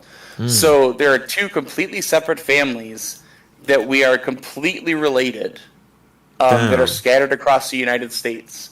It's an incredibly unique last name for the region. And when we exchanged information, I was like, yeah, what's your last name? I'll put it in my phone. This is like 2012. And he said it, and I was like, wait a minute. Is your dad Samir? And he goes, he like looks at me, and he goes, wait, is your dad blah blah? And then we were like, yo! It's like two complete strangers. But then he's like, hey, my dad owns a shop. Like, just roll through. Like, we got it. Don't worry about it. And they did like $1,500 worth of repairs on my car. For nothing. Damn. We never met. It was just like the community. I mean, I'm sure a lot of it was we were related, but like, you know, even like gas stations and stuff. I've been out here, and we, you know, Arabs happen to own a lot of gas stations in Michigan. And I'll pull up and like my car will get declined. And, you know, we'll just talk for a second. I'll be right back. And they go, oh, BB, it's fine. Don't worry about it. Just pay me whenever. Or don't worry about it. I got it. Like, there's a level of community. I don't know if that guy's like a shitty person or not, but like, just based on like that communal aspect of identity, there's like this unspoken bond of like hardship and struggle and helping people, and they tend to extend that thing to just about anybody else too. You know, I don't think people really understand like what that means. There is. That was kind of rambling, but No. There is, like you said, there is a like. I don't even know what to call it. Like a collective class conscious, like around immigrants. Like there's a collective. There's more of a collective. I don't even know what to call it, because I definitely standing. I definitely felt that like in Southern Sudanese community, but even outside of Southern Sudanese community with like my Filipino friends. Like one of my Filipino friends' mothers would literally call me like their like grandson, and like every time I wasn't around, they'd be like, "Oh, where's Diab? Where is he?" And like I never really had. I'm not gonna lie, I'm sorry, white people. I never really had like white mothers do that for me or anything, or like that just hasn't happened. But the aspect of like even when I'm like leaving the house, they make sure I leave with like a tray of food. You know what I mean? Same thing with like my parents. Like when my parents would like literally befriend my parents' parents if they were immigrants, right? And then like be like, oh, you're coming over here? Okay, we'll make a quick call. Make sure you come over here safe. Like send them home with like a tray of food. Make sure they're eating when they're there. Like it's wild. It is wild. I will say that sense of community in immigrant community. Absolutely. I think one of the things I think is like a core part about it, especially for like a lot of disenfranchised folks, is like when you like in marginalized communities, like coming to America, like having nothing in theory and having to build it from scratch, is like when you have nothing, everything like kind of becomes ephemeral. Like if you have food and somebody else doesn't have food, you have the experience to understand, like distribute that to them. You know that you want to, you know what that feels like. You don't want somebody else to feel that. You know what I mean? Mm-hmm. And there's also just like a lot of different ways that people show like love or like acceptance, and a lot of that is just like through food in general. You know? My family didn't do that. Like my dad's side did. My mom's side doesn't. Like, and that's not really for any reason. I can't pin that on any particular thing. There just isn't a culture of that in my family. But like with my dad, if I go visit like my tete and jiddo with my dad, like I'm leaving with kibbeh. I'm leaving with like a tub of like freshly made hummus. Yeah. They found out that I was visiting a week ago, and they woke up at 5 a.m. so they could have it done by 2. Like I'm leaving with trays of food. Yeah. Because that's just, I don't know if it's inherent like instability in like food historically, like what it is, but whatever that culture is, like you feed people. That's love, you know. And it kind of matches up with the North American timeline too, of a restriction of third spaces specifically for like indigenous people as a whole, with like the banning of potlatches and like communal meetings, where like food would be shared and gifts would be given. You know what I mean? And how kind of the aspect of a white narrative destroys marginalized communities to that extent, but keeping that same I guess scarcity mindset in white societies, so that same third space isn't replicated to the extent, you know what I mean, of I'm sending you home with like plates of food, I'm sending you home with, and I'm not saying there's people that don't get it. Like I said, like yesterday, one of the most instrumental people in my life, their name was like Clayton, and they were one of my basketball coaches, and they were also a bus driver, and they would let me on the bus free all the time, just so I could get like breakfast with my bus money, which was so amazing. But in extents to like a broader community, I just haven't felt that in any other gathering, if it's not North African or Islamic in some sense, like from that area. And I feel like that community's fester too, just because of the way like people were redlined coming into the country, because we were all kind of shoved into like town housing. So I had Syrians around me, I had Ethiopians, I had Pakistani people, I had like so much people around me, like a variety of things to learn from. Even when we were running outside like yelling and having fun, I didn't really have people call the cops on me in my immediate area. It's kind of like that town housing area was like, it was a nice little place of refuge too, because when I got older and I was walking around whatchamacallit, there's this Sherwood Park where like one of my friends lived. They're still cool, I still like them, but I had the cops called on me, and that's an experience, just walking around and having the cops called on you. That's a marginalized experience. I've never had that happen to me. Like, not on the basis of just walking around. I was always up to some fuckery, you know? Yeah. Oh my god. But yeah. Oh, I forgot what I was gonna say. It's kind of funny because like I just kind of grew up like hating cops, because like my family, the best way to describe it, and I'm not, it's gonna sound like I am, but I'm not meaning it that way, is like my family is like absolutely like, you know, from like white trash, like trailer culture, like, and I own that, because that's a hell of a lot better than whatever it is now. Trailer park has like its own entire culture, you know, going on, just by nature of the people that live there. It's always been like, so I've always been like, you know, don't talk to the cops. Like, I learned that at a very young age. My uncle told me, he's like, don't, you know, when the cops ask you what's going on, if you know something, no, you don't. Like, even if you do, you keep your mouth shut. You say, I'm just a kid. I don't know what's happening. But then, like, kind of as a result, like, I carried that with me, but, like, that's safe for me to do, right? Is, like, I can act a fool to a cop and probably walk out of it. You know? I'm going to get a slap on the wrist. I might get a ticket. They might take me in. there's no mortal danger involved with me interacting with the cops in theory. Then I mean, I have firsthand experience in telling cops to go fuck themselves. Like, I have no patience for them. It's just there's when people, I don't know. You touched on something that really pisses me off. Is just like this. I've called the police maybe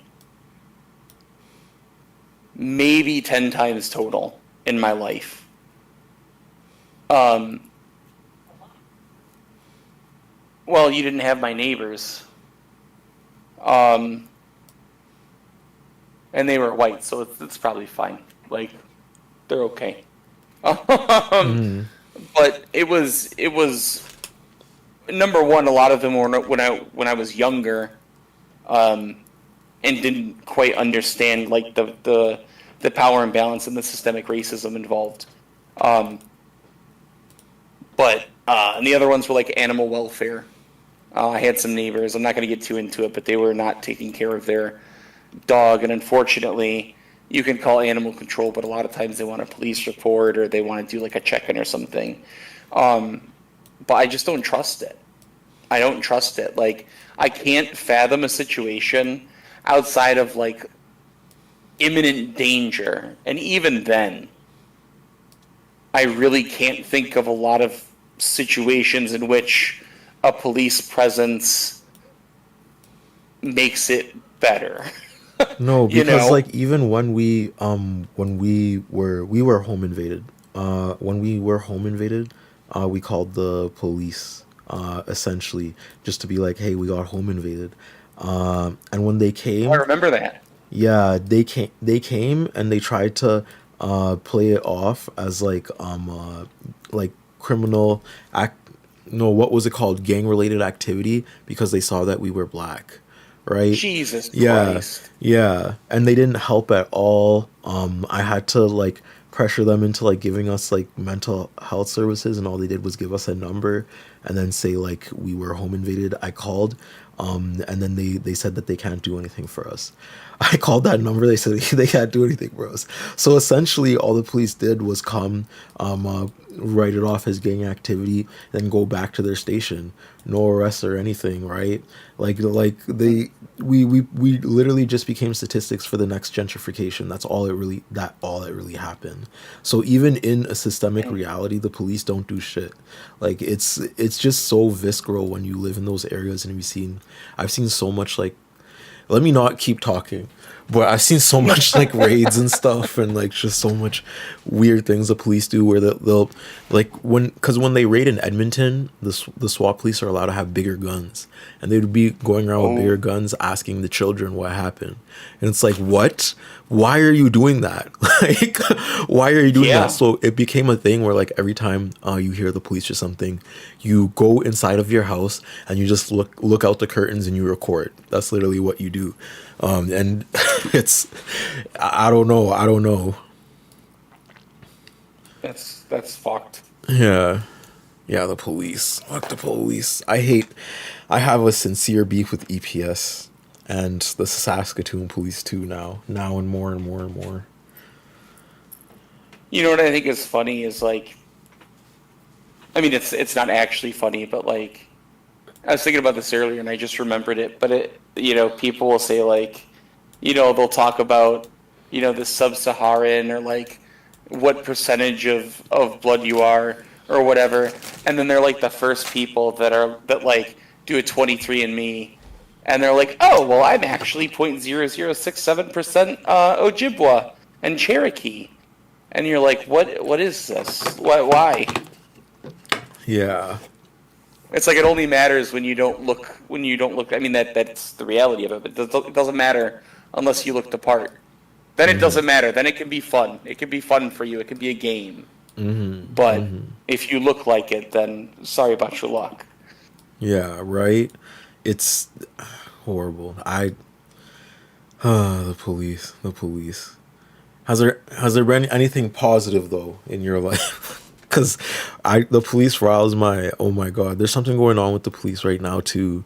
In essence too, I think I told you about this yesterday. Our comrade who was like wrongfully arrested at like a protest, and but we had And I the watched whole that thing. video when you were showing it. Yeah. Yeah, we had the whole thing recorded and everything though, so he's gonna be okay. But the utility of that arrest is the spectacle and the way the police will now have a reason, even if the case lasts 2 weeks, the police still have a reason to have more police presence at the protest, and they still have like an alibi of a press release. They could do a press release and have like everyone in the comments kind of reaffirm them by being like, oh, that protester didn't get years in jail, but the truck convoyers did. You know what I mean? And it becomes like just a whole fucked thing. But in reality, the case is very straightforward. Bro didn't do anything, and the dude was trying to run people over. Like, like, right? That's what. Yeah. And this is not like what I said. This is what the lawyer that marches with us said. So I'm trusting that. But yeah, that's happening with the police right now. But I'm ranting now. In positive aspects, in really good things. We have this 7th gen rising donation thing going on. We got a lot. Yeah, what do we got on that? Yeah, I've been meeting a lot of new people outside, a lot of community members. Same thing, like a lot of immigrants. I'm finding solidarity with a lot of indigenous peoples. That's really cool. Like when you're on the grounds community building, you could see how something like the Rainbow Coalition formed, because you're like, wow, everybody's searching for liberation at the same time in these third spaces. Really cool.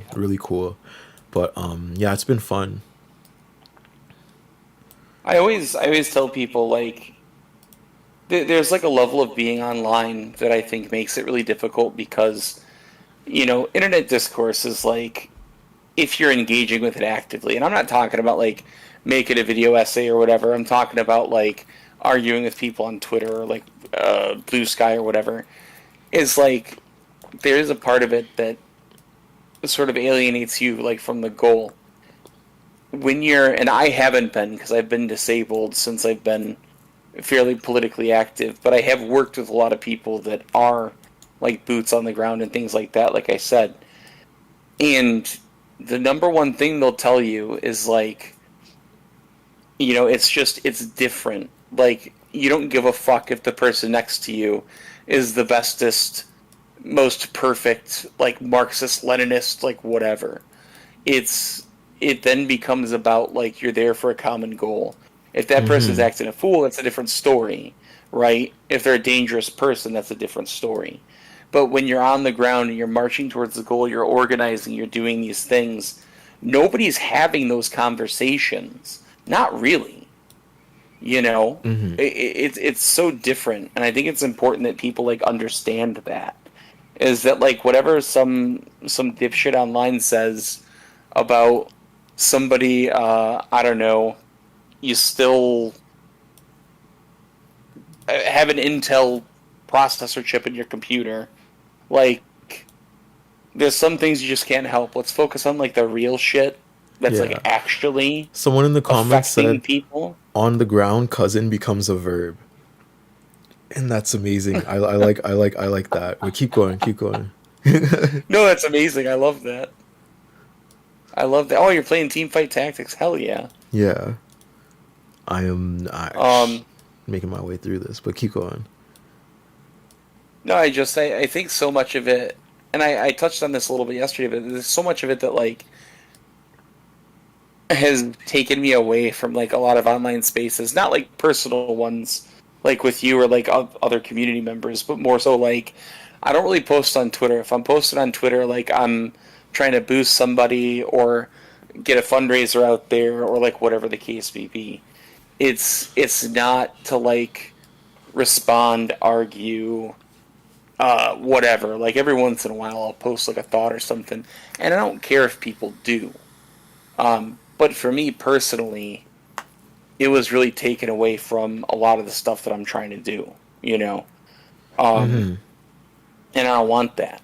I would rather be, somebody that boosts other people up, because like it's not that I don't have a lot going on. I do. It's that there are so many more voices that need to be heard, that need to be boosted.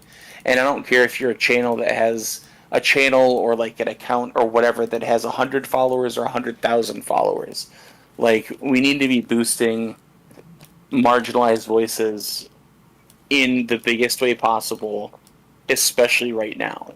Like, that's just fact. That's church. Like, you can't have this movement or these things without the people that are most affected by them doing the work and being heard. And the people that are less affected by it, like, and again, I'm not saying this is a denigration, but like, I've been really happy to see like a lot of like more white content creators like stepping up and boosting voices, because, you can still use your platform to boost more marginalized voices and stand between them and the harm that befalls them. And like, that's what I think a lot of people need to be doing right now. And I've been really glad to see like people in our community start to do that more and more and more and more. And most people had been, but I saw it a lot, specifically with the rise of awareness and with Palestine's cause, with the Palestinian people's cause, and the boosting of fundraisers and the taking of specific voices. Like, I was really happy to see Ahmed Sarsour like come on the channel, get a bit of recognition, and then Noah being like, okay, I'm gonna take Ahmed, you know what I mean? And then him like hitting his goal because he found an even bigger platform on top of like the funds he received here. It's amazing, like seeing the way like a community like bands together. I've like the commentary creators, like I said this before and I praised Nikki countless times, but Nikki off of close friends posting and everybody joining and everybody wanting and willing to be in it. It sucks that like a tragedy like Palestine, like a live stream genocide, was something that made a lot of people lock in. But I'm happy that it did, because we do need to see more verbs in the world and less discourse, less now. Like we have a lot of voices. We have a lot of voices. Talking about a lot of things, and sometimes I'm like, I'm not even the best voice, but yeah, the aspect of highlighting people that need to be highlighted in marginalized communities, like with 7th Gen, this fundraiser, because I'm one of the 70 people a part of 7th Gen. There's like people in the food kitchen, there's people that distribute. Kat's the organizer, like the main organizer. There's a lot of different moving parts a part of Next Gen that come together like in community to do something like this. So it's nice to see even video essayists like you hopping on and helping on and on. It's been fun. And someone in the audience said, Wizzy Talks a Lot said, oh my god, you're streaming all day. Yeah, we're streaming all day. We're streaming all the way till 11. Holy. But yeah. there's a lot to it. Like, for me, like, I don't really have a platform personally, but like, what I do have is like, there are people that I know, there are people that I talk to, there are people with platforms, and like, I'm happy to not have a platform because it gives me the space to like help other people, get platforms. I do a lot of like behind the scenes work, whether it's like moderating or like script reading, or like people will reach out to me for like sensitivity readings and all kinds of stuff. And I would much rather be doing that and letting people that are talented with that specific thing. I would much rather be like the helper than try to pretend like I can do it and like cloud up the space, with some like vaguely half-assed, attempt at doing it. I really like being somebody who enables people like to do good work. That's fulfilling to me. And so I'm always happy to do it, you know? I'm always happy to do it. It's kind of like a passion for me. And that's, you know, I've been accused of being like a clout chaser because I talk to people like with platforms and stuff, and I'm like, I don't know what you're talking about. Like, I don't think I've asked anybody for anything. Yeah, I've never so paid Audnon once with all the work they've done. They've literally done probably the last 3 days, like 10 hours of work for me, and I never paid Audnon once. I need the chat to and I don't want it. I don't want it if you had it. Like, this is what it's about. Like, you give what you have, and you take what you need. That's it. Like, end. That's it. Yeah. Yeah. When's Sean coming on? Sean is, I don't know. Let me check the streamers on. Oh, Lost Futures is ready to hop on. Lost Futures, you can get readied up. I don't know about Sean, and if I open my Discord DMs, I don't want to do that. Got a message though.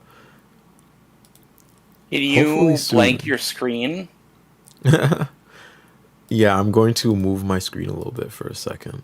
So or if you want, I don't know Sean, but if you want me to like run comms on it and just tell him like, hey, message this person, can and you then do I can just the add in the Discord?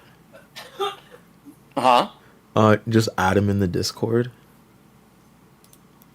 You're like, yo, what's up? Just tell him what I just told you. Yes.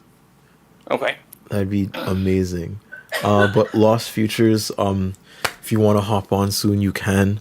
Adnan, you've been amazing. Adnan, you've been amazing. And thank you for helping me, because I'm not going to lie, talking to myself, sometimes it gets really difficult. So having somebody else here to like bounce off on and conversate with is amazing.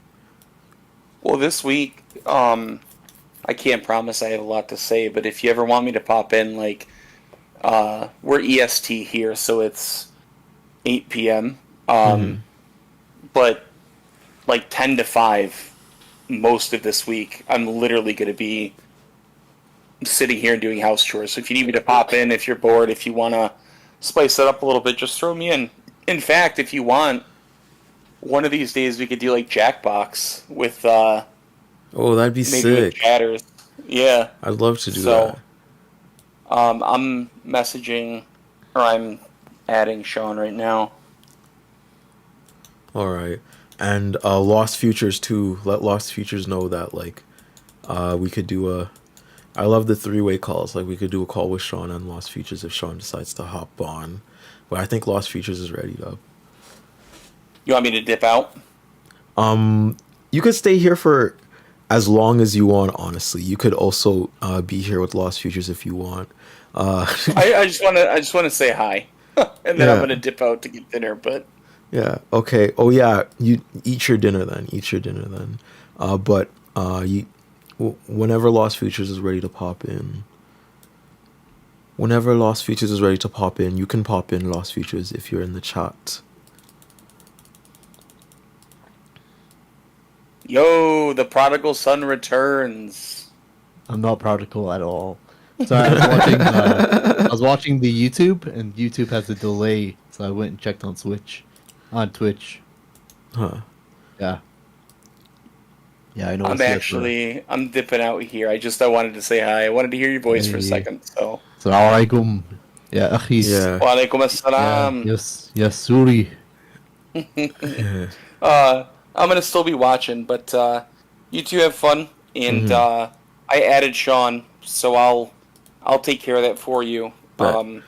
Thank you so much. Right. Thank you so much. See you all later.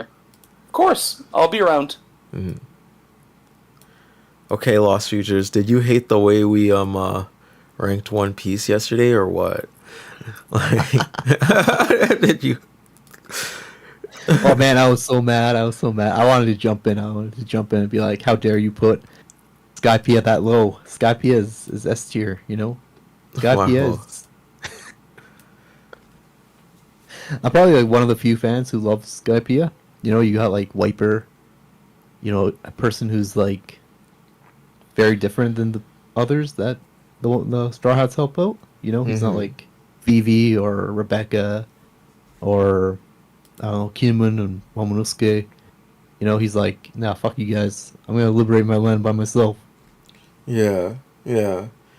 I mean, I no hate on Skypiea, but Skypiea was just like it had less. The story beats were like more spread out, and it was less of a concise story than like Impel Down and Marineford and Water 7 to me. That's why I was Yeah. ranked lower.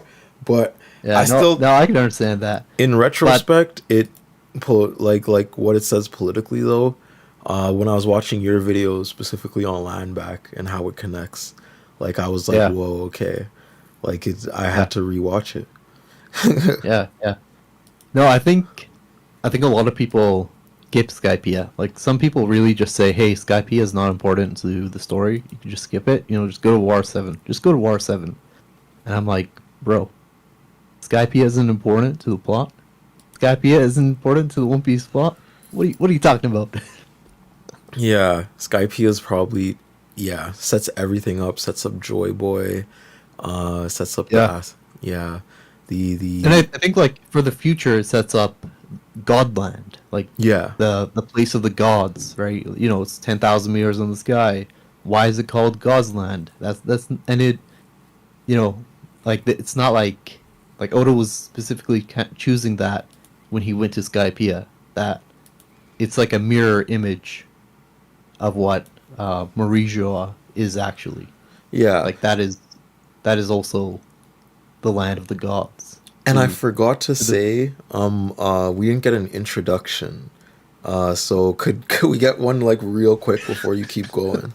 Because Oh yeah, of yeah, course. because I mean, I'm just thinking that most of your fans already know me, so I don't. yeah, really have to probably. introduce Like myself. I've shouted you out so much. You've been on so like you better know Lost Features at this point. Like if you don't know Lost Features, you're just actively avoiding my community tab. Like, Yeah, exactly. You know. yeah. You know. What? Damn. How do I describe myself? I'm a anime YouTuber who makes. No, that's not the priority. I'm a war crimes YouTuber who makes primarily videos on war crimes, be it Japanese, UAE, Israeli, and on the side, I'm a anime YouTuber. Yeah, that's who I am. I'm Métis. I'm from Treaty 1, number 1 territory, the homeland of the Métis Nation, and That's Louis Riel's stomping ground, right? yeah, it is. Yeah. Yeah, L'Oreal. Powerful place. Yeah, but also like you got L'Oreal's death place, right? Like that's Yeah. where Saskatchewan is where L'Oreal died. Where he Yeah, had his Saskatchewan last is when stand. I've been relearning about Louis Riel, not gonna lie, because there's a lot of like while I was growing up, all of my teachers of course were taught in like the 70s 80s curriculum, so Louis Riel is not really defined as like a hero per se. Yeah. He's defined as like a villain. Like he was like I had a really old school mentor when I was in education. You know, he was like this white Ukrainian dude who probably went back to Ukraine to fight. Honestly, no shade against Ukraine, but he was really against L'Oreal. You know, like he's a Canadian Ukrainian, and he got really angry at me when I taught my lesson on Real, and I was like, "Hey, this guy's a hero." You know, he stood up to the Canadian state. You know, like he actually tried to fight Canada when it was starting to colonize the West. And he was And- actively winning too for a while, which is Yeah, wild. and I dissed and I criticized the mountain police. And he got mad. He got really mad at me, man. He pulled me aside and he was like, "You didn't tell me this was the plan. You didn't tell me this was the lesson plan." You know, he was like, I got this material for you here that explicitly shows that L'Oreal is a villain, and I don't want you to give a biased view of history here. You know, I want, you should make the kids decide if L'Oreal is a hero or villain. And I was like, it's like, bro, what is this? Like, Like what is this? Like the 70s? No, it's 2020. It's 2020. You know, it's time to actually teach these kids something real and something that is factually historically correct, right? Like screw your bias. Yeah. And how has teaching been in the prairies? I quit teaching, but for the first like 4 years, it was really tough. It depends on the school. You know, like the first school I was training in was a very rural kind of school where it's like out of the city limits. So, you know, they're like the majority was like white Christian, and yeah, it was fine. You know, like when I had the class to myself without my mentors, it was fine. They had a lot of fun. They learned things that they wouldn't have learned. Like they would tell me like, this is not what our teacher would say. This is not what the history our teacher would show us. And I didn't like him, but I couldn't really say my mind. But they're really progressive schools here in where I live, that are quite radical. They teach history in a radical way, and history of queerness, trans identity. And yeah, it was for the first 4 years. It was good. I it was hard, but I had a lot of fun being a teacher. Oh, I'm glad that was the case. A lot of people don't really say the same. Yeah. Yeah, So, yeah. No, the teaching aspect is the easiest part of being a teacher. That's not what stressed me out. Like that's not what like made me quit as a teacher. The stress comes from like the planning and the extra work you have to do outside of hours. yeah, that's what Like, I've yeah, heard. Like it's yeah, just that's it's what just that's what broke me, man. I was like at the end of it, I was working till 11 p.m. and then I have to sleep for like 6 hours, wake up at 6, and then drive an hour, and then work at school until, and then you repeat. You basically just keep doing that. Yeah. yeah, it's a lot. Yeah, but I think I've made an impact as a teacher, honestly. Like sometimes whenever I'm in my university to get some books for my video essays, I'd run into a high school a student I taught, and they're like, "Hey, I know you," and I'm like, "I don't remember you at all, man." but would catch up, and they'd actually tell me that I made an impact on them, and I'm like, what? What are you talking about? Like, I'm not a good teacher. I'm like the cool teacher who just did whatever I wanted, and had as much fun as I wanted. I'm happy you Yeah, did. I'm happy you did. yeah, Like the prairies does need or did need way more progressive teachers yeah. when I was I growing I up. think it's different. Like northern, north in the city is more progressive than the suburbs and the rural areas. Um, in the rural areas, yeah, that's going to be like super conservative, but it's not like Edmonton. Oh, where you had school. I don't want to talk to them. Yeah, I know it's all good. I think and Yeah. most people know I'm from Edmonton, but yeah, and Okay. Yeah. yeah, I guess it makes more sense because there's a more historical connection to your education and community over there. There wasn't as Yeah. much. There wasn't as Yeah. much in Edmonton. Yeah. And there's like a huge population of indigenous peoples here in the downtown area. So when you go to downtown, you can feel the difference, like in how the education system changes, because it does account for indigenous students and how they learn, and how indigenous education differs from like white settler colonial education. Um, yeah, But in essence, to the content you do and everything, I have a question. sure, go ahead. Do you want to do a tier list with me? I low-key want to do a tier list. I Sure. wanted to do a What's the tier tier? list maybe of like anime or something. Or we don't have to. Um I also enjoy the conversation. Yeah, either or. I I know your question is why do I hate Bleach? I think that's the most pressing question you have. Yeah, that's one of my most. Yeah, why Bleach of all Oh anime? man, I grew up with Bleach. I love Bleach. I love the openings. I love Ichigo. And then I think like a few years back, I read it because I was getting into anime for as a YouTuber, and I was like, I gotta read Bleach, just in case if someone comes in, and it just felt hollow, man. It's like Ichigo doesn't have an ambition. All he wants to do is protect his friends, and it's like that's fine for the first arc, right? For when he has to go into infiltrate Soul Society and fight Aizen and fate and save his friend. But then that just keeps repeating for the entire series, and it's like Kubo, man, I know you hate drawing, but at the same time, I know you could write a better story than this. I don't Yeah, know, because I was thinking in my Bleach watching experience, like Ichigo is such a uh that is good critique though, because Ichigo doesn't really have a uh recollection or his own subjective stance on how the Hollow Society should function, or yeah. sorry, how what's that society called? The Soul Reaper Soul Society. Society. Yeah, the Yeah, Soul Society should function, or the or how or what should become of Hueco Mundo, or like all these other yeah, areas. He just goes there in order to kill the bad guy, right? yeah, So yeah, I do get that. I do get that. But I watched it when I was like younger, and it was one of my first anime. mm, So watching yeah. Ichigo just like protect his friends and the power of friendship stuff, I ate it up. I ate it up.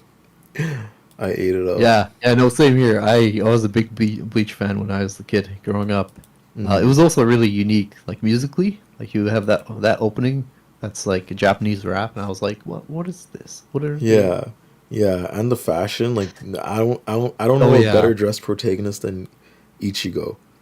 I do not know a yeah, better. no, the fashion is good too. Hmm.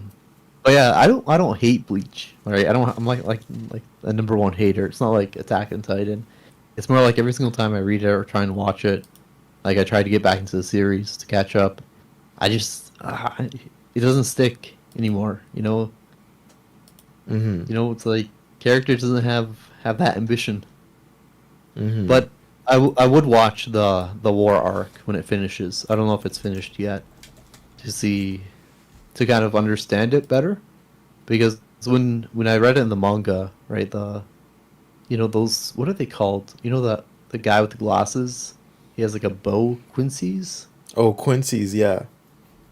Yeah, I think it would be interesting to look into that, like why they were oppressed and you know killed by the Soul Reapers. Hmm. You know, but I don't know. I think that's like the most interesting aspect of the story. The hollows are also really interesting too. Like this idea that the soul goes back sometimes and it gets corrupted Hmm. and they become like these weird monsters. Oh, you're making a tier list. Yeah, we're gonna be doing tier lists. Has Okay. to happen. Has to Sorry, I happen. wasn't on the. I didn't click on the stream. It's all. Oh, we're not starting yet. I'm just setting it up. Oh, I'm you're just setting up. setting it up. All good. Yeah. Yeah. But yeah, yeah, yeah. Bleach isn't. I wouldn't. I don't know. In terms of like damn hype and like influence, I'd still put Bleach on a higher tier though, because it did. I don't know. It got Yeah. me and a lot of my friends into anime. But Yeah. One Piece Yeah. solidified anime in my adult life. I'm not gonna lie. Like One Piece became the bar. Yeah. Yeah. I feel like I don't know. I wonder if they're gonna change the ending for Bleach. Mm. Like if they're gonna add more. I'd love to see that because like I looked into it a bit when I was looking into Bleach how Kubo kind of quit where he was like, "I'm done. Like, that's it. There's no more." You know. But yeah, I'd like to see, or maybe they'll respect his wishes and be like, you know what, the fans want more. The fans have been wanting more, but let's just respect him and end it because that's how he wanted it to end. You know. It was really controversial when he ended it, when he was like, "Yep, 3 more chapters, I'm done." Yeah.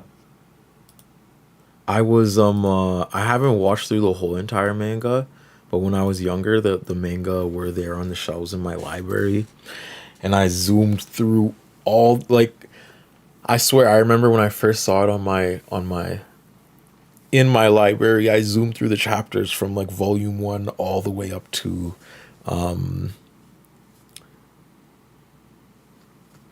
that arc where Ichigo finds out he has a third mixture. Like, I'm forgetting what that mixture is. The one with the mask. Oh, the one with. Wait, you mean that he's like a hollow? Yeah. He's a hollow. He was like, "Oh, I'm a Quincy. I'm a Soul Reaper. Now I'm a hollow." Like, he was just being mixed with everything. Doesn't he learn that he's a Quincy later in the war or something? Oh yeah, I don't remember. I swear he knew he was a Quincy a bit earlier, because I remember. No, he didn't. He didn't know his mom was a Quincy. We get the background for that later. Yeah, when we get the guy with glasses flashback, I forget his name. Do you know the yellow hair guy that uses a mask and he's like on a team with everybody else? And they all. Oh yeah. I think they're all. Yeah, that group. Yeah. What's that arc? I don't know what they're called. I don't know what's it called. It's the arc with Grimjaw. You know, it's when they come and they beat him up. You know, when Grimjaw comes in, it's like the start of the Hukumondo arc. Yeah. Okay. Yeah, I'm forgetting then. Like, yeah, definitely. I read like all the way up to there though. Yeah, they appear and they just beat him up, and he's like, "Oh man, I'm so weak. I can't protect my friends. What do I do?" And then they come and kidnap him and, you know, try and train his crazy hollow form. And then he finds out that his sword is sentient. Oh yeah, that dude and everything. God damn. You didn't read and finish it? I didn't read and finish it. No, I'm keeping up with the 100-Year War arc through the. Oh, you're watching anime. Okay. Yeah. Okay. Well. Okay. Yeah. I won't spoil. My bad. No, all good. I kind of knew he was a Quincy already. I don't know how, but I just, that boy's mixed with everything. That boy's. My bad. I spoiled the manga for you. Oh man, it was. Yeah. Yeah. I kind of knew already though. Like, I kind of knew already. I don't know what, but I knew already. I find it really funny how, like, multiple times in the series he loses his powers. Like, he loses his Soul Reaper powers, then he just becomes a normal dude, and it's like, okay, cool, he's a normal guy. And then all of a sudden, randomly, they come and stab him in the back with a sword, and they give him his powers back. They're like, "Bitch, you're not done. You're not done being a Soul Reaper. We still need you to save the world."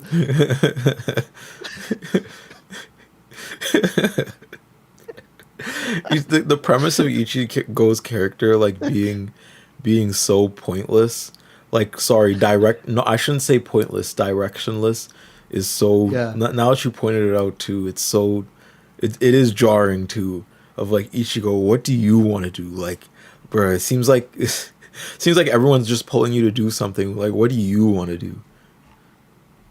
Maybe that's like the message of it. You know, like, sometimes in life you don't have a choice. You just get dragged in, and you gotta fight hollows. Like, that's how the story begins, right? You know, like, when he gets his big ass first sword, when he has to kill the first, you know, hollows. Yeah. You know, he didn't choose the life. He had to just. Was forced into it, and he was like, "Okay, the life chose me." I guess from now on, I gotta go kill these weird monsters that are popping out of nowhere. So first of all, we have, I think this is Dragon Ball Z. Yeah. Where do you rank it? God tier. Yeah. The original Dragon Ball Z. Why do you say it's God tier? Wait, Just straight up. Dragon Ball or Dragon Ball Z? Dragon Ball Z. Yeah, Dragon Ball Z is God tier because Okay. it basically set up the fighting manga and fighting anime. You know, like you have and also embedded into it is like the anti-fascism, right? You know, you have Frieza who comes in, and you have Goku who becomes like this symbol of hope who has to like defeat Frieza. Yeah, and I feel like that's why, like, you know, when they say like all marginalized communities intersectionally have watched Dragon Ball Z, they're like Goku was taken by like the Mexicans briefly just as like a symbol of nationalism. Like Goku was taken by like Southern Sudanese communities. Goku was taken by like all these communities who have been oppressed historically. So you got even the auto meme. Yeah. The auto meme where he's standing up and he has like Allah. Yeah.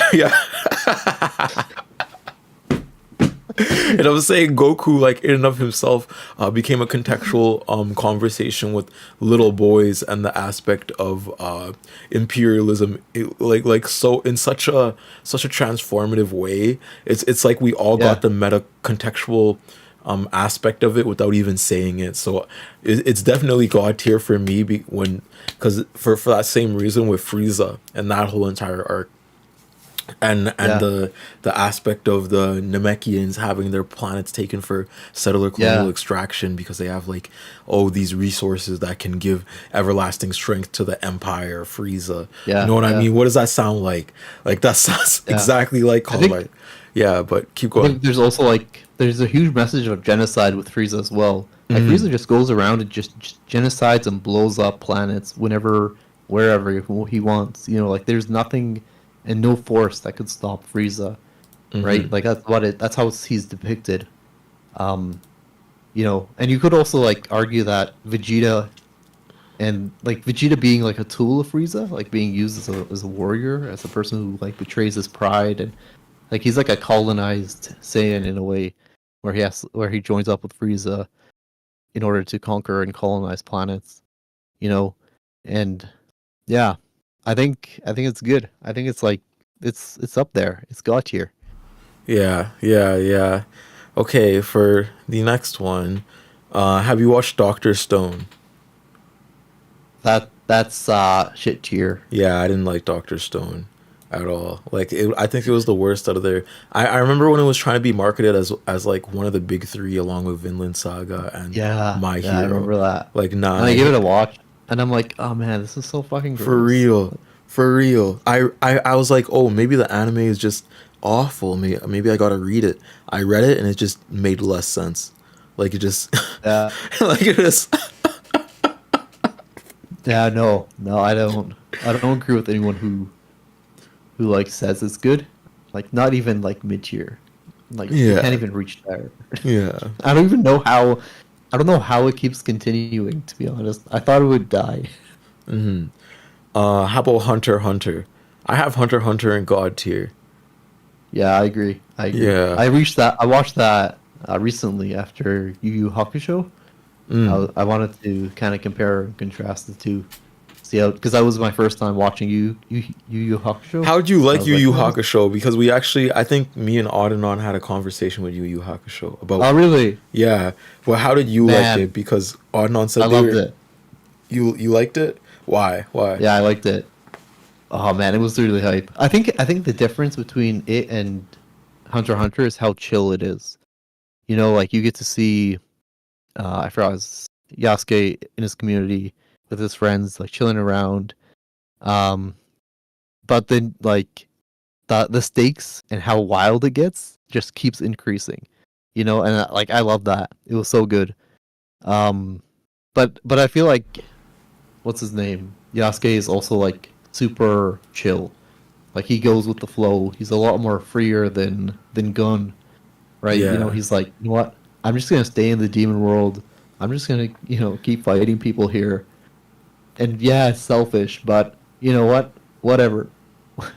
Yeah. I like. Yeah. I really liked the. I haven't finished all the way through Yu Yu Hakusho because there's this you know when he fights the electric guy.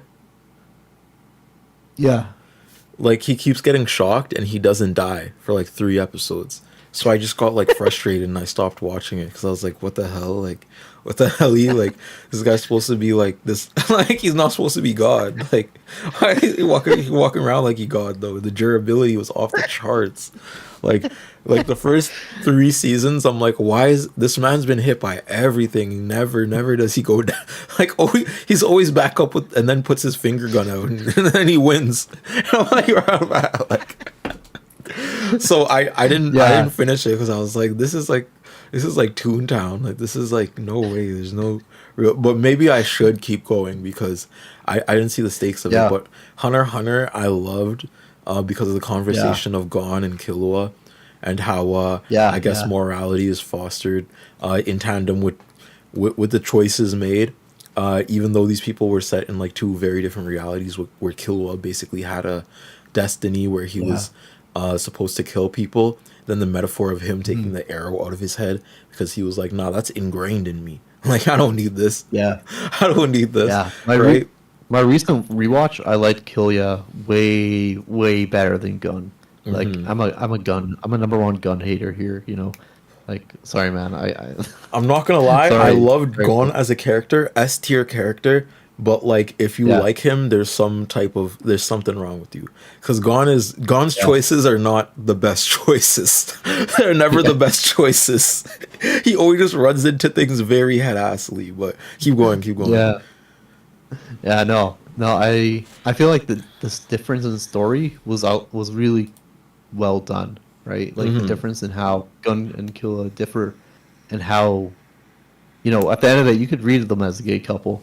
I kind of read them as a gay couple, to be honest, you know, but also like how Killua learns to love his friend Gun, you know, and how he would do, and he has to fight what was ingrained into him, right? Like, you know, fight or flight, or stick by your friend and you know, fight with him. I really like that aspect of it in the finale. But yeah, no, it's good. I feel like I caught up after I watched it. I just wish he like, yeah, it's important for Gun to find his dad, but I wish we got some of the Dark World chapters earlier. You know, like, or like everything was literally building up to the Dark Continent. So like it was so weird how the anime just ended right before, even though like we had an S tier arc after an S tier arc after an S tier arc, all leading into the Dark Continent, and then you never get to see it just because the writer like is a little sick, and they, you know, they're disabled, they can't. That's kind of why I'm saying, like, I can't be too greedy with it because he is actually sick and disabled, and, you know, probably also like worn out from writing and drawing. Like, the dude puts a lot of effort into drawing. Like, there are some panels in Hunter x Hunter that are just mind blowing. Like, the dude just goes all out, and he's like, I need to have it absolutely perfect, you know, and it's like, it's amazing. Yeah, God tier for me. Yeah. But all I gotta say to people is just don't focus on Gun finding his dad, and you'll enjoy the show, you know. Yeah, you'll fall in love. You'll actually forget that this man's just trying to find his dad. You'll fall in love with a million other side characters you never knew you would fall in love with. You'll fall in love with storylines that never wrap up, never seem to wrap up. Always continually, like the legendary "Let's meet at York" New. You know, like. Everybody splits up going, oh my god. That made me just fall in love with the whole cast. You get ingrained with everybody's individual story arcs. Gon isn't even the best character. I'd say I wouldn't even say Leorio. You say Leorio? You say really? I say Kurapika.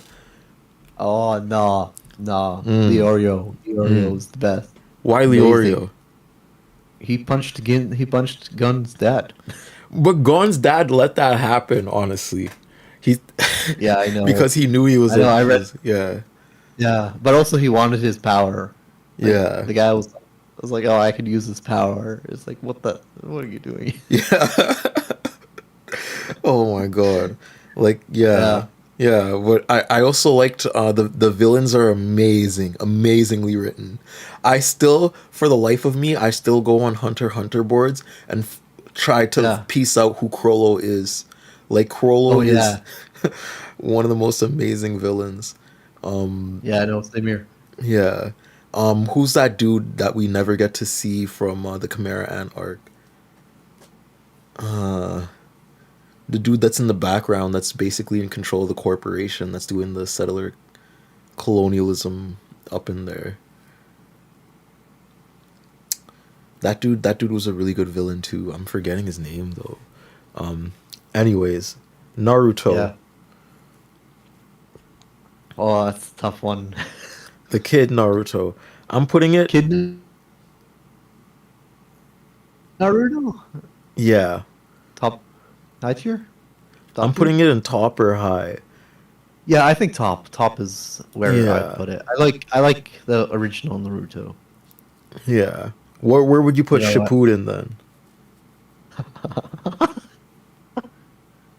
Uh,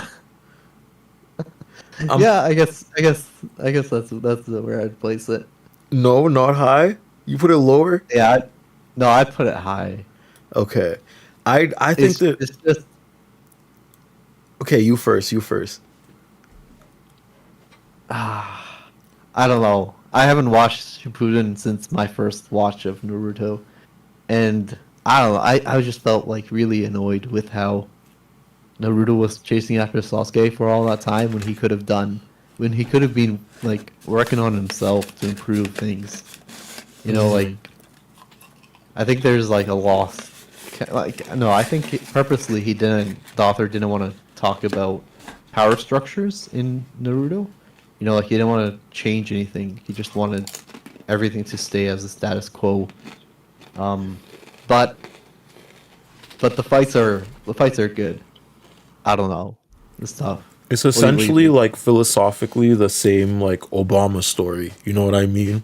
Where, oh, high places and high faces can save. Sorry.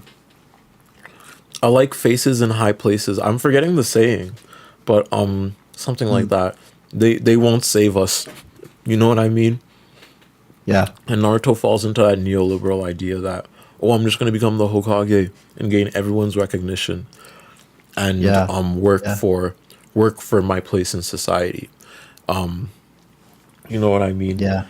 But no, in essence, to the kid Naruto, I love the kid Naruto because of its converging storylines, especially with Yeah. all the children. I still think the Sasuke retrieval arc is one of the best arcs ever written, like in Yeah. any type of fiction ever. Period. Yeah.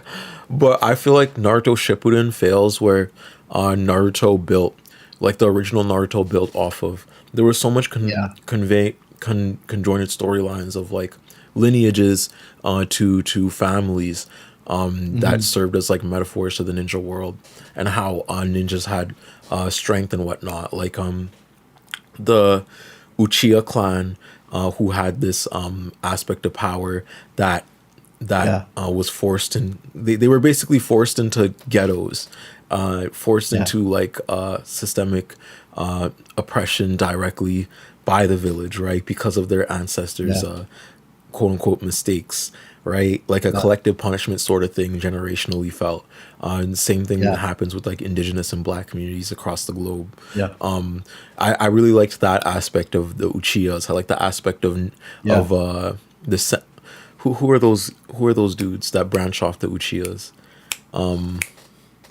With the Byakugan, the Hyuga clan, Neji having his power sealed and being ruled over by a bunch of really kind of malicious adult figures that want to keep this power in the main family. All that Choji's storyline, the fact that the Nara clan are like heavily involved with politics just as a destiny, right? And Shikamaru's like, what a drag, you know, like I don't want to do any of this. I actually just want to use my power not for government instance, not to help the police, but to help my friends, right? Like I really liked a lot of those conjoining storylines, but then Shippuden was like, fuck those storylines, let's just focus on Naruto and Sasuke, and kind of sucked. But it was still good. Not saying it was a bad story. I think what happened with Shippuden was that the creator was like, "Yo, I just made bank. Like, I made bank off the original Naruto. Do I radically change this story, or do I play it safe?" You know, I think that was what it came down to, and they sadly went with like keeping it safe. And kind of like gather hype moments with like the final war with like bringing Madara down and Toby. The final war was awfully set up and it was awfully written. I'm so sorry. It actually killed. No, I agree. Like I agree. Naruto could, if Naruto ended at the pain arc, it might have been god tier to me. Like, I'm gonna say like that final stretch of arcs were just pointless in a lot of ways. In essence of the story. That's why I tell people, you know, like watch it till pain and that's it. But also like Sasuke shouldn't have been the villain because Sasuke is right, you know. I feel like Sasuke had a justified cause in taking revenge and trying to like wipe the system down. Whereas, but then it's like, nah, we can't let him do that. We gotta let Naruto be the Hokage. We gotta let everything stay the same, you know, and build up for Boruto or whatever it's called. And it suffers because of it. But also because no one knew the blockbuster success Naruto was going to be in the first place. And like it really, for anime, it solidified anime globally, in the same way Dragon Ball did to a new generation. So influence wise, takes the cake and all that. Not hating on Naruto, but I am hating on Naruto. I am hating on Naruto. The kid Naruto is amazing though. So what would you say about Bleach? You said it was mid tier. I'd put it at mid tier at least. You say it's worse than mid tier? Oh my god. No, I'd say it's high tier. High tier? Okay, that's generous. Yeah. I say that's generous in and of itself. It's definitely not better than Naruto.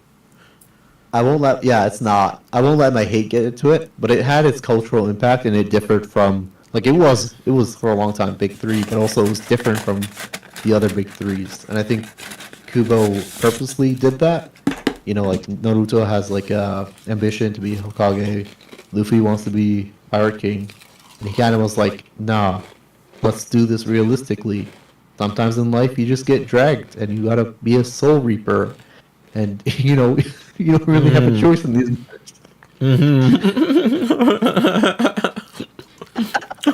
You know, they gotta stab you in the back to bring you back to work for them, you know. Yeah. Sometimes you're 8 different ethnicities and you have to do the Rainbow Coalition by yourself. Sometimes exactly. Yeah. That's the story.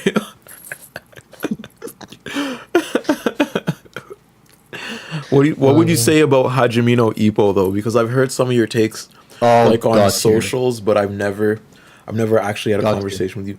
Can you give me 2 minutes though? I do need to use the washroom because I've been drinking a lot of water. I need to tell the chat to drink some water and please eat, and thank you for chilling with us for this long.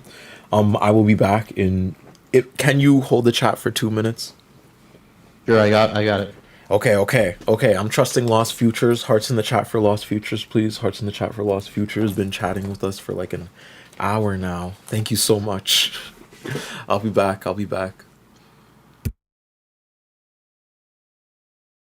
Hey folks, it's just me. I've taken over the stream. This would be a great time to remind you to donate to the 7th Gen. 7th Gen is doing something amazing right now. and it's a mutual aid kind of organization. So whatever you donate will go out and help people out very soon. So yeah, this is like the perfect time to remind you all to donate. You know, I don't know what the number is so far, but if we hit 4,000, then Turb has to spin the wheel.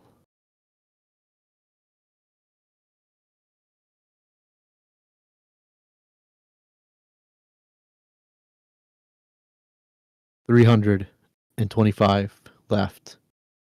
225 left, I think, till 4,000. If you can't donate, make sure you try and share this around and motivate people to donate. That'd be excellent too. But yeah, now since I have the stream, I can be honest. Bleach deserves to be in shit tier. we number one hater of Bleach here. I was being really kind because I didn't want to offend her, but yeah, no, Bleach got to go in shit tier.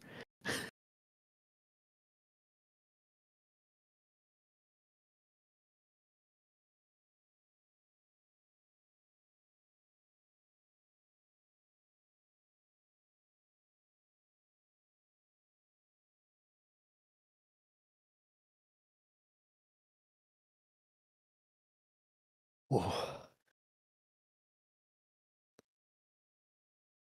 This is also a great time to remind you all to take a stretch.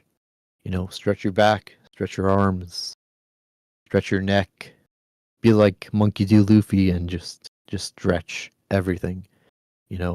Stretch yourself like Luffy. It would do you a great service if you took a stretch right now.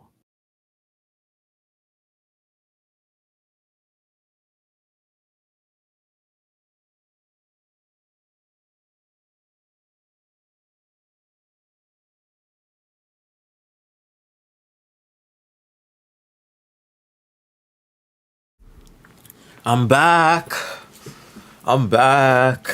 Drew's back. Oh. Hey. Sage Mischief said I don't watch enough anime to have an opinion.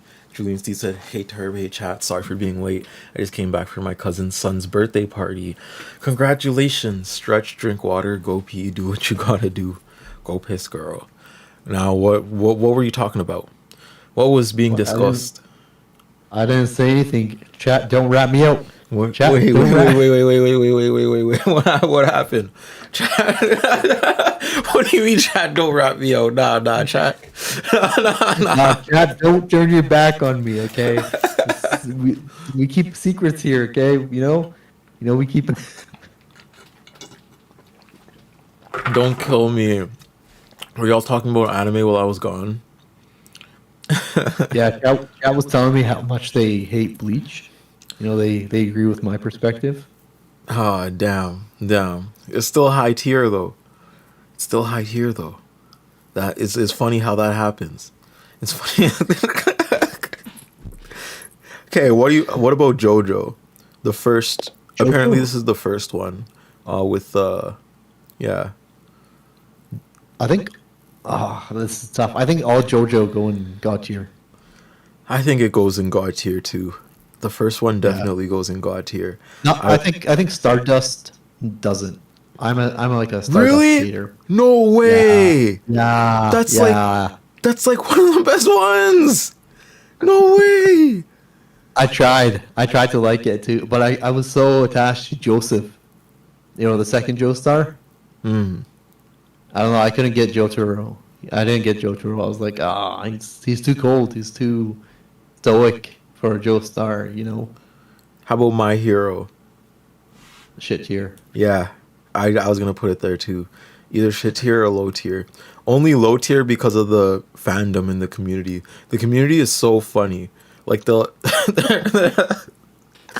community for My Hero is so funny. I love the My Hero community, but sadly, it's propaganda. It's propaganda. Yeah. I like the fandom is really funny. Like, you come into my comments and how dare you go after Endeavor? Endeavor is a family man. He just cares about family. He just wants to protect his family, and I'm like, fucking Deborah, man. For real, for real, for real.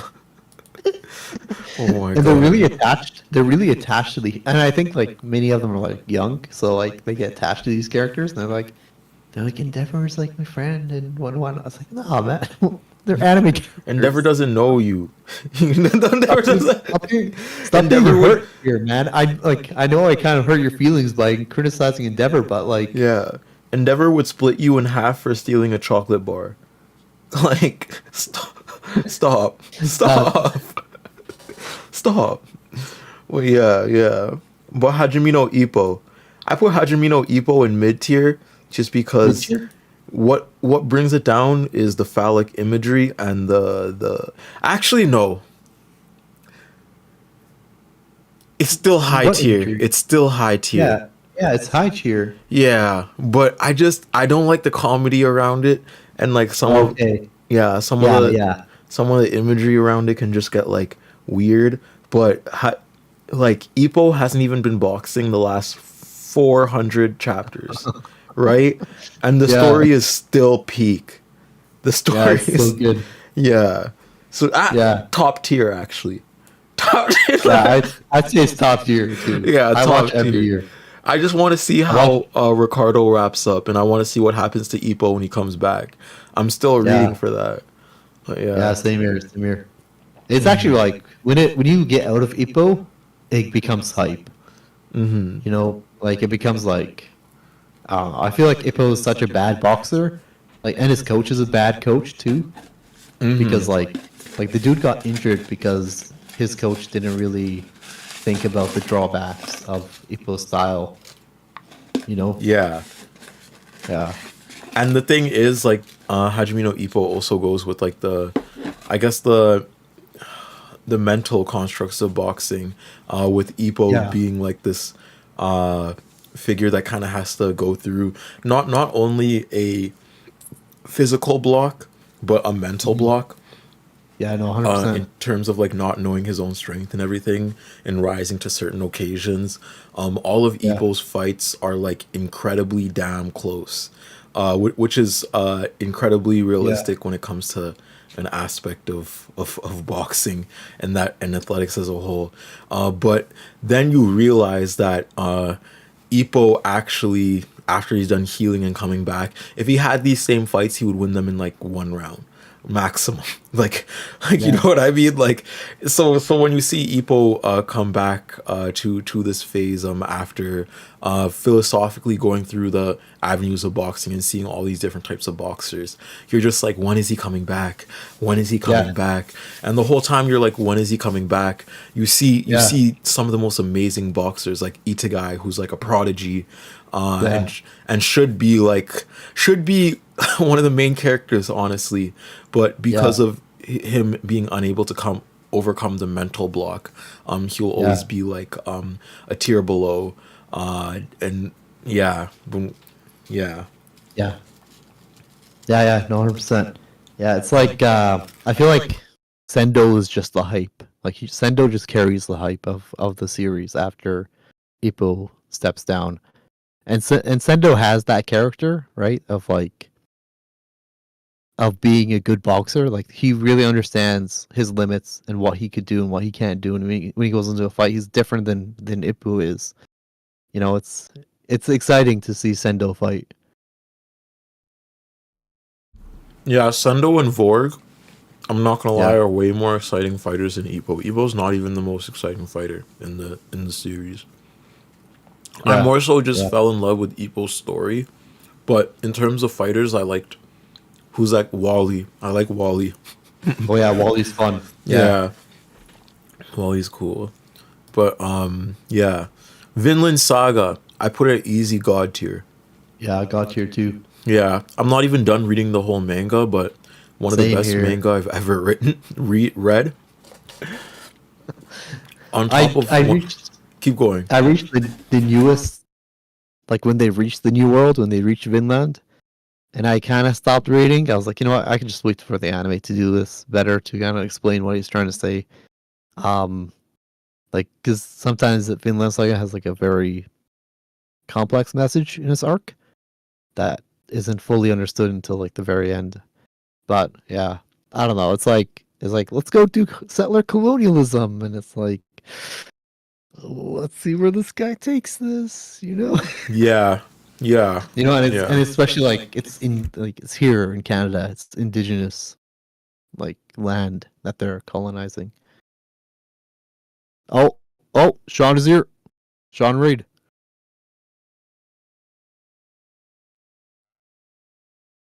Sean's in the chat. Are you here, Sean? No, there's a raid. Oh, Sean Raid. Oh my god. Someone said penis raid. Oh my god.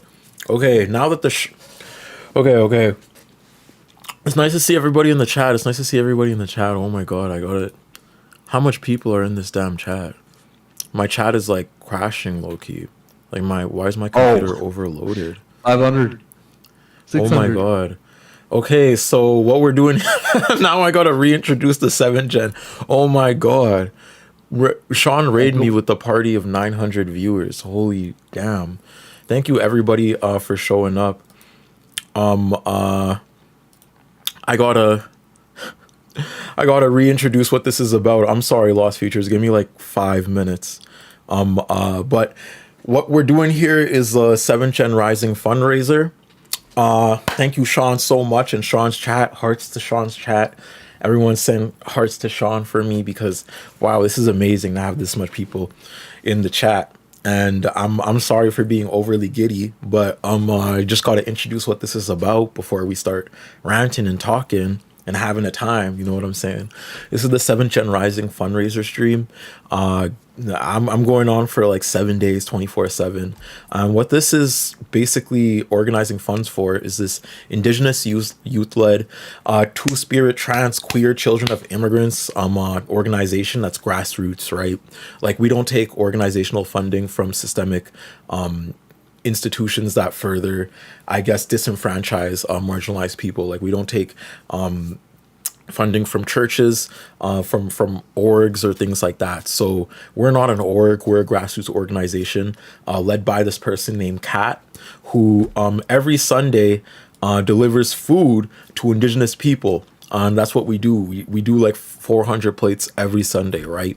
And I'm gonna show you some Instagram infographics around this, because this is what we do. Meaningful strides in community aren't made without action. We have a starvation crisis on our hands, wielded on Indigenous peoples. But Mark Carney would rather go out and play golf with Italians. Typical politician behavior. Right now, he's lobbying his stock investment companies in government and furthering a nationalistic attachment to a continent we left in the past years ago. We have to realize, as Canadians, change won't come by sucking the Queen's clit. It'll come with the strength of Canadians, with our two hands, rallying community. If you want to enact a meaningful change, join 7th Gen Rising, an Indigenous-led group taking care of their own. The more people taken care of, the less we'll see on the streets. The more we'll see in stable positions, investing in Canadians, the real Canadians. Say yes to progress and rise with us. Follow us for more. The 7th generation is coming. Right, so that's a little bit of what we do. Every Sunday we have these meetups with Indigenous people and homeless peoples over here. We call them cousins, aunties, all of that, and we just hand out food, we hand out resources and things like that. So if you're interested in giving, here's the page, you know what I'm saying? Thank you so much for an anonymous 1 minute ago that gave $25. There's one more infographic I want to show before we keep on doing the anime tier list, because right now I'm on with Lost Futures. But this one specifically is an interview with an Indigenous person here that was about to jump off a bridge. And then you know what the cops did? You know what the cops did when this person was about to jump off a bridge? You know what the cops did? You know what the cops did? You know what the cops did? The cops just decided to forcefully arrest them and like broke their wrist, fractured their wrist, and threw them in a drunk tank, right? And so basically we help people like this out where the cops don't, where the doctors don't, and where commonly they don't get lens of helps help from. Have you ever wondered what our unhoused citizens go through? This morning they kicked you out of your encampment? You know the bike police? Yeah. They're like, you gotta pack up and go, or like, Yeah, that's go not walk right. around. Like, I have where are blisters you on gonna the- go? Yeah, I your have blisters on the walker. bottom of my Hey, feet. my name's Kat, and I was just talking to a relative yesterday about the unfair treatment of people with mental health. This auntie was on the bridge attempting to jump. She was depressed. I don't even have This auntie, one of the 1,400 houseless citizens in Saskatoon, a number that has jumped 3 times its size since 2022. So you were on the bridge the other day? So they arrested me. You could have died. I was having seizures in there, and I was banging on the thing, on the window. I was like, "Help me! I need to go to the hospital." And they fractured your wrist? Yeah, like you could see the bones sticking. Yeah. And it's then- like they should have been helping you and not like Yeah. using their I was defense like- tactics I was on like, you. I'm falling apart right now. Can you not hurt People me? like our aunties and uncles badly need someone to be there for them. The police won't. The doctors And won't. then the medic came, and he's like, "Oh, that's too bad." Like in a sarcastic, dumb way. Mm-hmm. He's like, "I can get you some Tylenol and gravel." I was like, "I need to go to the hospital. I could like." No, Sean. Thank you for the raid, Sean. Sean in the comments saying like I think I missed a time slot. It's okay, Sean. Thank you, Sean, for the raid. You're doing wonders already. Like there's already been like an influx of donations already, Sean. Sean and Sean's chat. We are very thankful for you. Like thank y'all for being here in whatever way you can in terms of support. But yeah, that was one of the Indigenous people we help here with 7th Gen Rising. And like I said, we're a communal collective led by this person named Kat. And they definitely they started off just every Sunday creating this food kitchen for Indigenous people. Then ever since then, we've just carried it on with everybody fitting their different roles and everything. So this 7-day stream, the 7-day 24/7 hour stream is just basically to give enough funds for this foundation to operate throughout the winter. You know what I mean? Because they delve a lot into their pockets because this is a grassroots like communal care organization. So shout out to Sean. Shout out to Sean. Shout out to Sean's community. Shout out to the Sean chat. And I'm forever throwing hearts. I'm forever throwing hearts. I'm forever throwing hearts. I back to the guest room where I'm here with Lost Futures. Nice to see you again. Come back, Lost Futures. Come back, Lost Futures. Reintroduce yourself. I'm here. Reintroduce yourself to the chat. Hey folks, I'm Lost Futures. I'm a anime YouTuber who covers mostly a lot of dark history with war crimes and genocide. We link in One Piece to Palestine. We link Attack on Titan to fascism. But I also cover Palestine and Sudan and the UAE. Yeah, in general, and not in the I'm Nux Taku way. Not in the Nux Taku way. Yeah, exactly. Yeah. In the really good way. I'm love famously known as the #1 hater of the UAE, so you know I take that. I take that credit. But if you hate the UAE more than me, you could 100% take that name for yourself. Thank you to Anonymous for the 25 5 minutes ago, and Renee for $10 just now. Going back to the anime tier list. Oh my god. Seeing what's happening over there. I've never had this much people on a stream, honestly. This is a lot. But we were doing an anime tier list, and I'm so sorry if we have one of your goats and shit here. I'm so sorry. I'm so sorry, but we might have one of your goats in shit here. For the next anime, how did you feel about Fire Force? Fire Force? Yeah. I'd put it in like lower tier. It was low tier for me too. Yeah. I watched it all and kind of caught up, but it's like I don't know. I don't know if the story works.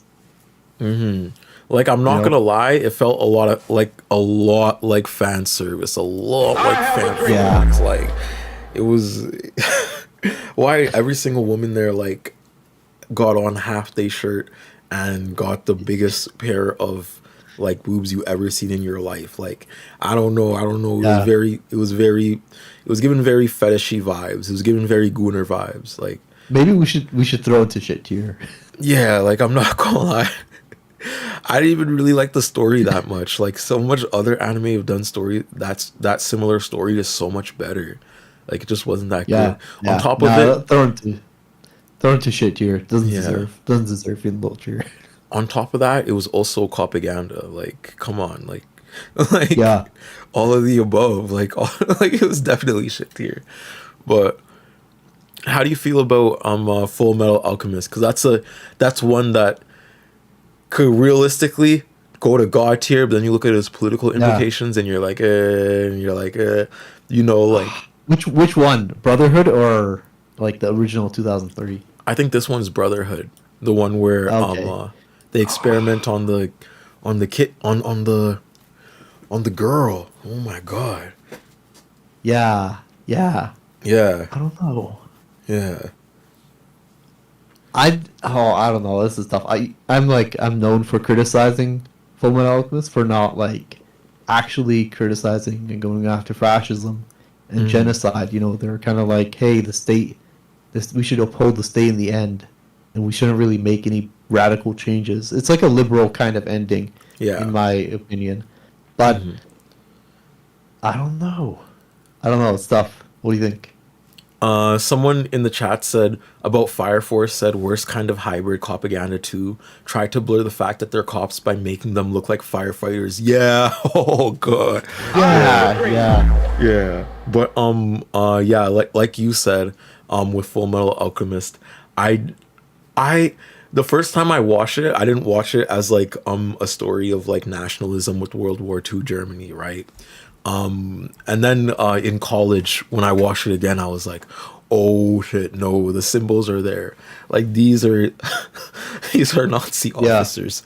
This Like, is this is I think it also falls into like the idea of indigenous and Palestinian kind of resistance with like Scar, you know, where Scar is placed and written as like just an individual who wants revenge. All he wants is revenge. He doesn't want justice. All he wants to do is just kill the people who genocided his people. And it's like, yeah, you know, maybe revenge is kind of justified if you watch your people being exterminated by a military fascist force. But then he's written and categorized time and time again as the villain. He's the evil one.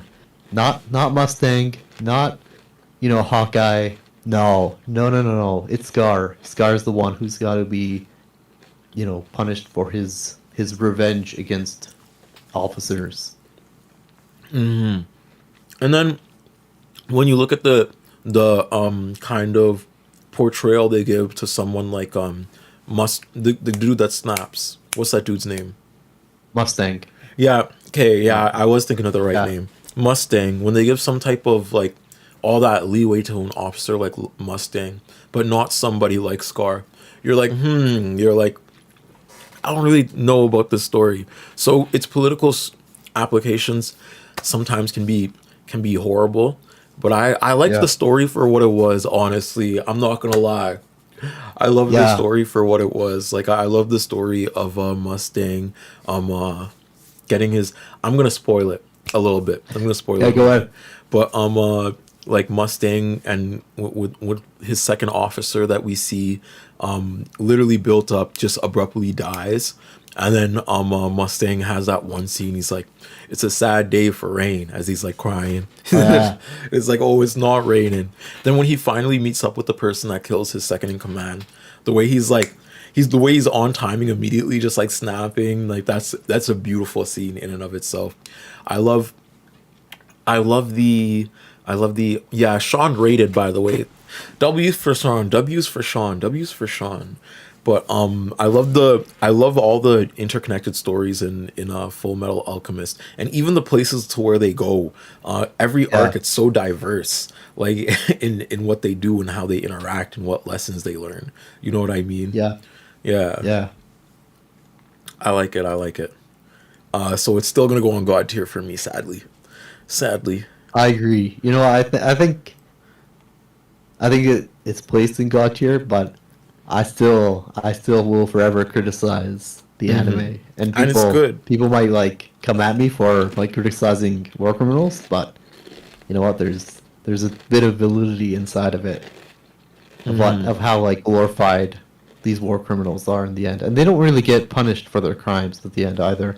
You know, they're just like, okay, Mustang, you get to rule the state. Hawkeye, you're the second in command.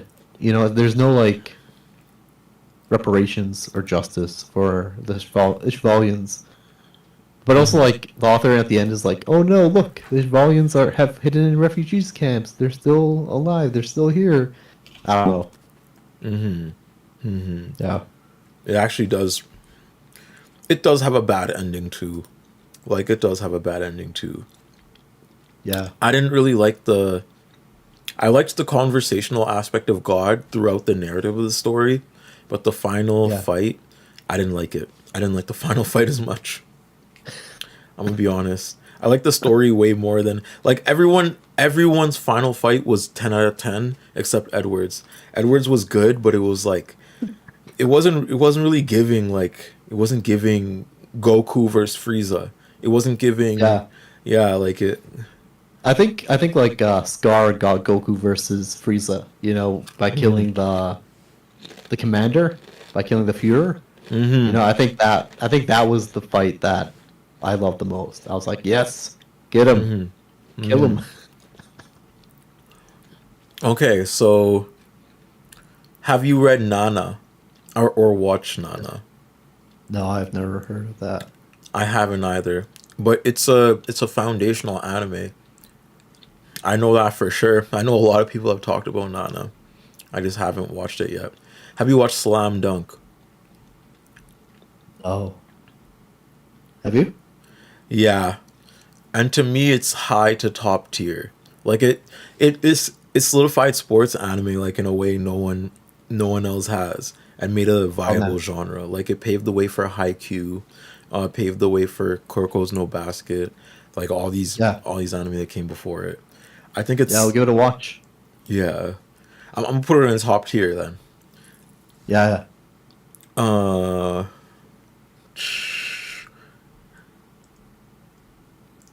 Dragon Ball. Oh my god, no, this one's awful. Dragon Ball, but the one with Beerus. Like Super? Yeah. This one's like low tier to shit tier to me. I don't know. I'm so sorry if the chat disagrees with me and freaks out right now, but I didn't really like Dragon Ball Super. I didn't really like Dragon Ball Super. I'm so sorry. Yeah, same. Yeah. Someone said, okay, wait, Shippuden is mid tier, Bleach is def top tier. Would you say Bleach is better than Shippuden? I don't know. I don't know. I think Bleach does beat Shippuden. You think so? Yeah, it was more concise. Shippuden literally had straight up filler arcs that were included in its main story for some reason. Yeah. Like it was like we forget about the filler, but that filler was like it was. I think the filler was longer than the actual anime. That's how much money they were making. They were just like, we just got to make as much as possible. When the filler is longer than the war arc. Yeah, like the filler was the war arc. The war arc. I swear No, they fall asleep, don't they? Yeah, like 90% of the war arc was literally just filler. Like even leading up to, even in the war arc, when you're in the war arc, and everyone's having their little fights. Like a lot of that doesn't really even matter in the continuum of the war arc because Madara shows up, and then they got to fight Madara. You know, like you know what I mean? Like it's none of the fights feel like they matter all the way up till Madara comes on the screen, and then you're like, oh, it gears up. But how do you feel about Beastars? Beastars? I like Beastars. I like But Beastars too. I think it's top tier. But you first. yeah, You first. no, I think it's top tier too. I think like the anime does a really good like job at handling how like different beasts and creatures like deal with each other, and this idea of like eating the other, you know. Oof, oh man. Yeah, I'd put it in high tier too. Or did you put in on top tier? I'm not sure.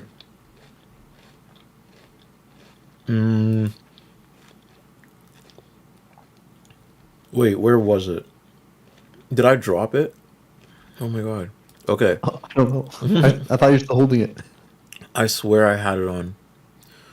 Oh, it's right. It's right. It's It's right there definitely better somewhere. than Slam Dunk.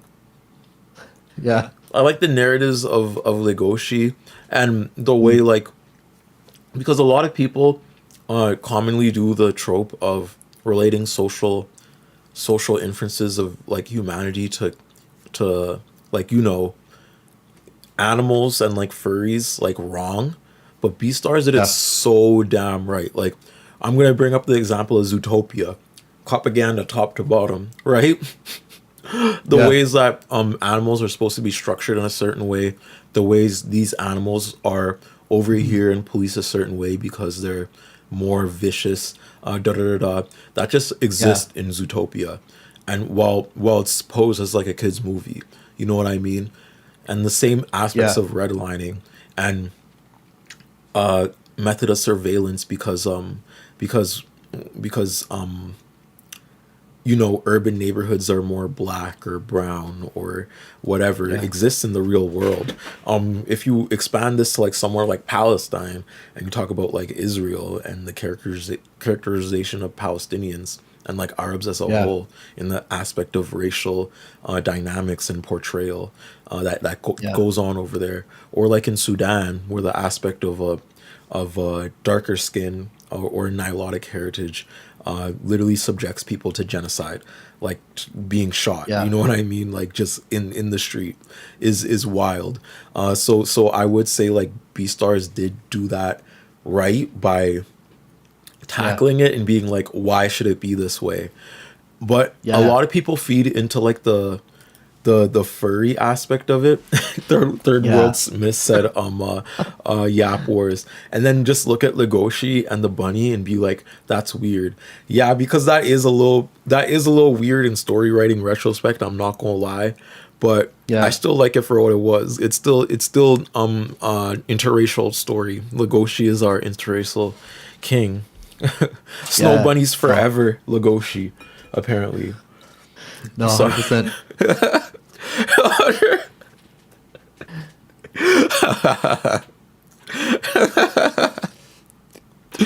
But okay, the next one, Yu Yu Hakusho. You were talking about this earlier. Yeah. Where I'd- do you rate it? I- Because I haven't watched it all the way through. I put it in high tier. High tier? Why? Yeah, I'd put it in high tier. I think it's like it's his first. I think it's his first story, right? As a first story, he did a really good job at showing where his strengths are and where his weaknesses are as a mangaka, and where he kind of failed. Because at the end of the day, he ended it because he couldn't like get creative enough and he couldn't like focus enough on it. But when it comes to Yu Yu Hakusho, it kind of shows like it's almost like Bleach, right? You know, like this life that you didn't choose, but you have to be dragged into it and you have to fight and struggle and, still go through it. It's almost like realistic of how sometimes in life you don't get to pick. You don't get to choose your ambition. You got to go with the flow. You got to fight. You got to, find your own and make your own place in life. And yeah, there's also like a lot of fight scenes and a lot of like characters who are just iconic, Like there's like a big dude with big shoulder pairs, sunglasses, and he's it's actually like hilarious when you watch it. Like I know you said like he just never dies, but I don't know, part of it is like when I watched it, I was really enjoying it. How like wild it gets, you know. Yeah, that makes sense. That makes sense. But I haven't watched it all the way through. I need to lock in and watch it all the way through because on that, like I said, that first watch, it was a little ridiculous. It was a little ridiculous, but there's probably a reason why it's ridiculous. Like there's probably some sort of power or something that they're hiding from me right now. Yeah. I like Arakimo's comment here where he says like the main thing that bothers me is, oh, I don't know, let's just do a tournament. But for me, when I watched it, that was fun. You know, he was just like the guy got so tired of writing and drawing. He was just like, just fuck it, let's just do a tournament. Yeah, for real. Like that tournament arc in anime though, like who started the tournament arcs? Was that Naruto? Or was no, that was Dragon Ball. That was Dragon Ball. Yeah. Had to be Dragon Ball. Yeah, it was Dragon Ball with the OG Dragon Ball. Yeah, for real. Okay, yeah, I remember that. I'm not seeing OG Dragon Ball on the list, or else that immediately goes to God tier for me. Like that got me hooked. I remember having the Dragon Ball game on my DS. I was like that that addicted. Have you watched Perfect Blue? No, I haven't. Have you? I have not either. It's a really popular one though. I'm gonna put that in. Supposed to be one of the best. Haryana talks about it a lot. Really? I've seen it in her videos. Yeah. Black Lagoon. Oh man, Black Lagoon gotta be in at least like lower high tier, in my opinion. You know, I think it's fun. You know, it's almost like a ripoff of Cowboy Bebop, but like they're like, let's just do it in Southeast Asia, you know, and let's have like the Soviets in there. Let's bring back the Nazis for our characters to just kill them and say fuck the Nazis, you know. It's like a really wild kind of anime to watch. My favorite one though that we didn't get to was Kingdom, and I put Kingdom. I put Kingdom at God tier. It was probably my favorite, still my favorite manga. It's still being written. The manga is still being written, but it's one of my favorite manga of all time. The differing storylines, the way Shin rises up to be a high general from literally being a servant, the way Kingdom like challenges collective consciousness in the. I haven't read Chinese history directly, so all of this is fantasy to me. You know what I mean? So I don't know how close it is to real life.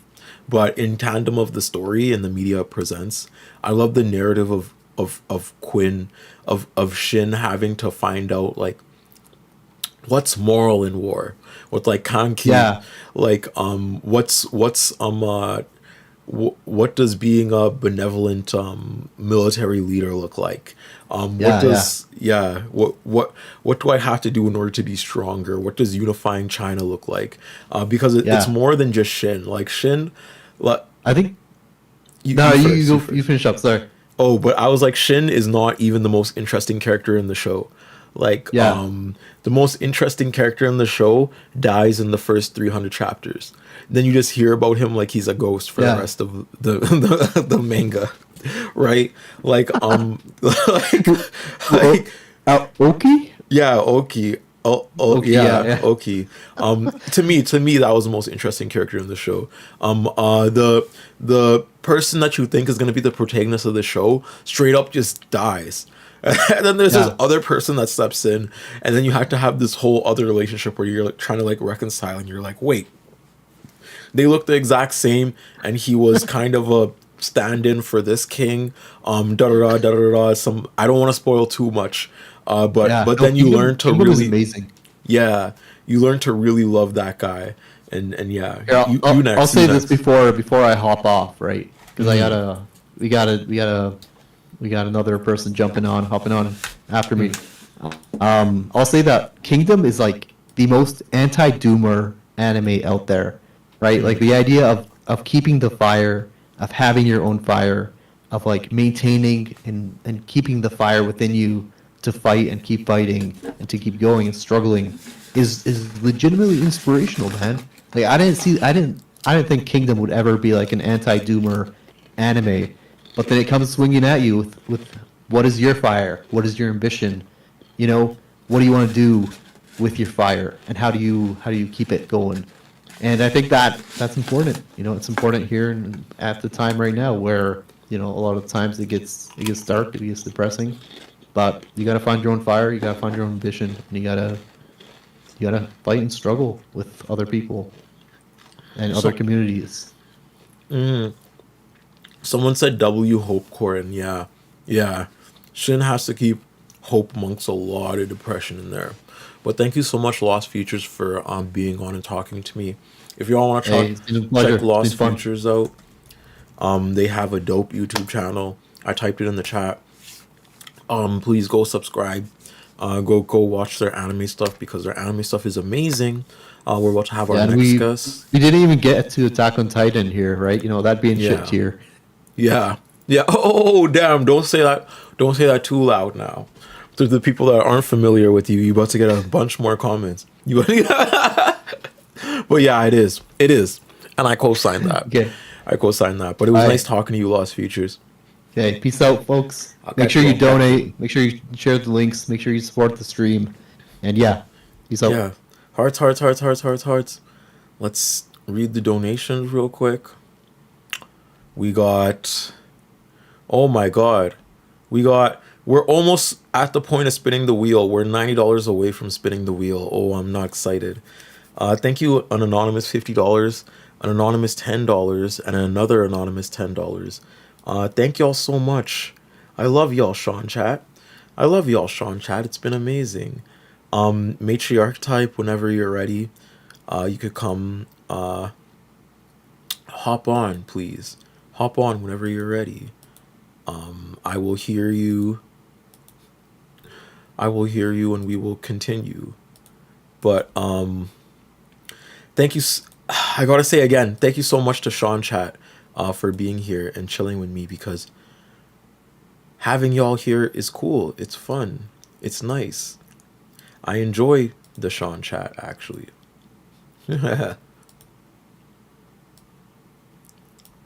Wait, oops, I'm on my Britney shit.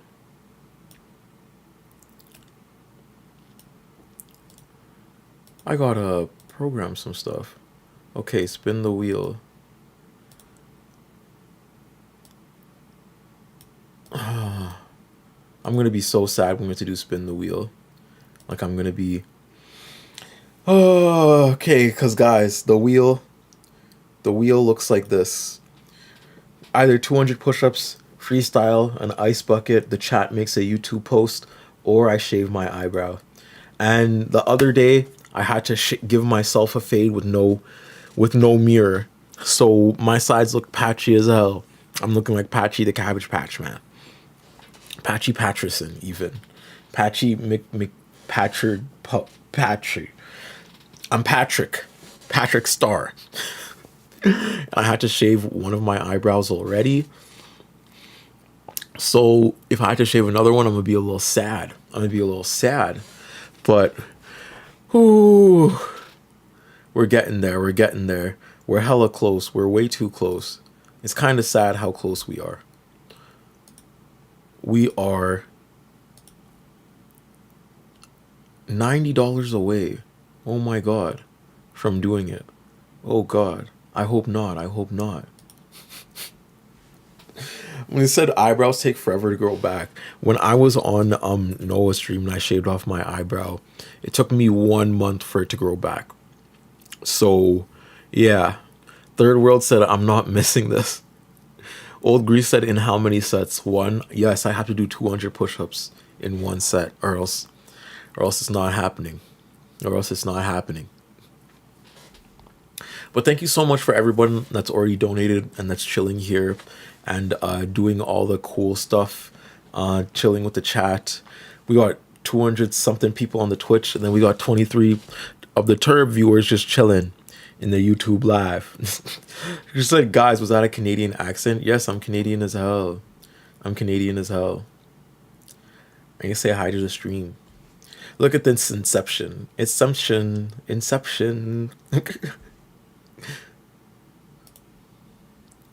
I'm forever thankful for y'all for chilling with me.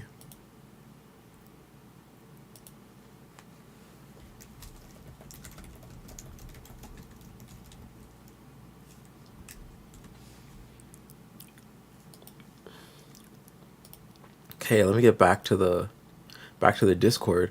I think we just got to go back to gaming until our next guest shows up. They're gonna be on soon. Their name is Matriarch Type. Yes, I am Canadian. Sadly, that is my lived experience. It's the Canadian identity, which sucks, but that's my lived experience. Sadly.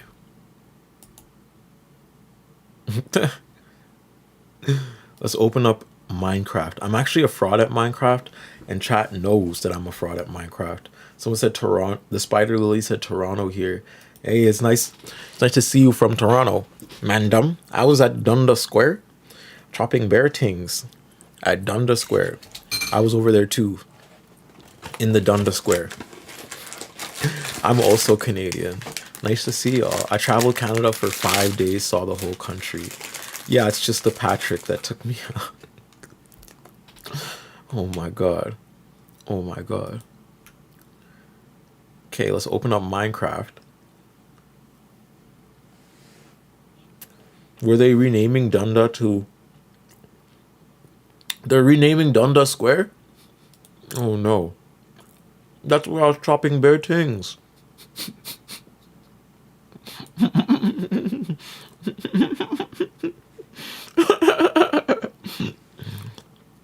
I'd rather be Canadian than American.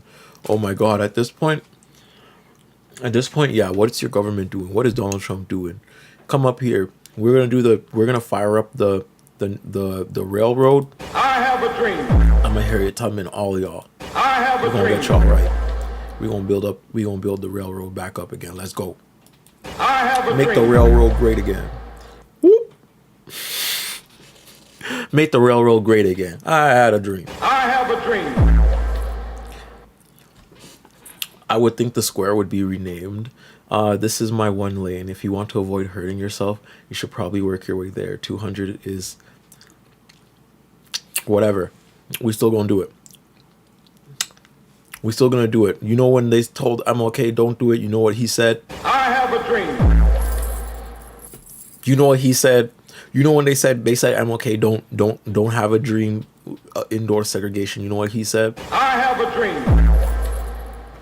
Oh my god, that's what he said. That's what he said. So that's what we're gonna do. That's what we're gonna do. We have to move just like him.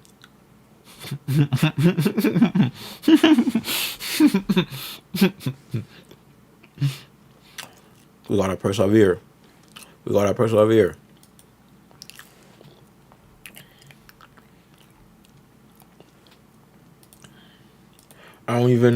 We have a dream. You know what I'm saying? We're trying to get to 50K. We have a dream. That's what we're trying to do.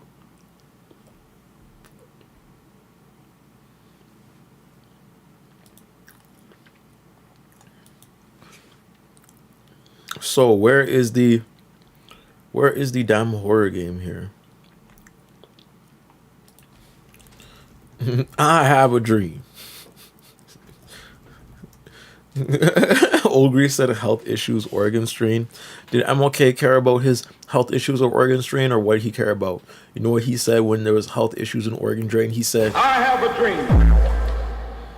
You know what he said when everything was going wrong and the U.S. was turning into fascism and wanted to Jim Crow all the black people? You know what he said? I have a dream. You know what happened when Rosa Parks was standing there with Rosa Parks' purse on the bus, and then they wouldn't let her sit down? You know what she said? I have a dream. You know what happened when Patrice Lumumba was born? You know what happened? I have a dream. You know what happened when Thomas Sankara was trying to unite the Sahara region and decentralize trade to Europe? I have a dream.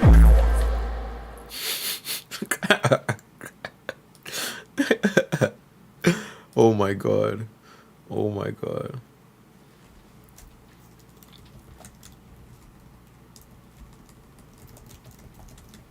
you're comfortable with. I'm having so much fun. The soundboard is so fun. The soundboard is the best part of streaming. I gotta get a soundboard that's like, what the helly, what the helly, what the helly. I love the what the helly. I need a soundboard for real life. I need to walk around with like a what the helly soundboard, and every time I see something, I'm just mashing it. Like what the helly, what the helly, what the. I have a dream. Yo. Someone said, I grew up in Trinidad, so I'm a lot more familiar with those heroes than I am with Canadians. A big one from the Caribbean is Eric Williams, dies same year as Bob Marley. You know what Eric Williams said when he was trying to bring freedom and justice to Trinidad? You know what he said? I have a dream. You know what Bob Marley said when Bob Marley was singing Buffalo Soldier, talking about Treaty 6 land? You know what he said? I have a dream. You know what Obama said when Obama was running, but no, Obama didn't say I had a dream. War criminal. That sucks. That sucks. Sad meow. Sad meow. Obama not the one. Obama not the one. Sad meow. But you know what Harriet Tubman said when he was leading everybody up from Canada, from the southern states, and that means of settler colonialism up to north to freedom. You know what she said? I have a dream. You know what you say when you go to sleep at night and then you trying to rest your head for a little bit? You know what you say? You say, I have a dream. that's what you say. Abraham Traore, when he wakes up every morning, you know what he say? I have a dream.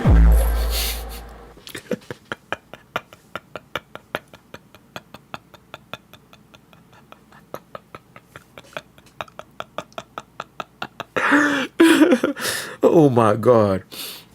Oh my God. Yes, we can is wild. I'm a sweet treat addict. I'm so happy you love sweet treats. You know what? I see sweet treats when I have a dream.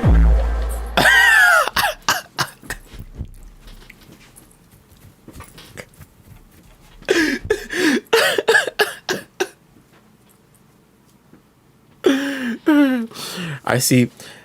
Oh, okay, I'm done. Okay, I'm done. You see, someone has to take this board away from me. I can't have a board in my hand. I can't have a soundboard in my hand. It's too much. It's too much. It makes things too hectic. Julian Steve said adding 1 to 5 push-ups to my set at a time and doing 2 to 3 sets of 10 to 20 several months ago, and now I'm at 55. Let's go, Greece. Let's go. Get big. Yo. Joyston 346 said, bro, keep being corny. Anyways, we're super close to spinning this wheel. Super close to spinning. Oh my God. Adrian Scott Lewis just donated $100 after an anonymous sent $50. Oh my God. We're at 4K. We have to spin the wheel. Guys, we have to spin the wheel. Guys. We have to spin the wheel. Guys. Oh no. Oh no. You know what I say whenever I don't spin the wheel? I go, I have a dream. Someone said, y'all see Nubia, the creator's TikTok, where she broke down how Avatar was basically ripping off Southern Sudanese culture with receipts galore. Yeah, we're going to see that. We're going to see that later, but we're going to have to spin the wheel. Chat, can we get a drum roll in the chat? Can we get all the drums in the chat? We need drums in the chat. I have a dream. I have a dream. I have a dream. I have a dream. Let's get some drum rolls in the chat. We're gonna have to spin this wheel. Okay, everybody count down with me. Everybody count down with me. 5, 4,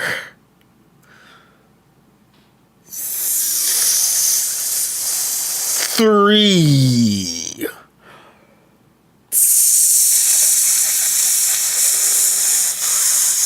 2, One. I extended that. I agree. Alright, let's just spin it already. Let's spin it. Oh my god, what do I have to do?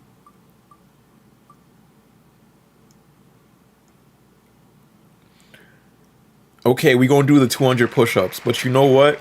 Because Sean's chat is here, we'll spin it twice. The 200 push-ups, and what else?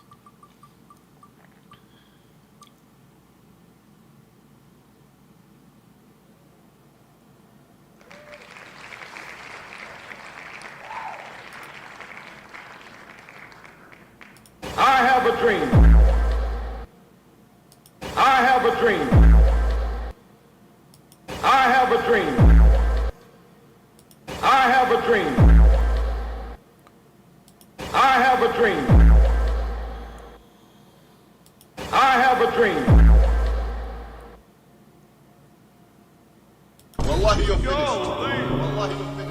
Okay, so we're gonna have to shave the other eyebrow. We're gonna have to shave the eyebrow. We're gonna have to shave the eyebrow. Who is saying W wheel? Who is saying W wheel? Who is saying W wheel? Who is saying W wheel? Who is saying W wheel?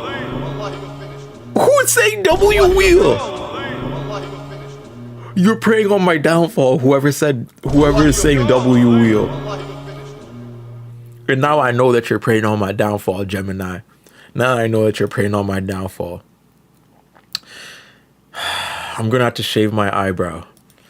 I'm gonna have to shave my... Who said W chatter? Nah, I saw that. Who said W chatter? Y'all congregating? Y'all congregating? No, my haters congregating. Oh. Oh no. Okay, where is it? Where is my damn shaving utensil thingy mabobber? Give me 2 seconds, I'm getting my shaving thingy mabobber. Where's my shaving thing?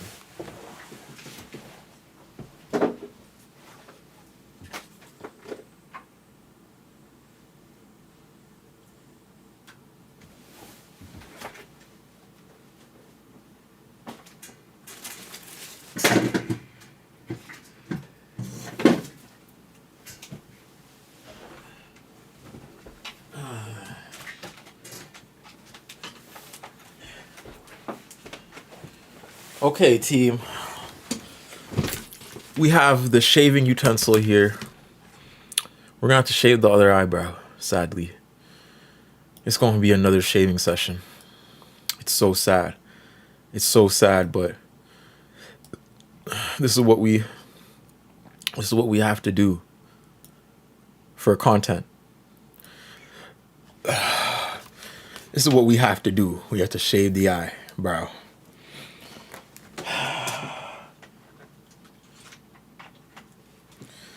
Listen to it. Y'all hear that? Y'all hear that?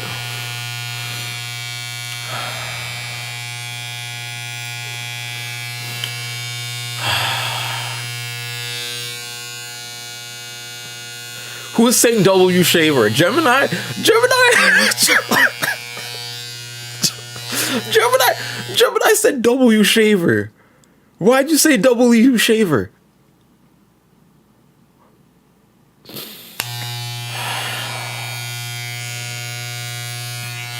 Can we get some candles in the chat for the eyebrow? This is a vigil. This is a vigil. Somebody please throw some candles in the chat. This is a vigil.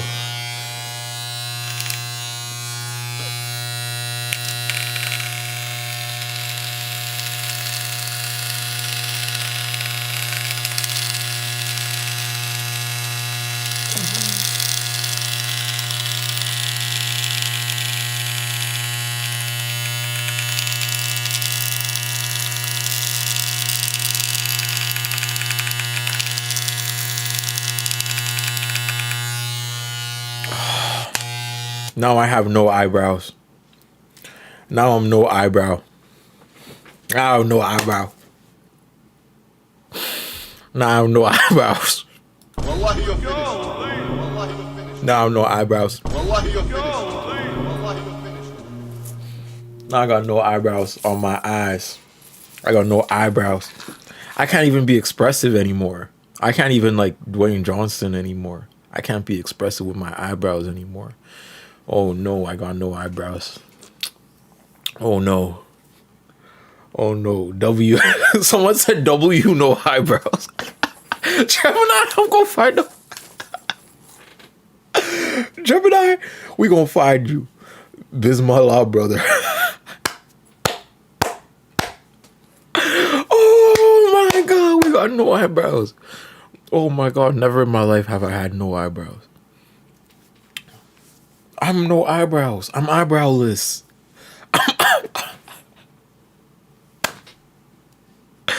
So it's like no difference. Oh god. What you mean? That's my whole eyebrow. That's my eyebrow. Oh my god. How can I emote on the... I can't even... How do I show emotion? How do I show expression now? I can't. There's no way.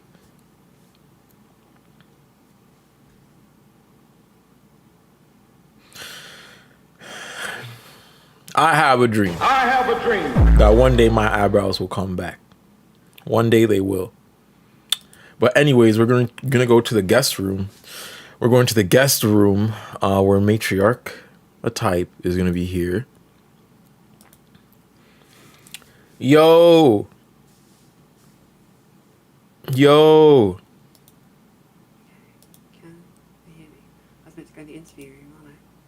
Can you hear me? I just had to shave my eyebrow. Right, can you hear me? I can't hear you. I could hear you. I could hear you. Technical difficulty. Oh, I bless you. Yo. Right. Hello, can you hear me? Yeah, I could hear you. Yeah, I can hear you. Hey, sorry about that. Technical difficulties. I was going to jump into the interview. Should I? We okay here? Yeah, we're okay here. Yeah, we're okay. But I was...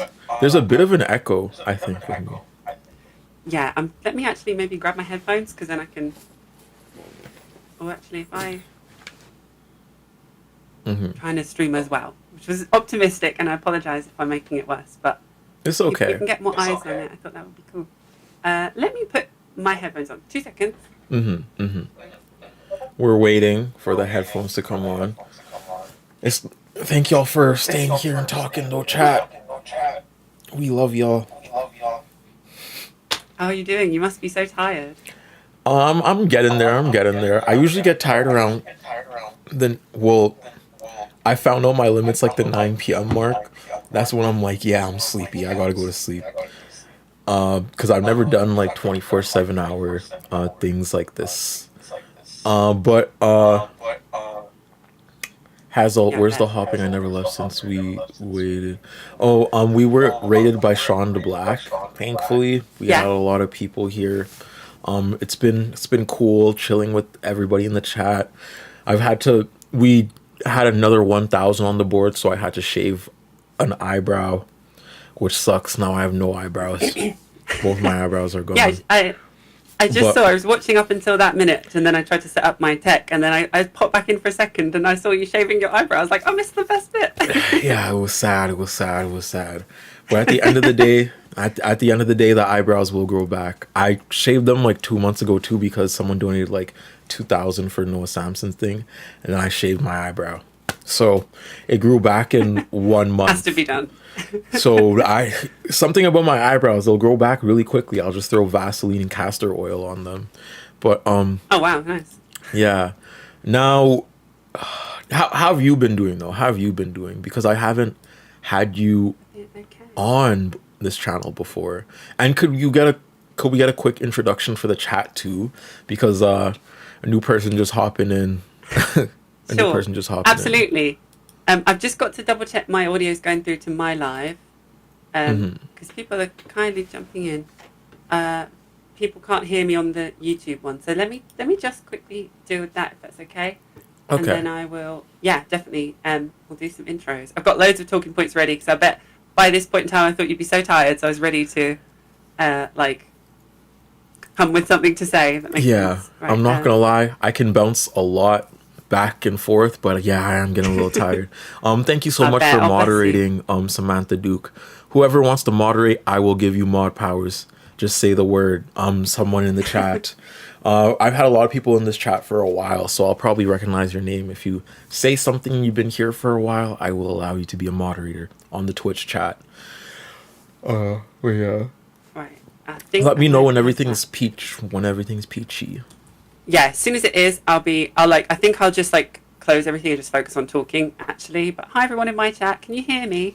It's been ages since I've streamed as well, so it's nice to have a reason to. And yeah, I can't wait to introduce myself and catch up with you and everything. Let me just double check if they can hear me. Maybe I could open it myself. Sorry about this. Optimistically, I realised I'd refreshed OBS as well, so I was like trying to link it frantically, like But yeah, bear with me. Someone said, like the live stream and donate if you can. Yes, and then we have to spin more, and we might have to do other things. I still have to do 200 damn push-ups, damn. But I'm gonna do that right before I hop off. I'm gonna do that later. Yeah, it's gonna take a while. I've got let's do this. I've got I'm gonna ask everyone in my chat to donate. I've got the link in my description. They hear and see nothing. Oh no. Bear with me, Tab. I'm so sorry. Part of me couldn't set it up until it was live. Right. So they've got audio there.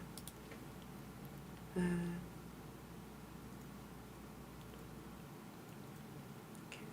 We can do this. We're gonna chill. It's gonna happen for us. I believe in it. Me too. Is there like media you want to watch or something? I was thinking, yeah, maybe we could even do some reacting or something. I would be down. I love reacting. I've got something chill because I obviously a bit tired. I just want to get this. I'm so close, and I can see everyone. We can't see anything. Unless I just maybe stream. Oh, they can hear you, but not me. Okay, that's a start. We're getting there. If I add my own audio back in, as long as I don't lose audio where you are. Oh gosh. Oh, maybe I'll use the other webcam audio. That might work. Okay. Are we here? Are we there? Okay, how's that? Oh my god, I'm so sorry. I can hear you pretty fine. Oh, you can? Oh, good. Yeah. And how about the live people? We hear you both now. Yes. Okay. We did it. Hey. It's only just begun. Okay. I think that's okay. I'll check in a sec because I've got only 2 screens, so I can't see everything. Maybe I can pop out chat. I can get chat out separately. Oh, look at me. I'm like techno whiz over here. Not bad for a millennial. Okay, right. Okay, I think we're good. Sorry about that. Sorry about the delay. Hello. How are you doing? Hi.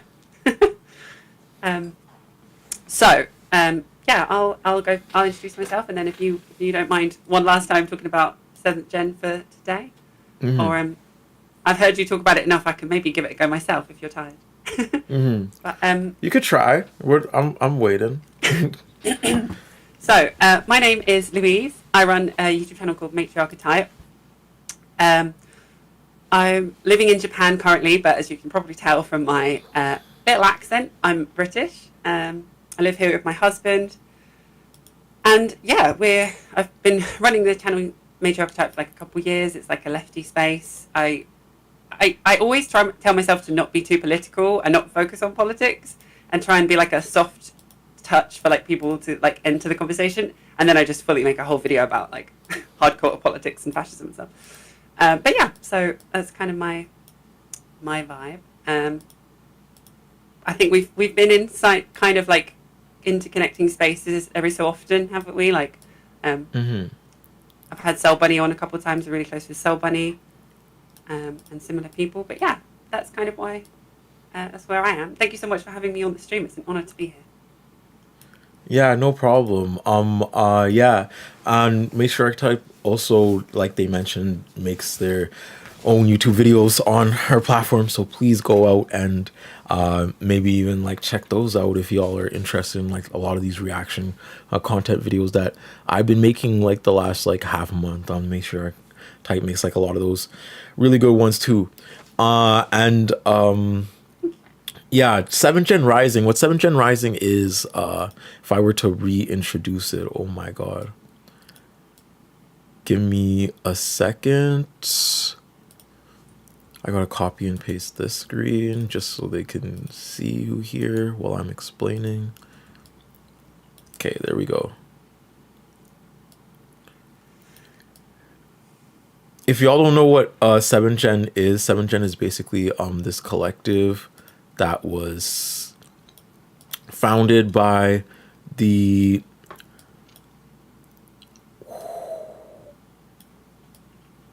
I'm so sorry. There's technical difficulties on my end too. Should I try? But- Can I give it a go? I want to see if I've picked up enough from like paying attention. Yeah, go while I'm like moving everything around. So, okay, so from what I can tell from the stream I've been following, 7th Gen Rising is a Canadian-based, boots on the ground community. It's run by the owner or person that runs it, mainly called Kat, and it's a way to. It's like you're kind of feeding people in the area. Is it? I'm going to say Swantu. Mm-hmm. Yes. Okay, I got everything set up. Yes, every Sunday, we do food kitchens for people in the area, but the bill racks up to like around like $1,000 like every single time. Like we post our bills and everything, and we're like very transparent with what we spend our money on, whether it's hydration or whether it's food products or whether it's anything else. We post it here on 7th Gen Rising because this is a communally ran collective, right? This has been running for 3 damn years at this point. It's just Kat has taken over the last 6 months and really centered this more so on children of immigrants and indigenous peoples. And I'm a part of that wave. I joined around like a month ago. I helped serve plates like one day, and I was like, wow, this is an amazing collective. I want to be more a part of it, because not just serving plates, we provide a third space for indigenous peoples and children of immigrants who have gone through a lot of these systemic inferences that we need to highlight in terms of North America, right? Because the fact of the matter is, like, with the stories of the residential schools, with the stories of the way we treat immigrants in town housing and everything, what we don't applaud is the people that slip through the cracks or don't make it right. We punish them in a punitive sense, calling them homeless and blaming themselves for it. What this third space does is curation of collective care, centered on indigenous people and children of immigrants by children of immigrants and indigenous people. So we play powwow music over there. We make it real homely. We give out tents if they need tents. We give out menstrual products. We give out like a bunch of other things. So yeah, that's 7th Gen Rising if y'all want to donate and tune in and all that. Yeah, yay. I had a dream. do it. Play the soundbite. Yeah, everyone in chat, please do, if you can. The fundraiser is in the description. It's the only thing there. It's all focus points on that. So if you have the ability, please do donate. It's such a great cause. And I just want to say, like, I've been watching you the past couple of days, and I've been following on Instagram and stuff. And I really hope that this is actually also outside of the local area, which is of course the main importance. Like, I really hope this gives kind of inspiration to people, because we are connected all by the internet, as much as the physical or local stuff is more important. But like, imagine if this just sparked like a bit of a mini revolution, and then people started to start their own communities, because it's made me think how much, I think you had a guest on, I think it was Odenon, just talking about like physically just buying food and cooking for a group of people that are less fortunate is actually not as physically demanding as sometimes the feeling of like, what can I do? What activism can I start? can be quite overwhelming. So I hope this is like becomes a thing. Like I'd love to see, you know. It's really cool because I never really thought about how the utility of even setting up a third space like this, because I didn't I didn't do it on my own. There's like 70 people a part of 7th Gen Rising. Some of the people are in the food kitchens, some of the people distribute, some of the people like advertise, you know what I mean? So like everybody working together to create this sort of event that happens every Sunday, but then on top of that, working on how can we expand this. Oh, let's put showers there. Oh, let's put a water fountain there. Let's put like, you know, some other communal needs that need to be met over there. And I think it's beautiful to the extent of how grassroots it is. And I was very much inspired by Noah and the Creators for Palestine stuff that like went on. Of course. When Noah raised like 200K in like what was like 4 days almost instantly, and like just turning on his camera and turning the drama into a form of praxis, right? Literally. Yeah. Look, I will never forget Hassan and Bud and Panada like talking while he's sitting there in a maid outfit. That's embedded in my head forever. yeah, sitting there in a maid outfit. Actually, he's like, yeah, I'm just gonna wield this like online discourse and like give it to like and like make sure we have some sort of praxis behind it at the end of the day, because that actually that happens like almost all the time. Someone said, can we get a link? The link is in the pinned, and it's in the pinned on my YouTube and on my Twitch. But like this sort of drama and this sort of means of engagement happens all the time with leftist issues when we're talking about discourses online. We're talking about things like that, but there's never any sort of communal motion to it. You know what I mean? It's like we kind of have these discourses online. So I really liked how Noah like restructured how I fathom the ethos of content creation and what video essayists and commentary creators can do in the long run when it comes to community and everything. So I have to thank you too for helping me with this, because it's way more than just like these grassroots movements. It's all of us, right? It's the donations, it's the interviewers, it's me, it's the people in the food kitchens. I'm one of like many cogs. So like, thank you. Yeah. Of course. No, it's an honour to be here. I haven't got a big platform by any stretch, but I think like what Noah Samson showed with the Creators of Palestine was that like there's also huge power in numbers, and you know, you had like Hassan all the way from like smaller creators, like, and it together it formed a big group, and I think we're doing that this week, and you should be so proud that you've organised it. I think as well what you just said, it made me remember like quite overtly the way Noah framed it to be like, we could raise money for a potential lawsuit from you know who, but like I'm going to literally raise that much money for a cause, for Palestine, for people in need in Gaza. And I thought that was really quite clear framing, because anyone that is against that is a bit of a dick. Yeah, I would say too. That's like the whitest way to say it. Yeah, just a little bit odd, I'd say. Yeah. Wait till the end of this hour. I'm going to be like swearing. I'm going to completely change my character. It's fine. But I've never had you on this channel, so it's nice to even interact for the first time. Are there any like upcoming video ideas or anything like on the radar? Thank you for asking. Yeah, likewise. It's so good to be chatting. Well, I think I've kind of moved back away from the video essay format. Not because I don't love video essays. I think it's because I love them too much, and I can spend a whole month focusing on something, and then I just I burn out after. I mean, I'm sure you know what it's like. It's intense, and I found that I want to use my like strengths to my advantage, and I think being on Japanese time means that I get all of the tea and the drama over like when everyone goes to sleep, and then I have a whole day to film and edit, and then I get my video out, and I'm like first to the post. So I've been kind of moving to like kind of quick commentary, and like I said, like I wanted to try and move the channel to, because I'm not by any stretch as well informed as like or intelligent as someone like yourself. I watched your Cracker Points live stream, and it just blew my mind, like the on the cuff intelligence, and it was just incredible. That's not me. So I want to move to like quick fire commentary. Like, this is what happened.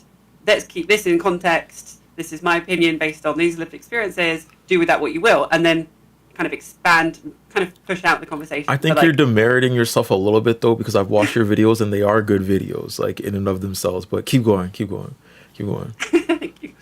But yeah, so I mean that's what I've been doing. I've been doing like every week or so, and I've also been, as much as I love the commentary space, and I think it's also what I'm watching. Do you know what I mean? I also do love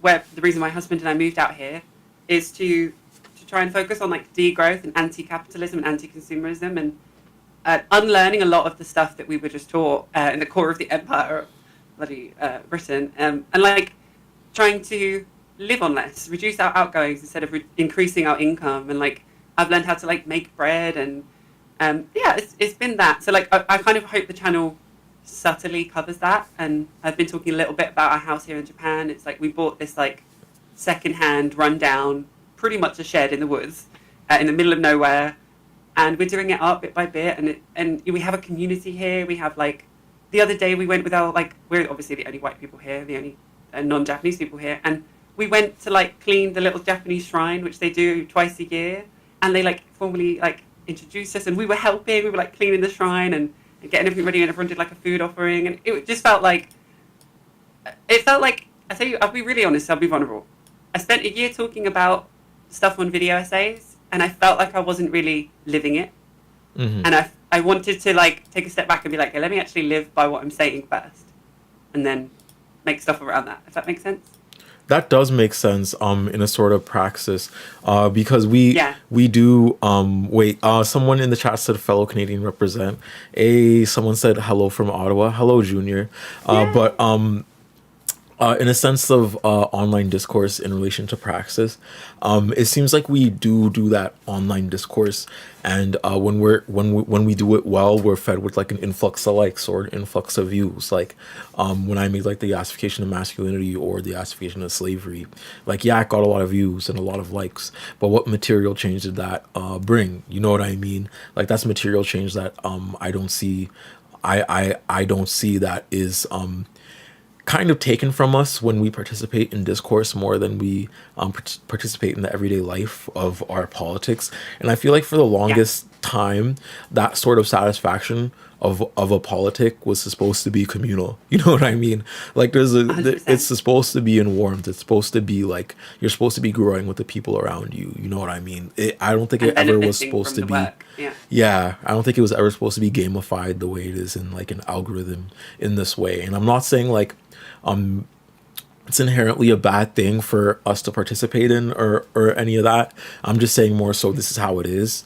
The means of getting some type of grace or satisfaction from that is restricted from us when we don't relate it to on the grounds work. And Noah was talking about that a lot too, and I've had talks with Noah about this too, where we were talking about like what are we doing when we talk about certain subjects. Like some discourses, I'll be so deep into a subjectivity, I'll be like, wait, I am not from let's say it's about full Black Americans, and it's like the Latino community in New York talking about their experience with that.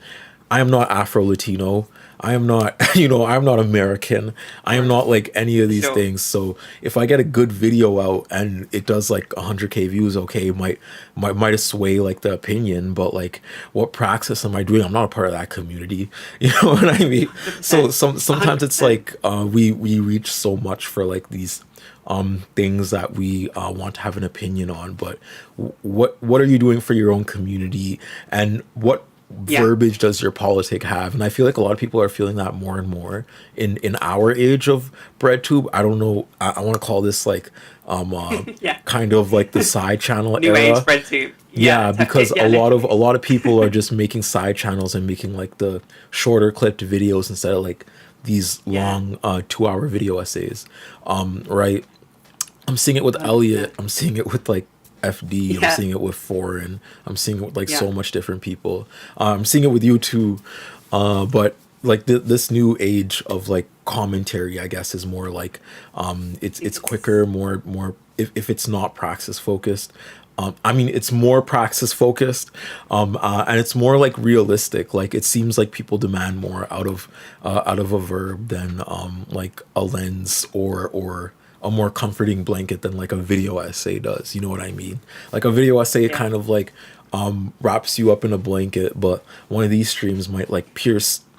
Might be more like a knife. You know, like the Whip you Cracker into Points video action a was like bit. more like a knife. Like Yes. yeah. It was, and it needed to Yeah. be. Like I think Yeah. no, like I think the time for video essays was important. It Mhm. completely like made a whole generation aware of certain things. But I feel now like we like. Am I allowed to swear on your? Yes, you are allowed to swear. It was okay. It's still going to be very low key. Shit has already hit the fan. Like Mhm. like it's already bad. Things we already need action, and I think video essays are really good for like discourse and trying to find the best option and like should we act. But I felt myself. I don't know if you agree. Like the first few months after October 7th, when there was a lot of like talking about who's in the right, everything, even though the history goes back for decades, we know this. I remember crying on my stream because I just couldn't stand these like two men talking about the semantics of what was happening when it's happening. Like, do you know what I mean? And we're 2 years in, and that's not, in some spaces, not changed. And I think that the short form, half an hour commentary on the ground, this is the context, this is the thing, I think it's necessary because it's cancelling disinformation. It's giving people context where it's needed because there's a huge push for misinformation and literally like flooding news media so that things go under the rug. And like, I think video essays had a space when it was making an entire generation like aware of stuff, and it still is, and that's still important. But I feel like these days it's like stuff's going wrong too quickly. I need to know what FD Signifier thinks about a certain thing like tomorrow. I can't wait for 3 months. yeah, and I feel like One that's question actually. I've just got a quick question. Someone asked in my chat, where in Canada is it based? Is 7th Gen Rising based? Canada is based in Saskatchewan, which is like in the prairies province. It's like if I were related to America, it's kind of like the rural areas. That's what it's. Everybody that is from Edmonton, I've heard people say they speak like they're from Montana. You know what I mean? Whenever I hop on stream, people are like, "Oh, you're from Montana. You're from," and I'm like, "Nah, I'm from Canada." Like, it's we have a similar way of speaking. It's a similar like way of it's similar setup with like prairies and all that. But Saskatchewan is where it's based. Nice. Also, did you see my husband just walked to work? He just went past the door the other second. I didn't see your husband in the camera. I saw you wave though. Oh yeah, he's just gone off to work. He just left through that door, which is like outside space, but it's kind of inside. Aw, that's so cute. How are you guys doing? Like, how's living in Japan? I've never visited Japan. I'm only a big fan of the paraphernalia. I got the Pokemon cards. That's really. I was just watching the anime tier list as well. I was like nodding along to the tier list. Yeah. I don't even know much anime, but I was agreeing with everything you said. Yeah, it's really cool. It's so full disclosure, I'm from the UK, and we both saw what was happening in the UK. Everyone in Terb's chat, if you don't know, I'm a trans woman. And we low-key were just like, I don't feel safe here. We want a family, we want kids one day. Like, and we saw the echoes of fascism a couple, 3 years ago now. So we moved to Japan because my husband wants to teach English out here. And I studied Japanese when I was like in uni, so I speak it like to a good degree. And honestly, so this is up until about a month ago, I would say we're super happy here. Everything's amazing. We bought this house for so cheap, by the way. This house we're in, it was like $3,000 outright. And we just saved. We ate like rice and miso soup for 3 months. We saved because we can't get a loan out here. We bought it outright, and now we live in rubble, and we have no flushing toilet. It's not glamorous, but how did the technical process of even like moving over there, like were you allowed to get like citizenship quickly, or was it like we don't have citizenship? No, we're immigrants out here. So he works and we're on his visa. Originally I was meant to work too, but I quit straight away. I'm a self-motivated woman. I like to work for myself. Yeah. I don't like having a manager. And your YouTube channel is good too. Like, you need to keep it going. Like, it's gonna go places. It's a full-time job. Yeah. Yeah. Social reproductive labor, living here as well. yeah, so we're on a visa, but we're going to hopefully stay here long enough that we can apply for citizenship. But unfortunately, there's this new found wave of like far right wing, and fascism kind of hitting Japan now. So we're kind of like, did we bring it? Did it chase us? But so we're kind of we're good, but we're keeping an eye out on things. Like there was an election recently in Japan, and there was a really far right party that did quite well. So we're just a bit like aware of things. But we're super happy. It's funny because I always say this, but like from the appearance of us, we look like a really heteronormative, like cisgender, like almost traditional couple, and like no one, like I'm completely incognito here. Like no one, even if I told them, I don't think they would they would get it. They'd be like, no. So yeah, we have our little queer creative outlets online, which is why we're here. But that's so cool. That's so but cool. yeah, we're living under the radar, for better or for worse. Some You should bothered definitely boy come out said, here if you can. Though. "Oh, I would nah. When I go out there, I will hit you 9 million times. I promise you." I will show you all around the area. Oh, seriously. Yeah. But Bothered Boy said, "I've been watching and interacting with your shorts when I see them. I just haven't had too much time to watch all the video essays I want to watch." Right? And there's also like a aspect of time with video essays where it's like the short ones. Seems like you could just like gobble them up. I love the side channel videos. I just be gobbling them up. Yeah. Junior said, "Speaking of 7th Gen, being such a big advocate for indigenous peoples, do people ever make you feel like it's not your place? And do you continue to advocate effectively?" If I'm talking about 7th Gen here, no. Kat actually welcomed me with open arms, like happily. Like when she saw me like come in, she was like, "Yes, you can do this, you can." And she was so open to all my ideas, like everything I suggested. She was like, yes, let's do it. I said maybe we could like do a fundraiser. She was like, yes, let's do it. Like everything she's been like running at. And specifically because I also have like a shared trauma of going through a lot of the bad stuff in the system of Canada, and like that the relation to immigrant leaders that Kat wants at the forefront too. At the same time, Kat wants indigenous leaders. Like Kat wants this to be like a lot of a rainbow coalition type beat type of thing. So it's like whoever has the ideas and whoever has the experience with community and whoever can reach out to community can join us, like can be a part of this. Or if you don't do things in that sort of way, while you can be in the food kitchen, while you can be in transportation, while you can do in so much other things. So I never really felt like I wasn't, I guess needed here, because 7th Gen is, it's very beautiful to that aspect. But there has been a lot of other places where I haven't felt that same means of intersectionality. But I digress. In your life, am I saying this right when I say it, by the way? Ignore me. Don't worry about me. I've got nothing interesting. Tell me more about 7th Gen. I'm here to hear about this. Yeah. I kind of want to ask this question though, but let me make sure I'm saying the name. It's matriarch type, right? Yeah, it's like matriarch and then archetype. Matriarch, matriarchetype. Okay, matriarchetype. Okay, matriarchetype. Have you ever felt like that sort of struggle or stress with community building, whether it's like online, or whether it's like making friends, or even joining the video essayist space? Yeah, I think for me it's more a case of, I think like you kind of touched on it earlier, like I don't want to talk about things that I'm not justified in doing so, and that like there are far better voices to talk about a subject. So like, you know, there are enough trans white women on the internet at the moment, like especially in the BreadTube YouTube space, there's loads of us. So I try to kind of platform other people and kind of send people in the right direction to like what they want to know about, I guess. And I felt a bit like, I don't know how much I can say. I do feel like even in like leftist YouTube and stuff, in YouTube in general, the hierarchy ecosystem does seem to still stick around. Like I feel like even in left YouTube, like people forget the person and they look at the subscriber count or like the influence. And I sometimes like to think like, hey, even smaller creators are still people, or like, or I don't know. We all are as a collective like so important, I think.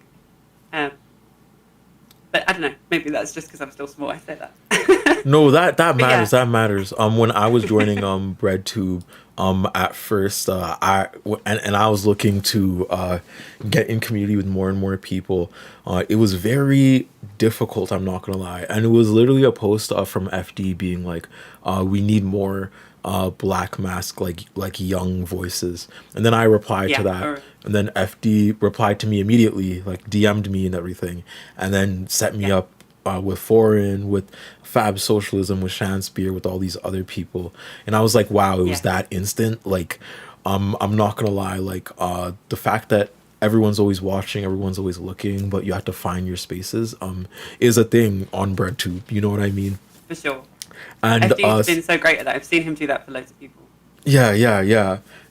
But when it comes to, I guess, intersectionality and the means of voices being pushed, there is also, I feel like, a sort of barrier when it comes to interacting with bigger and bigger content creators. Like, you will hear things like, oh, we need BIPOC on this platform, we need XX and X, but then you look at their community tab and you're like, you're like, you're like, you're like, you're like, you're like,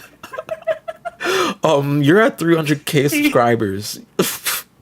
you're, you're the one that should be like pointing us towards them, shouldn't you? Like, I'm not sure. Like, everybody just shouts out FD without knowing that there's Think Peace Tribe, or without knowing that there's Philos Noir, without knowing there's a Nazis libraries. Like, everyone shouts out the really big trans influencers like ContraPoints without knowing there's Aeronaut, without knowing there's you, without knowing there's like all these other like YouTubers out there. So even in the optics of YouTube, it can be very hard to center yourself in these communities. You know what I mean? And also, like, there is a lot to be said that we don't all belong in every one. Like, you know, like, I watch so much Core Tube, but like, I would never ever assume, like, to not connect with it, because I connect with it parasocially, and we're talking now. But like, I would probably like say, I don't know, to like, I think I reached out for a few like kind of the like leftist cooks and like Noah Samsons to be like to like collab with and stuff. I wouldn't assume a space with like FD Signifier or like, do you know what I mean? Like I feel like that, like you say, I know there's so many people trying to do that it would come off as ingenuine, and I like to, I don't know, I don't think it's my place. Like, but ironically, I found FD Signifier through Khadija and Bo, who I knew first and watched their content first, and so, like, I don't know. I think there's so, how can I put it? This is kind of a question as well. This is like, I think about this, like, I don't want to take up space where there needs to be fewer white people, to be perfectly honest. Like, and I think there should be. Also, like, I don't want there to be like walls or a lack of connection, you know. And I feel like, I don't know, maybe we have lots of groups, almost like Avengers, where we're like all groups of community that when we need to and when there's a cause, we come together and we're a massive team and we are, I don't know, the left side of YouTube, whatever. But we also, you know, I don't know. But then I don't know. It's hard, isn't it? What do you think about that? Like, do you think we should all just be in one big group, or we should have our, you know, little? I do think there's a means for insular communities like online. I guess you could say, because like I guess I'm not dealing with the same problems like we said earlier, like someone Latino from like somewhere like Los Angeles is feeling, right? But that same aspect of birthright citizenship at a systemic level still affects me. So I'm not saying like we need to completely stay out of each other's business, but I'm saying that there's discourses that like I tend to stay away from too, just because I'm not the best at covering them or viewing them. But the aspect of shouting out and the aspect of staying in community and the aspect of like I guess being there for each other, I like that. I like that part of our space, because like the leftist cooks have been there for me so much times. Noah Samson, FD, like people across platforms, even away from Cornbread, you know what I mean, on other sides of the YouTube platform. Like you said, sometimes we join up like the Avengers. We'll link up like the Avengers. Like Sean literally raided me, and Sean, and Sean's like on Twitch. Like Sean's not really on YouTube. Like interacting with us all the time, right? Like Sean's more so of a Twitch Yeah. creator, but we still keep in contact, like Cornbread and Twitch and all that, which is cool, because there is like a interconnectedness, even among like black circles on Twitch and YouTube, or trans circles on Twitch and YouTube, right? Like every so often I'll still have collabs with Soulsome, even though when they were Mr. Fantastic Fox, they were one of my first collabs ever. Like Soul Bunny, who I met like very early on in my career and everything. I think people also forget how much all of us as creators are interlinked, and how much and when we met each other, like I met a majority of people around me when I was at like 5K subscribers, and then they watched me grow. You know what I mean?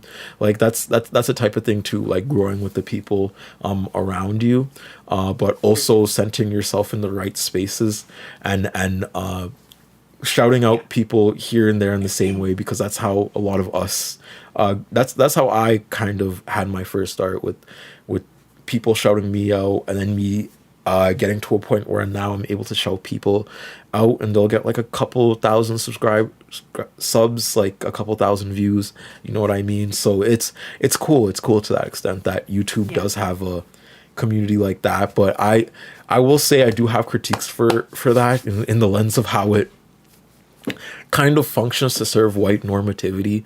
ContraPoints is probably one of the biggest examples of that. I mean,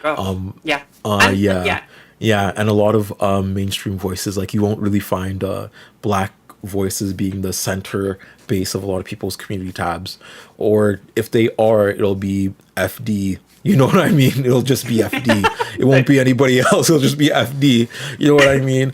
There's kind of a tokenization of identity, even when we correlate things with like black and like trans, that fits for an optic that just isn't really helpful. So to that extent, like you said, I'm more so just of the mindset of I work with leftists, and I shadow as much leftists as I can who like want to join my team, who are on my team, like, you know what I mean, like on some rainbow coalition shit, more so like whoever's to the right and left of you is your comrade, like, right, like, what that's the thing. I think like I completely agree. Like if we know our place a little bit, and more white people than anyone else, more like the people that have linked to extraction, like colonization, and have a history of that who have to be aware of it, like I do, like. And also, like you say about the algorithm, is innately going to like help me. Like if like me, Cat Black, who's been on the scene for like ages now, if we make a video about the same thing, like the algorithm is going to be, you know, unfortunately on my side. We've seen this, like you say, ContraPoints and everything. So if we are aware of that in ourselves when we make actions, but like you say, I think if like we're aware of everyone and what they do and the groups, it's so much easier to like send people in the right direction, like you say, like crossover and like spread awareness, and then like if we all are on the left, so we are all fighting against the rising fascism, the climate crisis, the genocide happening. So if we remember that as like a kind of basis goal, then like when we need to, we can put those things to just one side for a second and just fight the main fight. You know what I mean? That to me would be the ideal left you, but I don't know how close we are to getting there. But that would be the ideal left tube, like in my eyes too, and I hope we've cracked it. And I hope it continually shakes out that way through a continuum. But the fact that left tube 2 is changing so much in aspects like the algorithm, where it's like my side channel is getting so much more views than my main channel, even though my main channel is at like 102K and my side channel is at like 10K at this point. You know what I mean? It's very weird for me to fathom even the extents to which the video essayist community is seeing this in and of itself. Like, are we going to start to shout each other out more? Are we going to interlink more? Like, what's going on? Because I do feel, like you said, since that the October 7th, like video essays have gone in like two different directions. There's a lot of people like covering inferences of Palestine along with their regular political discourse, and there's a lot of people like teetering completely away from that and just staying with media. You know what I mean? Someone who's that person that was a teacher, like Miss Rachel? Yeah, Miss Rachel. Someone was saying Miss Rachel covered Palestine better than like 90% of video essayists, and that like I was like, yeah. I was like, better than ContraPoints. I was like, don't get me started. I was like, if we start damn. talking about ContraPoints, we'll be here all evening. Yeah, I was- No, totally. Oh, sorry. Yeah, We're gonna get in right? trouble. No, I was- totally. And I think, yeah, no, I But keep going, keep going. completely agree. No, If I you just wanna- think like, not only that, but like on the other side, you have the Ethan Kleins of the world that are not doing great. They're not in a good space. Let's say that. Let's put it like that. And I think like if I could, I don't know, we're going to just talk about YouTube now, I guess, but or like online space, but like I don't think a video essay would combat the Ethan Kleinness of it all. Do you know what I mean? Like, because he'll just clip it out of context, react to it, and then his fans won't even see it. Like, Exactly. you got to kind of fight fire with reactive commentary fire, and like, and unfortunately, like that's where the battle has been taken. If you know what I mean, like it's an attention economy, and like you were saying about the second channels, I just thought that's what you were saying that, but like the attention of people has dropped, and like I can even see it a little bit myself. I used to sit down, I would like full screen watch like FT Signifier, popcorn like it's a film, but now I notice I have to kind of put it on in the background while I'm doing something, and I like stop and watch something back, and I'm like, who's that? Who's Lupe? I never heard of this rapper, but like I'm Who's Lupe? Really like learning like everything from Lupe Fiasco. I like Lupe. Lupe was on one of my favorite NBA games, and he's like, "Already the show goes on." It's a good song. But keep going. The worst part is I felt so called out when FT Signify was like, you might, like, most mainstream songs that you might have heard of with these. And I was like, oh, yeah, I have heard that one. Yeah. I was like, okay. Yeah, I've heard the mainstream ones. But yeah, I think even in myself, I've seen the attention economy has changed. So I think people must be mirroring that. Like, and you know, like, I don't know. Like I say, I think the shorter reactive stuff, I think it has got a place. And I think, like, people are saying on YouTube, like, subscriber count doesn't really mean much anymore. It's how much your video maintains attention. And if it does, it can spark off. Like, I had one video about the H-Bomber guy, James Summerton situation, back when my channel was teeny tiny. And it just hit, like, 100,000 views. And ironically, I can say this now a year later, obviously that was wonderful, but it wasn't what my channel was about. And it was like an orbit. It just spanned my channel off into that, and then I like covered James Summerton ongoing, and it was like, okay, that's not really what I'm here for, but I can talk about it. But so yeah, I think the attention is quite an insidious thing, isn't it? Because then if you can't maintain it, you know. Yeah. Yeah, it is going into and it also speaks to the overall I guess culture of the internet, going into more so of a clip society, like a 7-second algorithm, like across damn near every single damn platform, including YouTube, and the aspect of retention as a whole. I know we've always said like retention is destroying attention spans, but to this degree retention is changing the algorithm too now. So now it's even dictating what an attention span should look like. You know what I mean? So I'm not saying I have no hope for video essays, because like obviously that's art. Like video essays are art, and art will prevail. 100%. If it's good art, it will definitely prevail. And I've still seen people hit like really good numbers. Like FD's last video is still doing really good. A lot of people's videos are still doing really good. The second last video I posted was still a 1 out of 10. Like it's not like there's no merit in a video essay, and there's no no way to convey like a means of communal praxis even through a video essay. But I feel like a lot of people or I want to test the waters way more with the aspect of short form content creation, instead of just like sitting down like a whole month and getting one video out, and then sitting down a whole month and then getting one video out, and then getting anywhere from like 100K to like 200K views like on a randomizer. You know what I mean? Like that's not satisfying. I want an audience. I want loaded comments. I want to have conversations. I want to push things towards praxis, not on a month-to-month basis, but like on a week-to-week basis. Like if people like Hassan are doing it on a daily basis, damn, like that seems way more fun. Like that seems like honestly like, well, yeah. And I think like, don't get me wrong, I think there's a space for everyone. I think there's a space for all of them. And I think that like I'm here because of video essays. Like I started watching, I'll be honest, it was like Philosophy Tube and it was ContraPoints. But like that took my little neoliberal ass out of the centre of London and made me realise it ain't all about me.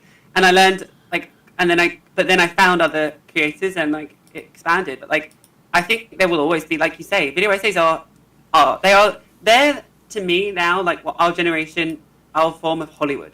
No, like the Avengers and Endgame, like the Marvel films, like they're not as important in people's lives. I think like low-key like video essays and like having a creator that you like online, like I think they are our like our generation's version of like, I don't know, art, like you said, completely key art. And I think that's not going to go anywhere. But I think it has a place and it has a purpose. And I think a mix is also great. Like you say, the Hassan Pikers to the FD signifiers, that they're both key. They're both important.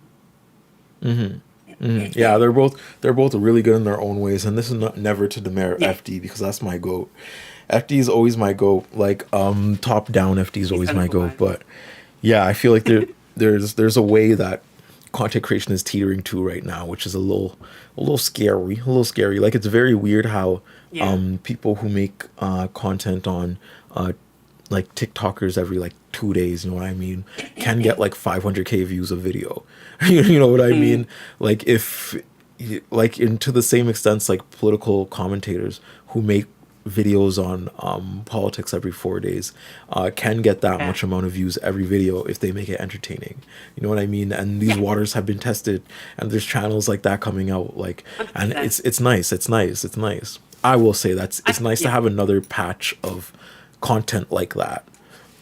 Yeah, and I think like it's all in the same ecosystem, but I think it's all in the same pipeline. Like, because you can come across a short form content and it can be super leftist and you connect with it and you're like, oh my god, I want to talk about this, and then it leads you down the road to FD and like Hakeem and like, you know, Second Thought, and like you find yourself there and you have the space for a 2-hour video essay. Like I think they connect, you know, and I think that's also, it's like a highway of like, you know, you get the attention and then you take people further down and they learn more. Like are you okay, like tired-wise? You must be tired. I didn't think we would get into such a big, deep discussion. But if you want to do something chill, play video games or watch something, that's totally cool. We can keep talking. Whatever, no, it's okay. I'm down to keep going. I'm down to keep going till like like 1 more hour. Like I'm fine with like 1 more hour. I'm fine until the chat starts dwindling. We still got like 200 people across platforms, so I'm gonna. Oh, I didn't realize there was that many. How many have I got? Let's see. Yeah, we're gonna. Should we do it? Let's say like. Everyone, if you can now in my chat, definitely please do follow the link and donate. I would love to see Turb shave off another eyebrow, but you don't have any left, do you? Yeah, I'd have to do something. There's other things on the list though. There's on this wheel. There's chat creating a YouTube post, and then y'all are gonna post like whatever is most liked in the chat. I will post on my community post. Whatever y'all come up with, I will post it. Yeah, well, yeah, I would love to see it. But yeah, if you can. My Matry Army, I call them my Matry Army. It's been a while since I've been live, so it's nice. But thank you again for the opportunity to be here. You've got some amazing people lined up, by the way. I've been watching and I'm going to keep watching. Who's left that you're most excited to talk to? Excuse me, one more time. Who's left this week that you're most excited to talk to? There's actually a lot of people left that I'm still excited to talk to. I'm excited to talk to Lil Bill again. I'm excited to talk about to FD still hasn't hopped on. I'm excited to talk to FD. Yeah. I'm excited to talk to Lily. I'm excited to talk to Lola. I'm excited to talk to There's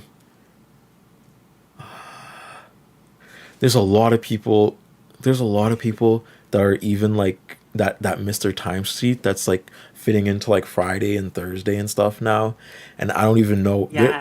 There's a lot of people to talk to, but I'm hyped all the way through. I'm hyped all the way through. Even for this conversation, I was hyped because I saw you in the comment sections of the Cracker Points video, and I saw you made your own video, and I wanted to do some type of reaction or something with you. Yes, we could chat about that. We could watch some clips of each other's, and like, because we did actually come to it in very different ways, and I think that's great. Mm-hmm. I think like I was floored by your video. It was incredible the way you did it live, and you had 1,000% like more to say and better takes and more intelligence than me. I was like, the build up was like an hour long, and I was like, where's this guy? This is incredible. And then the thing just like, this is what happened. This is my thought. Yeah. But, I'm not gonna lie, I didn't have much to say about ContraPoint's actual statements except that it was like stupid. But like, I had a lot to say about the context of the statement. Like I had a lot to say about that. I was like, I don't think people are understanding why I'm saying this is stupid when I say this is stupid. So I had to chart it out. I had to expand it. Fluff it out. Yeah. No, disappointing. I tried to not be too like critical as well. I think one journey I've been on as a leftist over the past year is definitely understanding about reform and forgiveness and like giving people a second chance. Like I grew up very cutthroat and very like, if you scored me, that's it. And then I realized in a lot of leftist spaces, people are like, no, we need to give people second chances. People deserve a space to grow and not be boxed in, because that can also be, they can cut them off from society, which is bad. So I try to not be like, this is it. Like, never again will I watch ContraPoint. But like, that was something. That was incredible. It was incredibly bad. And I don't know. Yeah. It was so bad. I was like, I don't even know how you like even like wrote this, fathomed it, thought it was a tangible thing for a leftist to, any type of leftist ever to say, post it on the internet, then expect no back, like, just like, just like, I don't know, but maybe some video essayists are very far gone materially. I don't know how much ContraPoints makes, or like how disconnected ContraPoints is from like actual like people who are like, who have ran certain things like the encampments or have done like protests or like I'm guessing like she's very disconnected to come to that statement, because never in any leftist circle have I heard those thoughts. Like, like, I watched the Elliot sang again, another second channel, like you said, you're on point there. But like, I watched Elliot's take on it, and they like looked at ContraPoints' like Patreon every month and the money that they get, and it's like we're in the millions a year, and I think that like. Like the conversation just is so different. Like, because I think as well, like we talk about billionaires and we talk about like if you have that much wealth instantaneously, it's unethical because you either got it through exploiting people and you have maintained it and you keep it and you hoard it. Mm-hmm. Both of those things make it unethical. And I just can't see how you can. I mean, maybe she doesn't claim to be leftist. I think that was the point. As a lot of the discourse I've seen, like she doesn't define herself as BreadTube. She doesn't owe BreadTube anything or LeftTube anything. And I get that to an extent. But even as a centralist, even if you're a liberal, even if you are on the fence, even if you have some problematic views, that shifted it so far to like, oh, okay, Ethan Klein is in his Instagram share like stories agreeing with her like that. Yeah, Duck Authority said. Like, I think the worst part about the ContraPoint shit is that they refuse to educate people because she didn't want to contribute to all the actual Nazis who were trying to latch onto the cause and miseducate people.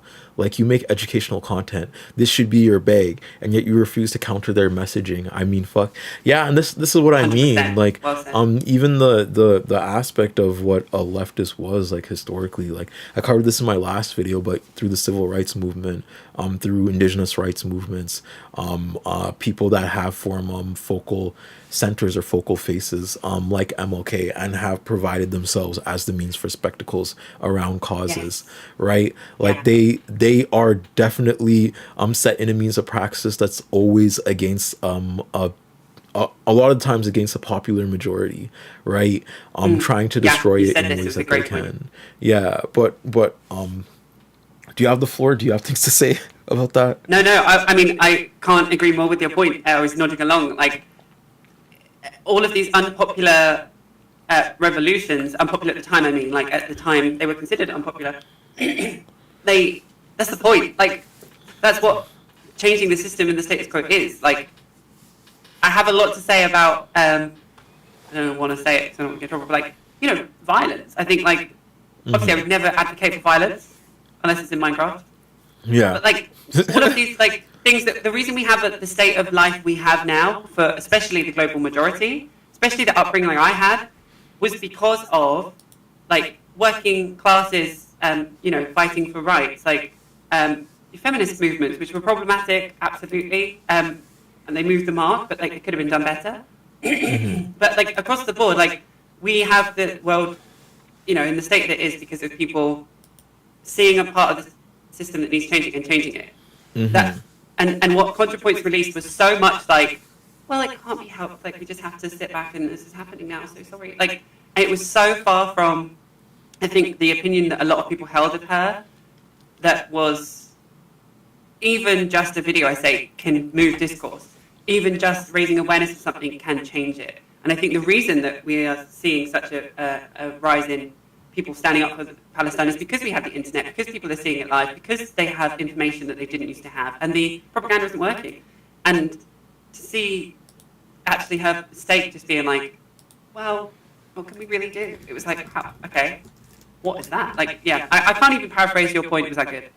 But no, I was in agreement. But yeah, it's wild. I think like we have so many smaller creators, so many mid-sized creators and stuff that it's time to have a new generation step in. I really do think that. Like, I think the, yeah, like younger generations take the floor. Do you know what I mean? Yeah, and this loops back into what we were saying before about people having their own pieces of puzzles in this. You know what I mean? Lost Futures, who's in the chat right now, does really good content about surveillance states, specifically the UAE and Israel, and how they correlate to genocides and systemic inferences of exploitation that go on a global scale. You know what I mean? Lost Futures should be for the forefront of political thought when it comes to that.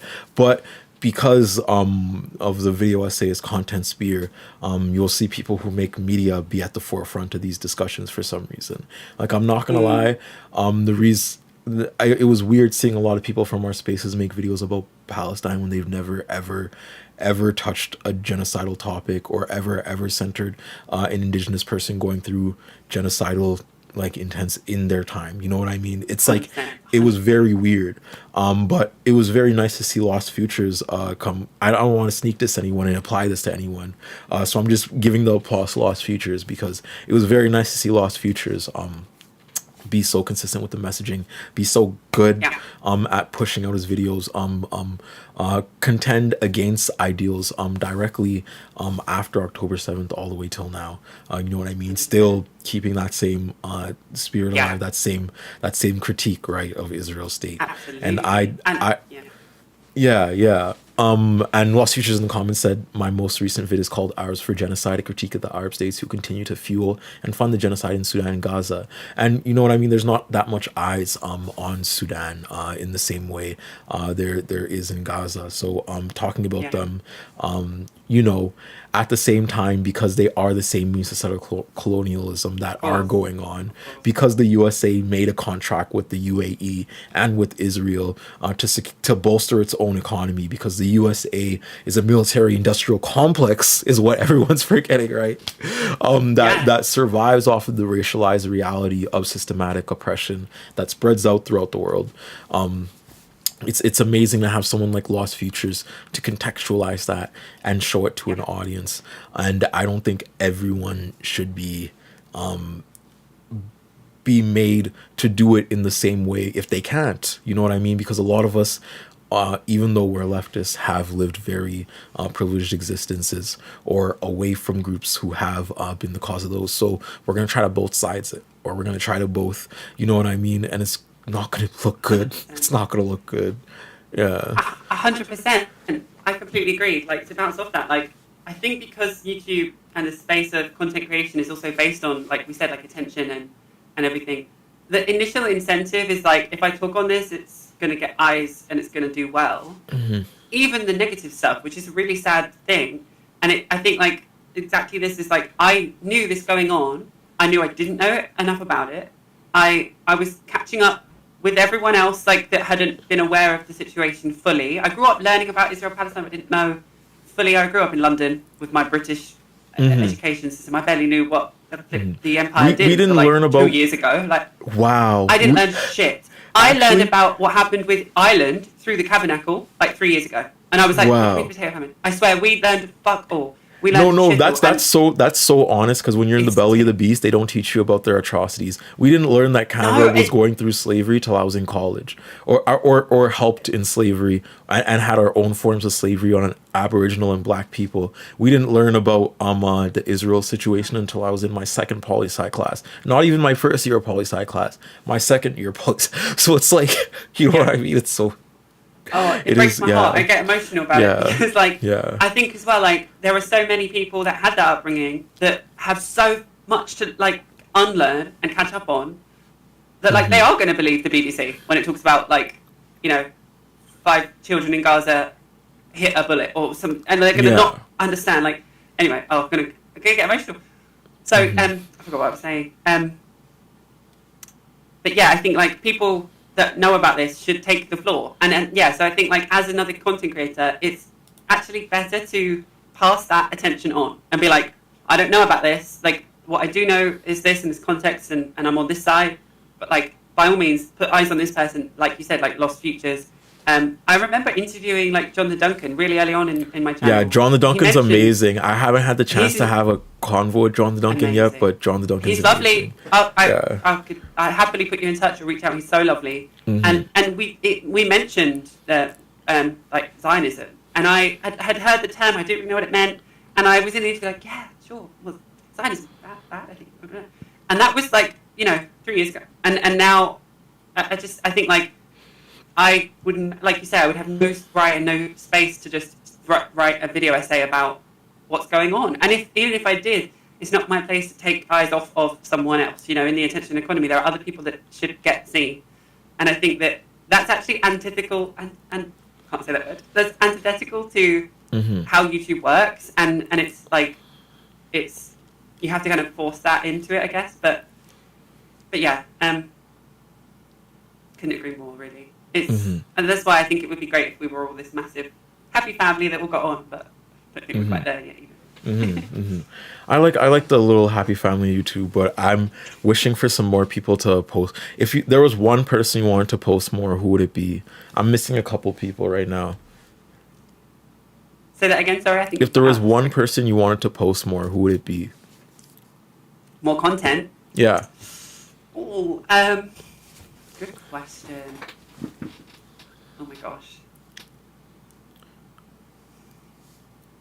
I'm going to really take this really seriously. Who would I want to post more?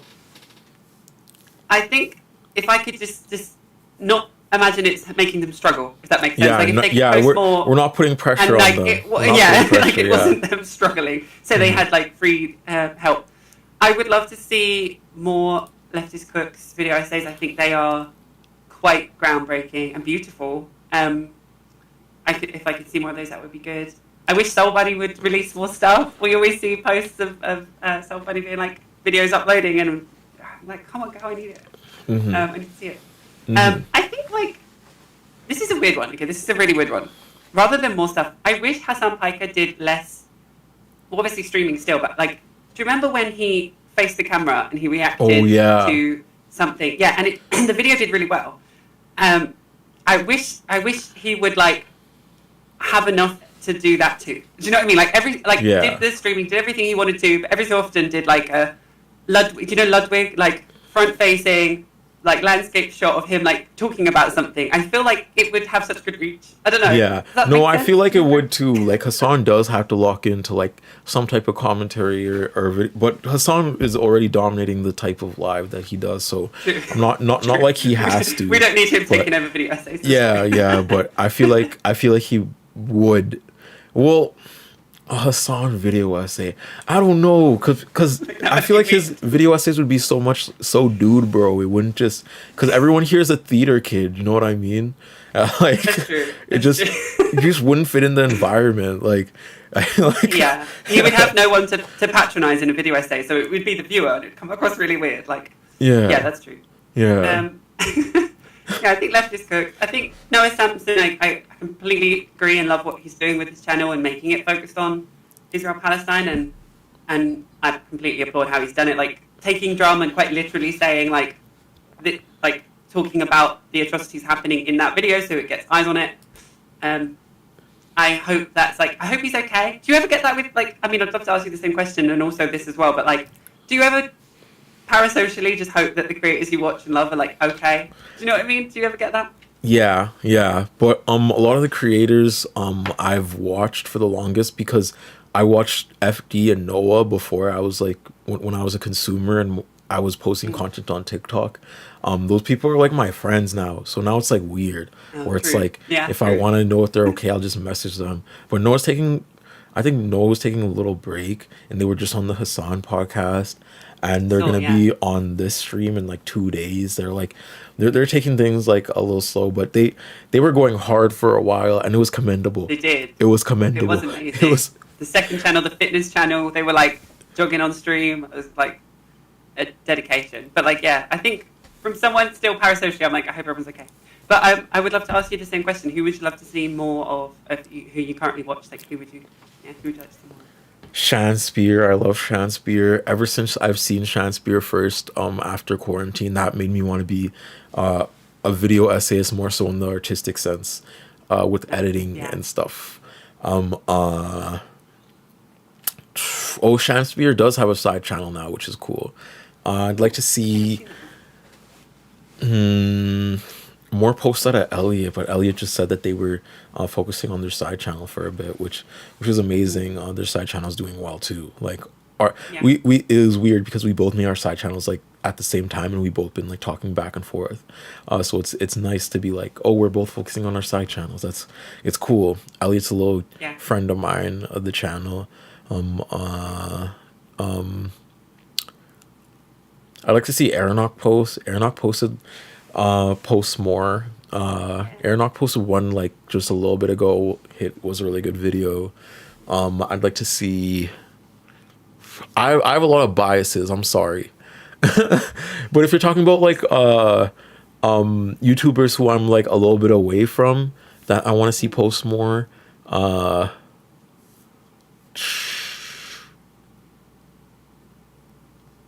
I couldn't even tell you because the people that I'm on right now post like every other week now. I follow like a lot of like side channels now. So like there's this one person I'm really enjoying called Hamza, who does live streams, and they're a Palestinian and they basically debate like IDF soldiers. Have you heard of them?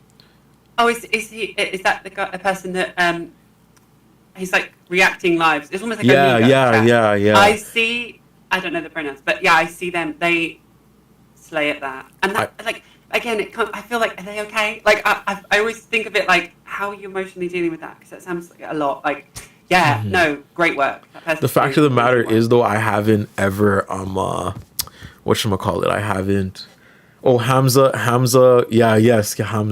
But I haven't interacted with them yet, like in a sense of like us commenting with each other.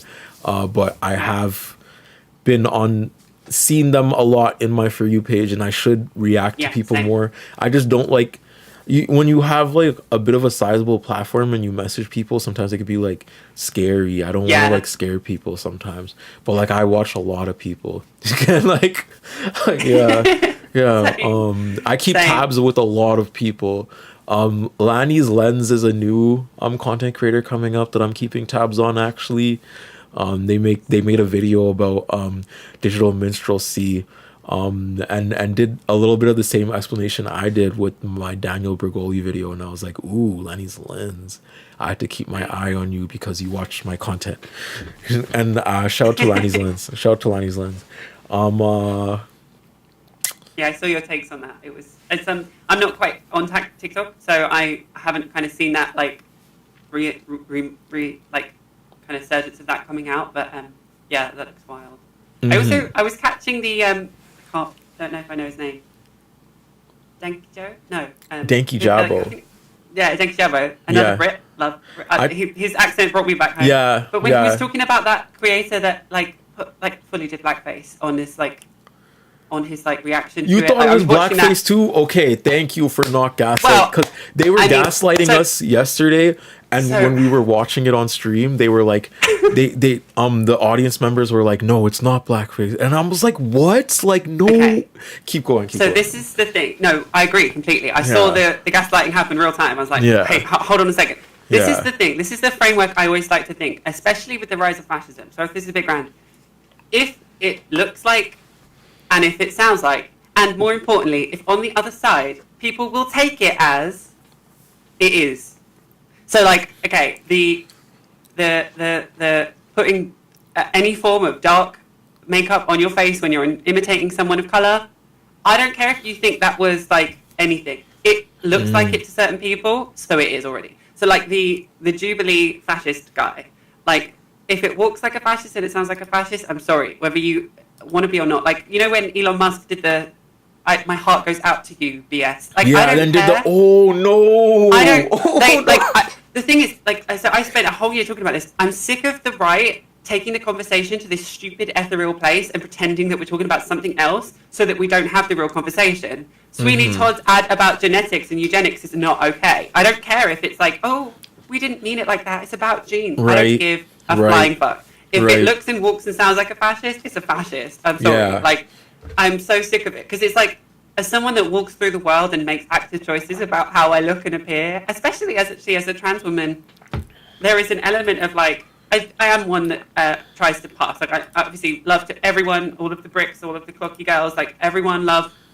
and respect. But like, I'm just someone that likes to, like, you know, do my hair and makeup, just my own internal like from, I guess. But I can't see how someone can walk through life and not want, or like to do that kind of action and to do that kind of thing and not think it makes them look a certain way. So I'm just like, well, you must know. You must know. Like, I can't deal with it. So yeah. Yeah. Sorry. It does. Got a bit irate there. No, but you're right on the dot. It does. It infuriates me. Yeah, it infuriates me. The optics of putting like darker like makeup on your and there's and it reminds me of like everything but... people did like when I was like a child, of like the racism and being like, oh no, they didn't say that to you for certain ways. Like I still to this day, because my little sisters are still in like school. I'm never going to dox my little sisters because holy fuck, but my little sisters are still in school. And they'll talk to me sometimes about instances of racism and be like, oh, this kid said that I look like I was playing around in the dirt. You know what I mean? Or like this kid said I'm black for this reason. You know what I mean? And I had to tell, and then I had to explain to them because like in the same way, I didn't have like people older than me explaining this to me in English in a racial lens that kids are saying this to me for this way. So I was always just like, well, that's what's happening, you know what I mean? And the aspects of even naming something like that anti-black in and of itself is so hard because like people haven't been black, people haven't been like a part of a march, like people haven't been trans, people haven't been. So when you explain transphobia to them, it's genuinely transphobia, but they're gonna teeter this and distort it and be like, oh no, this just fits in like the worldview because they inherently think that way themselves. You know what I mean? Because they think 100%. That way themselves. Like it's it's wild. I think offense is something felt. It's not something intended. It's something. If someone takes offense, whether you intended it or not, you cause someone to take offense. So like. I don't know. I haven't got as much sympathy for someone that. I mean, there's like a first wave. Like, if someone genuinely didn't know, if someone someone came from outer space, they didn't know what blackface was, and they happened to be lighter skinned and did that in a complete hypothesis. There's a first wave of like, okay, by the way, this is inappropriate for these reasons. But what I will say is, as soon as you tell these people, or in that kind of any paradigm of that, like you tell someone that's transphobic for these reasons. The real like way you can tell is if they take it and they say, you know, I didn't know that. I'm so sorry. I would never do that. Totally no offense to me. Or if they double down and they're like, well, no, I don't agree. I didn't mean it to sound offensive. So why should I have to? And they can't sit with that feeling of that they've like offended someone. So I think that's also another like litmus test of if they really are sorry, you know. Yeah, no, you're definitely right. There is a litmus test that goes on over there, especially with the aspect of community. Someone said 4K, spin that wheel. I already spun the wheel for 4K Lost Futures, and I had to shave my other eyebrow. I think you... The way I thought we did another K. Yeah, I was like, another K? I was like, no way. But if y'all want to donate, just know that the fundraiser is still in the pinned. And once we pass 4K... because we've raised another 1K today, thank God. But if we can raise another 1K in the next 30 minutes, however, I think I'm gonna hop off at 9:30. I think we're giving it 30 more minutes. But in the 30 minutes, if it fills up to 5K, I'll do another spin the wheel, and I'll do something. I don't know. I don't know what's on the wheel, so I don't know if I can say this, but I will join you. Wait, what's on the wheel before I say this? What? Because I'd love to do that too. I don't know if I'm going to hit in half an hour, but I would love to see it. I would love to be there. On the wheel, there's freestyle, ice bucket challenge, chat making a YouTube post, or yeah, that's it. Those are the only 3 left. Yep. Yeah. If I have to freestyle, I'm gonna break the internet. Yeah. What is this like you're doing? Matriarch type freestyle. Yeah. I want to see that. Just dissing like ContraPoints and everyone. Come on, we're 800 and something. Well, we're a while away, but if we manage it, I will give it my best. If we spin the wheel and it lands on that. Yeah. I would join you for a wheel spin. Well, I mean, I'm scheduled to come on the same time tomorrow. If you still have me, if you like, I would love to be a part of it again.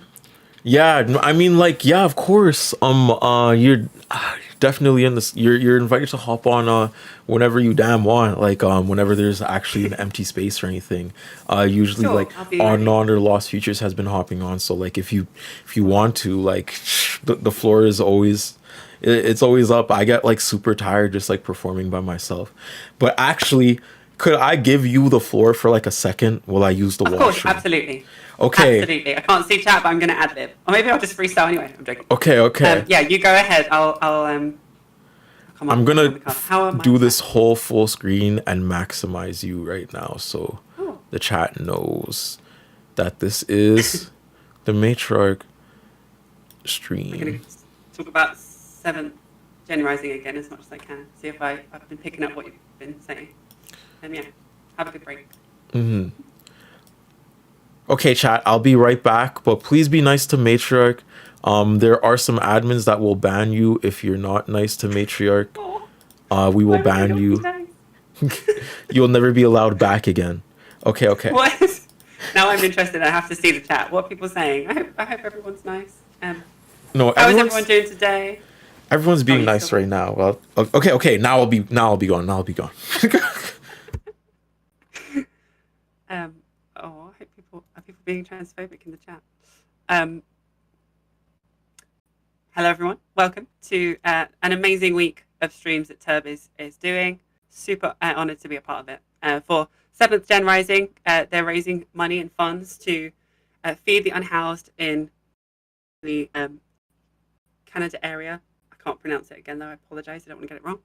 But it's an amazing cause, and super honoured to be a part of it. I've been kind of in and out of touch with Turb for a while now, so it's nice to finally get to chat to them. They're an awesome person, as you all know. How is everyone doing though? I think last time it was, Lost Futures that said like this is a great time to have a sip of water, have a stretch. Saskatchewan, I think, is the place. But yeah, amazing. Such a good cause. And I really hope this kind of thing, like I said at the beginning, I hope this kind of thing inspires lots of other new, grassroots things for people to get a cause they see like important and start doing it. It's inspired me, honestly, it really has. So they're doing great stuff. My name is Louise. I run a little channel called Matriarch. Please check it out if you want. But it's just an honor to be helping out where possible. So have a glass of water, take a breather. If it's late where you are, is it like time to start getting ready for bed? If you're just waking up, what's on your to-do list today? Don't overwork yourselves. It's a crazy world out there. We have to take care of ourselves. But yeah, there's so many amazing people coming up next week. I'm going to be watching as a viewer just as much as I'm being involved today. I can't wait to see Samson. You've got the Leftist Cooks. I think Teb said Lil Bill's coming back on. I think Colourmind as well. Lots of people. In the chat, who who do you want to see the most? Anyone in chat, let me know. Who of the upcoming people are you most excited to see? I would love to see it. Yeah, excited to see the leftist cooks because they don't really go live much, so that'll be interesting. I wonder if FD has a space on here. I think he was in the like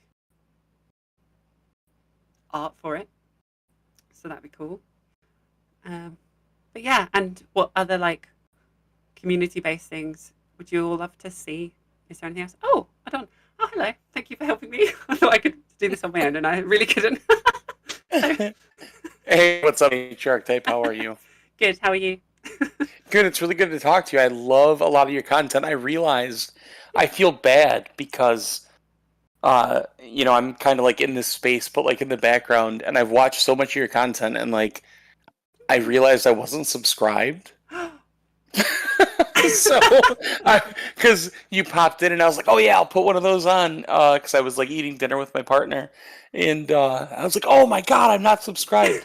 But then I sat back down and I was like, oh, it seems like maybe you want a conversational partner. So could you tell? I thought I could ad lib. I thought I was doing no.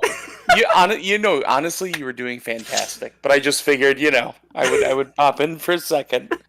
Much appreciated. Much appreciated. So I want to ask you a question. Sure. Yeah. Anything. So, what brought you? And you may have covered it earlier, and I apologize.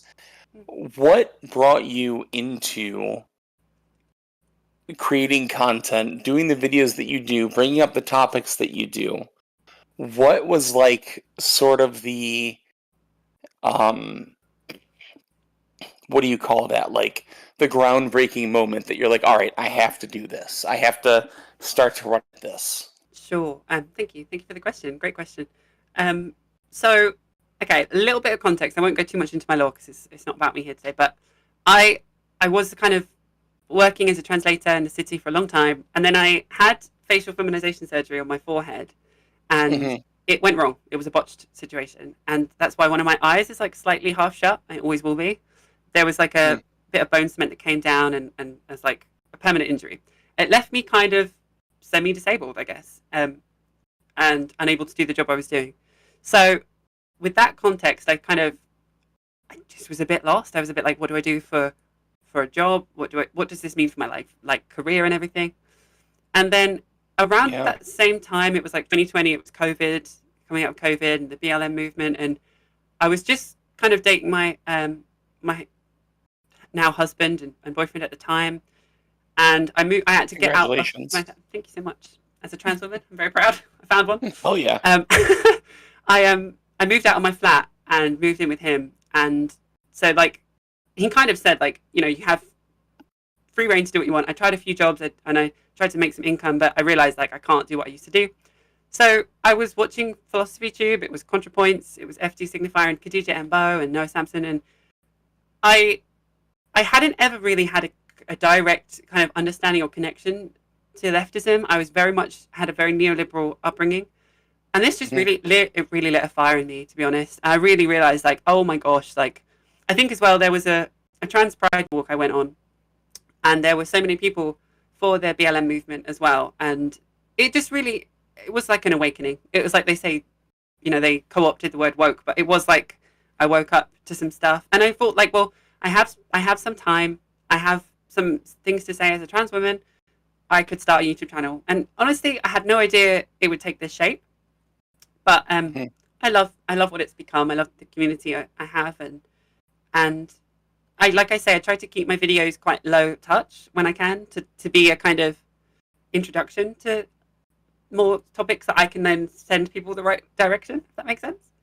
But yeah, so absolutely, it was mostly Philosophy Tube and ContraPoints, the kind of trans narratives that kind of started my way, really. So it's a very long answer. Apologies for talking so long. But yeah, does that answer your question? No, absolutely. I mean, that these are like kind of like the watershed moments that I think are important to talk about, just to have like this perspective, because it really only takes like one defining moment, right, for somebody to like kind of get activated to be passionate about it.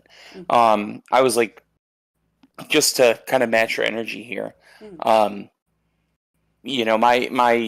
I guess, awakening, if we're using the same language, was I was a big League of Legends player, like back in the day. Okay. Yeah. And I was this was like I had played League of Legends like alpha, okay, Mm-hmm. and I followed a lot of content creators and stuff, and I saw like Gamergate kind of like starting to form. Sure. Because I'm in my mid to late 30s. But at that time, we didn't have Discord. It was like Skype or Ventrilo or whatever. I'm mostly saying that for the audience to like kind of contextualize things. Sure. And so nobody was really talking politics at the time. But I was telling Turk this the other day, is like there was a point where like people were making edgy jokes, and I wasn't really a part of that. I was just like, hey, who wants to play League? Let's pop on. And I would suffer their company, for lack of a better word, to win games, which is not the way to be. Don't do that. Do not suffer these people. But I saw what was, at least what it felt like at the time, people making edgy jokes. Right. Is like what the common parlance for it is. But then people stopped laughing. And people started agreeing. Oh. And I was a bit of an edgelord. I grew up, in the early days of the internet, and I never really ran around in those spaces, but it was there, and I started to alienate myself on purpose from like a lot of those groups. But I was ever the millennial, and I'm sorry, Chad. I'm just gonna say it. It's not bad, really, but I would say that things were gay. Like that was like the thing of the time. And one Hillary of the Duff would not be impressed. Right. Nor Wanda Sykes or whoever else was part of that campaign. But one of the friends that I have that I still talk to today, we would be playing League, and it was like an unconscious thing for me. It was so in my lexicon, not an excuse, but it was in my lexicon.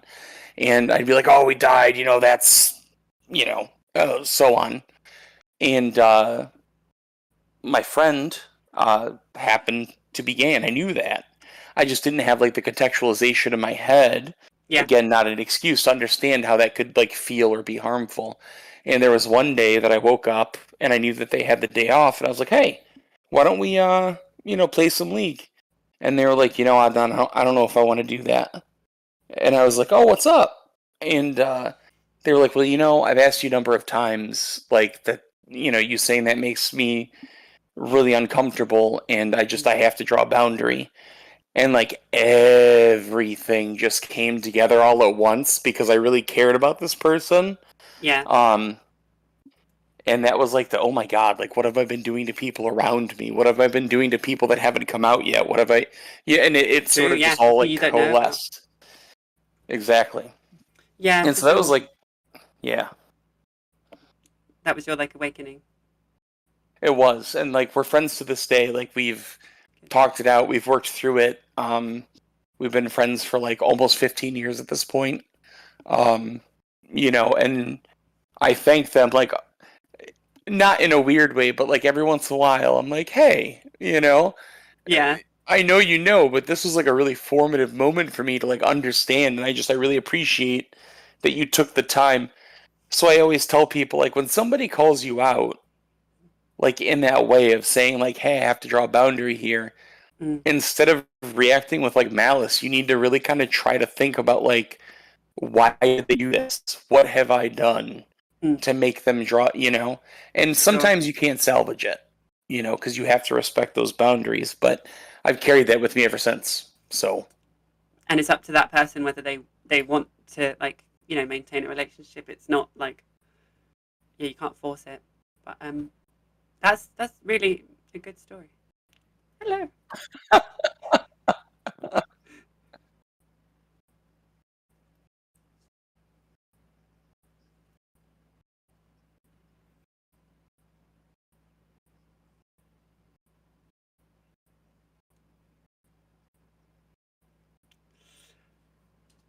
Same.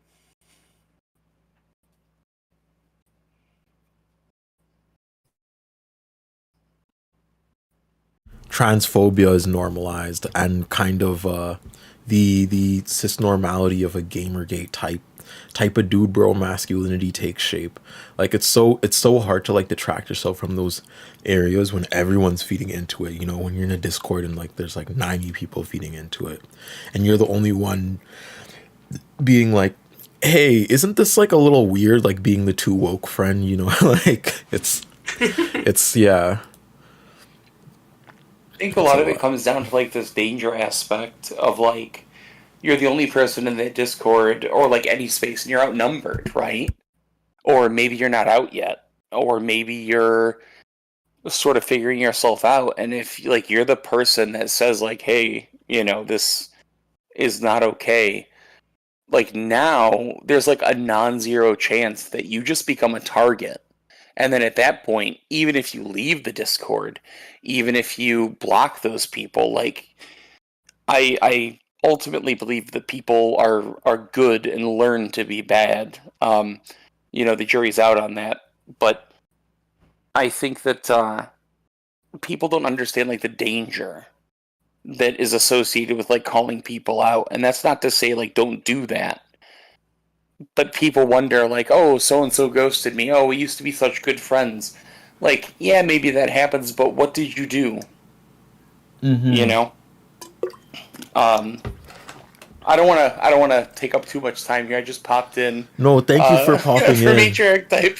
No, thank you for popping in. Odnon fully came and saved me. I thought I could Yeah. ad-lib the floor. No, and Adnan's then done just- the same thing with me too. Like while I was like tired and had to go on a break, Adnan carried the whole chat for like 20 minutes.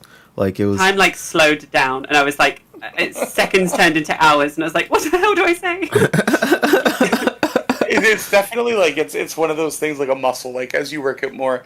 When I first started live streaming, I still have some of those early streams, and like they're miserable because like when you get a new Twitch account, like random people will pop in because there's like a sorting thing for that, and like I just had no idea. I also gotta say I'm really glad for Sean's audience for sticking around, because you've kept this at 100 viewers for so damn long. Like I'm thankful for that audience for interacting with us and giving us a means of a trampoline to bounce off of. You know what I'm saying? Keep going though. Adnan. That was literally it. I just you know, I sat down, I got back, and then I saw that you dipped out for a few minutes because Turb, you got to take breaks. All right, like you're doing a good job, but you know, I wanted to just pop in and get the conversation going. But Matriarch Type was doing great. Like I didn't need to come in, but I kind of saw the facial expression. I was like, all right, I'll pop in for a second. So I'm gonna step back. It was more because I was like, I didn't know what to talk. I didn't want to talk about like me or change the conversation away from seventh gen rising, and then I was realizing like I don't know what to say. Oh, you know, like that's I've done that. Like Speaking of when I was 7th Gen earlier, like- Rising, someone actually just sent a donation 6 minutes ago, $40. Thank you so much for the anonymous Chat, if $40. Yeah. Or if it's someone from my group, we've had just stats on my side, just checking, and I'm kind of surprised. We've had 150 views of my live with just on average like 10 or 12 concurrent views. So a few eyes at least. I hope I'll keep pushing it 100% as much as I can. Hey, no, it's all right. I I love every single strain of help, so thank you. Like all eyes matter. Like shout to Matrix Type, and I don't know if their YouTube was put in the chat, but maybe throw it in the chat one more time, please, Mod. I got it. Yeah, thank you, Adnan. It's an honor. I'm not gonna lie, I only have enough juice for like 7 more minutes, so let's get like one more conversation in. Like I'm You so sure? Do you not want us to leave you for a bit to like defrag before you go to sleep, or are you good for us to stick around? Do we need to stick around? I'm good. Okay, let's have should we like something chill we can talk about to get us just real quick, I'm gonna dip out. Turb, I'm really proud of you for sticking with this. Like, I'm not saying that you don't stick with things, but like, you're doing great. Matriarch Type, it was great to talk to you. You were doing great before I popped in. Thank you. I've seen you in a Discord group I'm in. I've never actually spoken to you, but it's lovely to finally get to say hi. Yeah, and I'll extend you the same thing that I tell anybody. Like, if you need anything, if you need help, scripts, voice, modding a chat, something, let me know. That's what I do. But everybody take care. I'll be here until we go off live, and I will talk to everybody later. So, good night. Yeah. Okay. And then there were two matriarch. There were two. Let me know if you want me to jump off and leave you to it. But no, not yet. I'm down to still have conversation. Does anyone have any questions for matriarch here? If so, ask and we shall answer. Last questions, last call. Thank you so much for being so kind, chat, for donating, for tuning in, for sharing the stream around. I saw a lot of shares on Blue Sky. Holy hell, there was like 100 something mentions on Instagram. I was like, wow, like y'all have been really warm, chat. I love y'all so much. What does this mean? I've seen it before. Walan. I'm pretty sure that's a introduction in an indigenous tongue, but I'm not sure.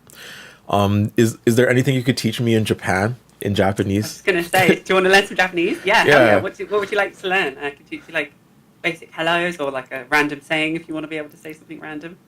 How do I say I love you in Japanese? How do I say that? There's a couple versions, so we'll see which one you can pick up. So you can say like literally like I love you, as if you wanted to like confess your love to someone, would be aisteru. Aisteru. Aisteru. Aisteru. It's like a sh sound. Aisteru. Aisteru. Aisteru. Nice. Or you probably would know this from like anime and stuff. You can be like daisuki. Daisuki desu. Daisuki. Yeah, I know that. I know that from anime. That one, Daisuki. Well, aisteru is like I love you. Like complete. Like aisteru. Aisharu. Okay. Aisteru yo. Arigato. Aisharu chat. Gari ga. Aisteru chat. Oh my god, I'm gonna so take that. I'm gonna so use Aisteru chat. Aisteru to my chat too. Taika said, I do have a question, but I don't know if it's appropriate. But I'm trans myself and I'm considering Japan as a place of refuge, and I'm unsure how medically accessible HRT is. I'm on T personally, but if Matriarch has any input, that would be wonderful. Sure. I'm actually working on a video about this, and I held it off because of the far right political stuff I wanted to kind of deal with first. But yeah, a lot of people ask this on my channel too. So maybe I can talk about it more tomorrow if that's like a wider thing we can talk about. But Cliff Notes, you can get access to like HRT and anything you're already prescribed to in most places, most prefectures in Japan. You will maybe have to go through a kind of the beginning process again. Like, you know, when you first get HRT, you have to have a quick psychoanalysis in some countries. Yeah. But usually if you've already started transitioning, it's a lot easier.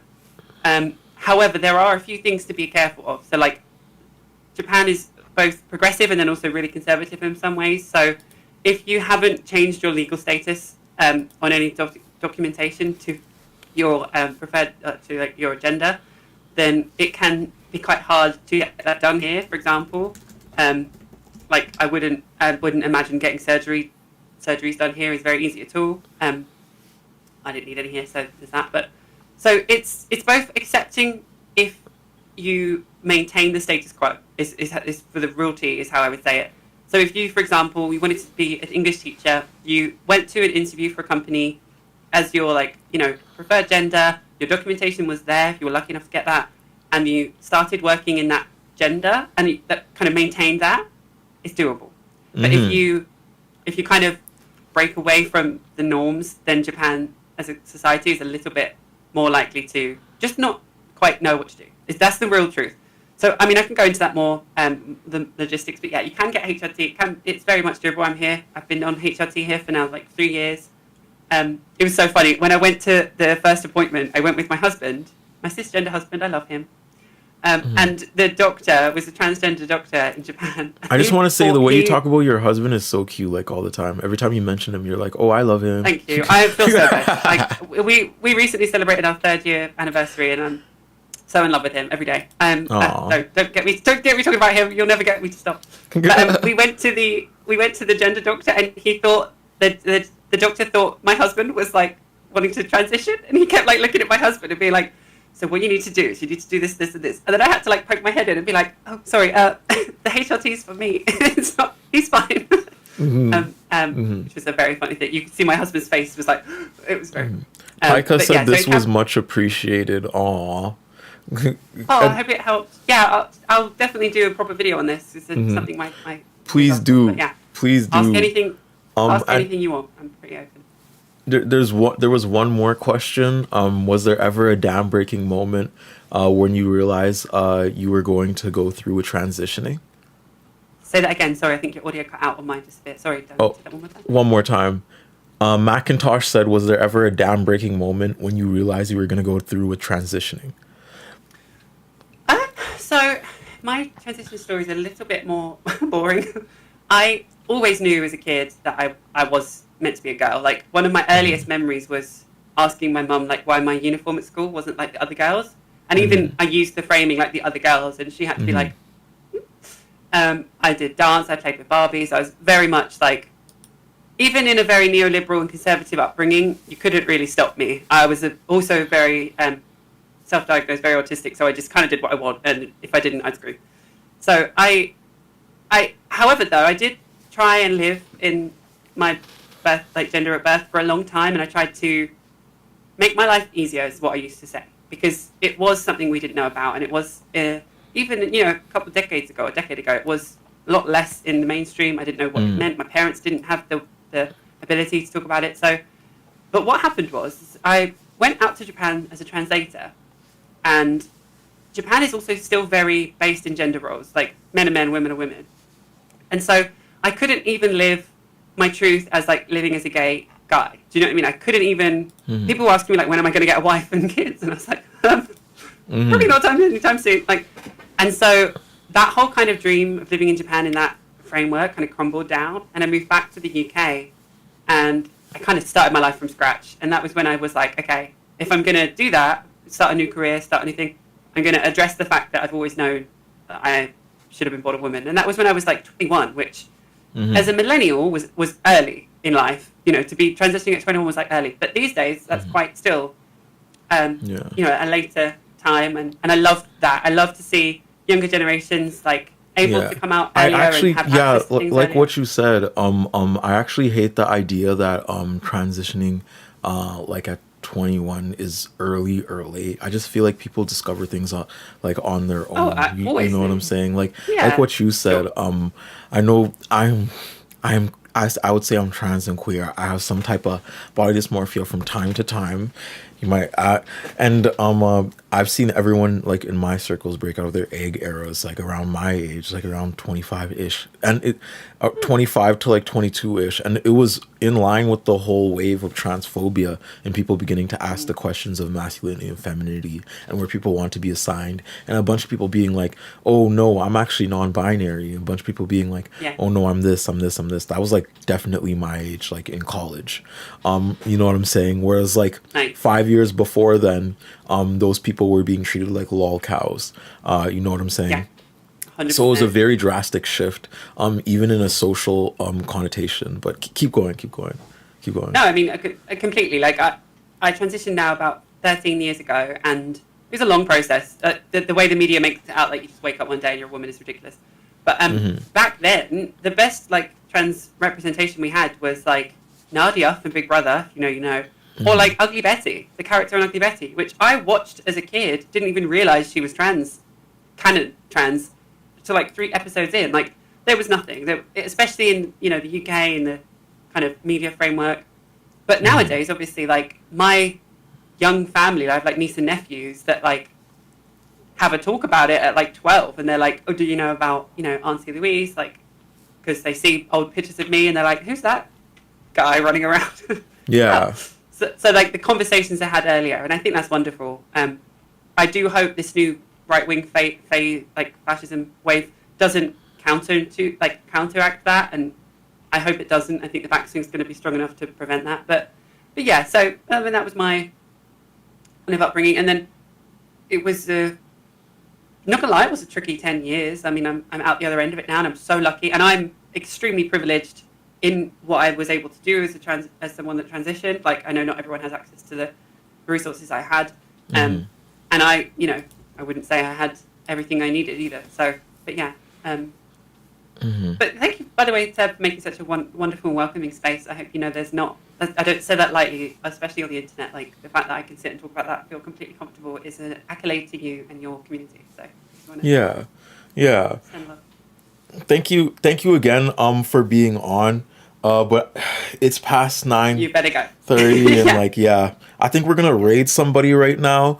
So get ready, chat. Hearts in the chat for Matriarch first, and please sub to Matriarch type if you want to hear conversations like this. A lot of my audience inherently is just queer and marginalized folks, so like obviously if you want to fuck with some content like that, Matriarch type makes real good stuff over there. Thank you for flooding the chats with hearts. Hearts for Matriarch type. They'll be back on tomorrow, thankfully with a lot of other good folk. But damn, I need to sleep. Sleep. I'll try and find something like kind of chill and fun we can do. We could watch a video and react or something. Okay. But everyone in my chat, if you haven't already, please do donate what you can to Seven Gen Rising. The link is pinned as well now in the chat. And hearts in the chat for Turb and their wonderful community. But I will leave you to it. I'm going to jump off now, and I'll see you about the same time tomorrow. All right. All the best. Sleep well. Good luck. We'll catch y'all. Bye. I forgot. I was trying to say I love you, but I forgot how to say I love you in Japanese, even though Matriarchetype just taught me that. But anyways, we're gonna be rating No Comment Chick. Sent Uyghur mogged by Union Guy in viral debate. Please say you came from Turb. Say you came from Turb and you came from Sean when you raid. Rate it. Rate it. Say you came from Turb. You came. Wait. Why didn't it work? Why didn't the raid work? Okay, we're gonna have to pick somebody else. Okay, who are we gonna raid, guys? Who are we gonna raid? I don't know. I've never really done raids like this. Is there any like of your favorite Twitch streamers? Tell me your favorite Twitch streamer and I'll find them if they're live right now.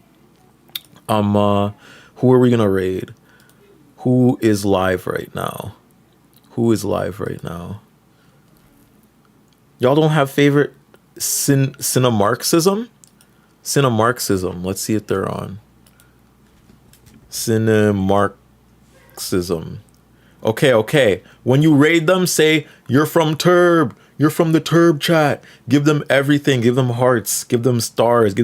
Throw everything at them. Please, throw everything at them. Cinemarxism. We're going to Cinemarxism right now. We're going to Cinemarxism. Let's go. The raid is starting. 5, 4. Okay, do I have everyone ready? To invade Cinemarxism? Let's go. We're raiding now.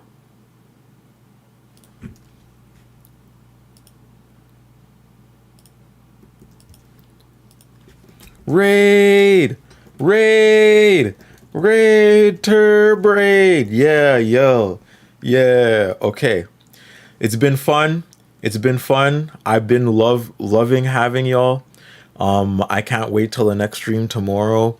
We'll be on at 11. So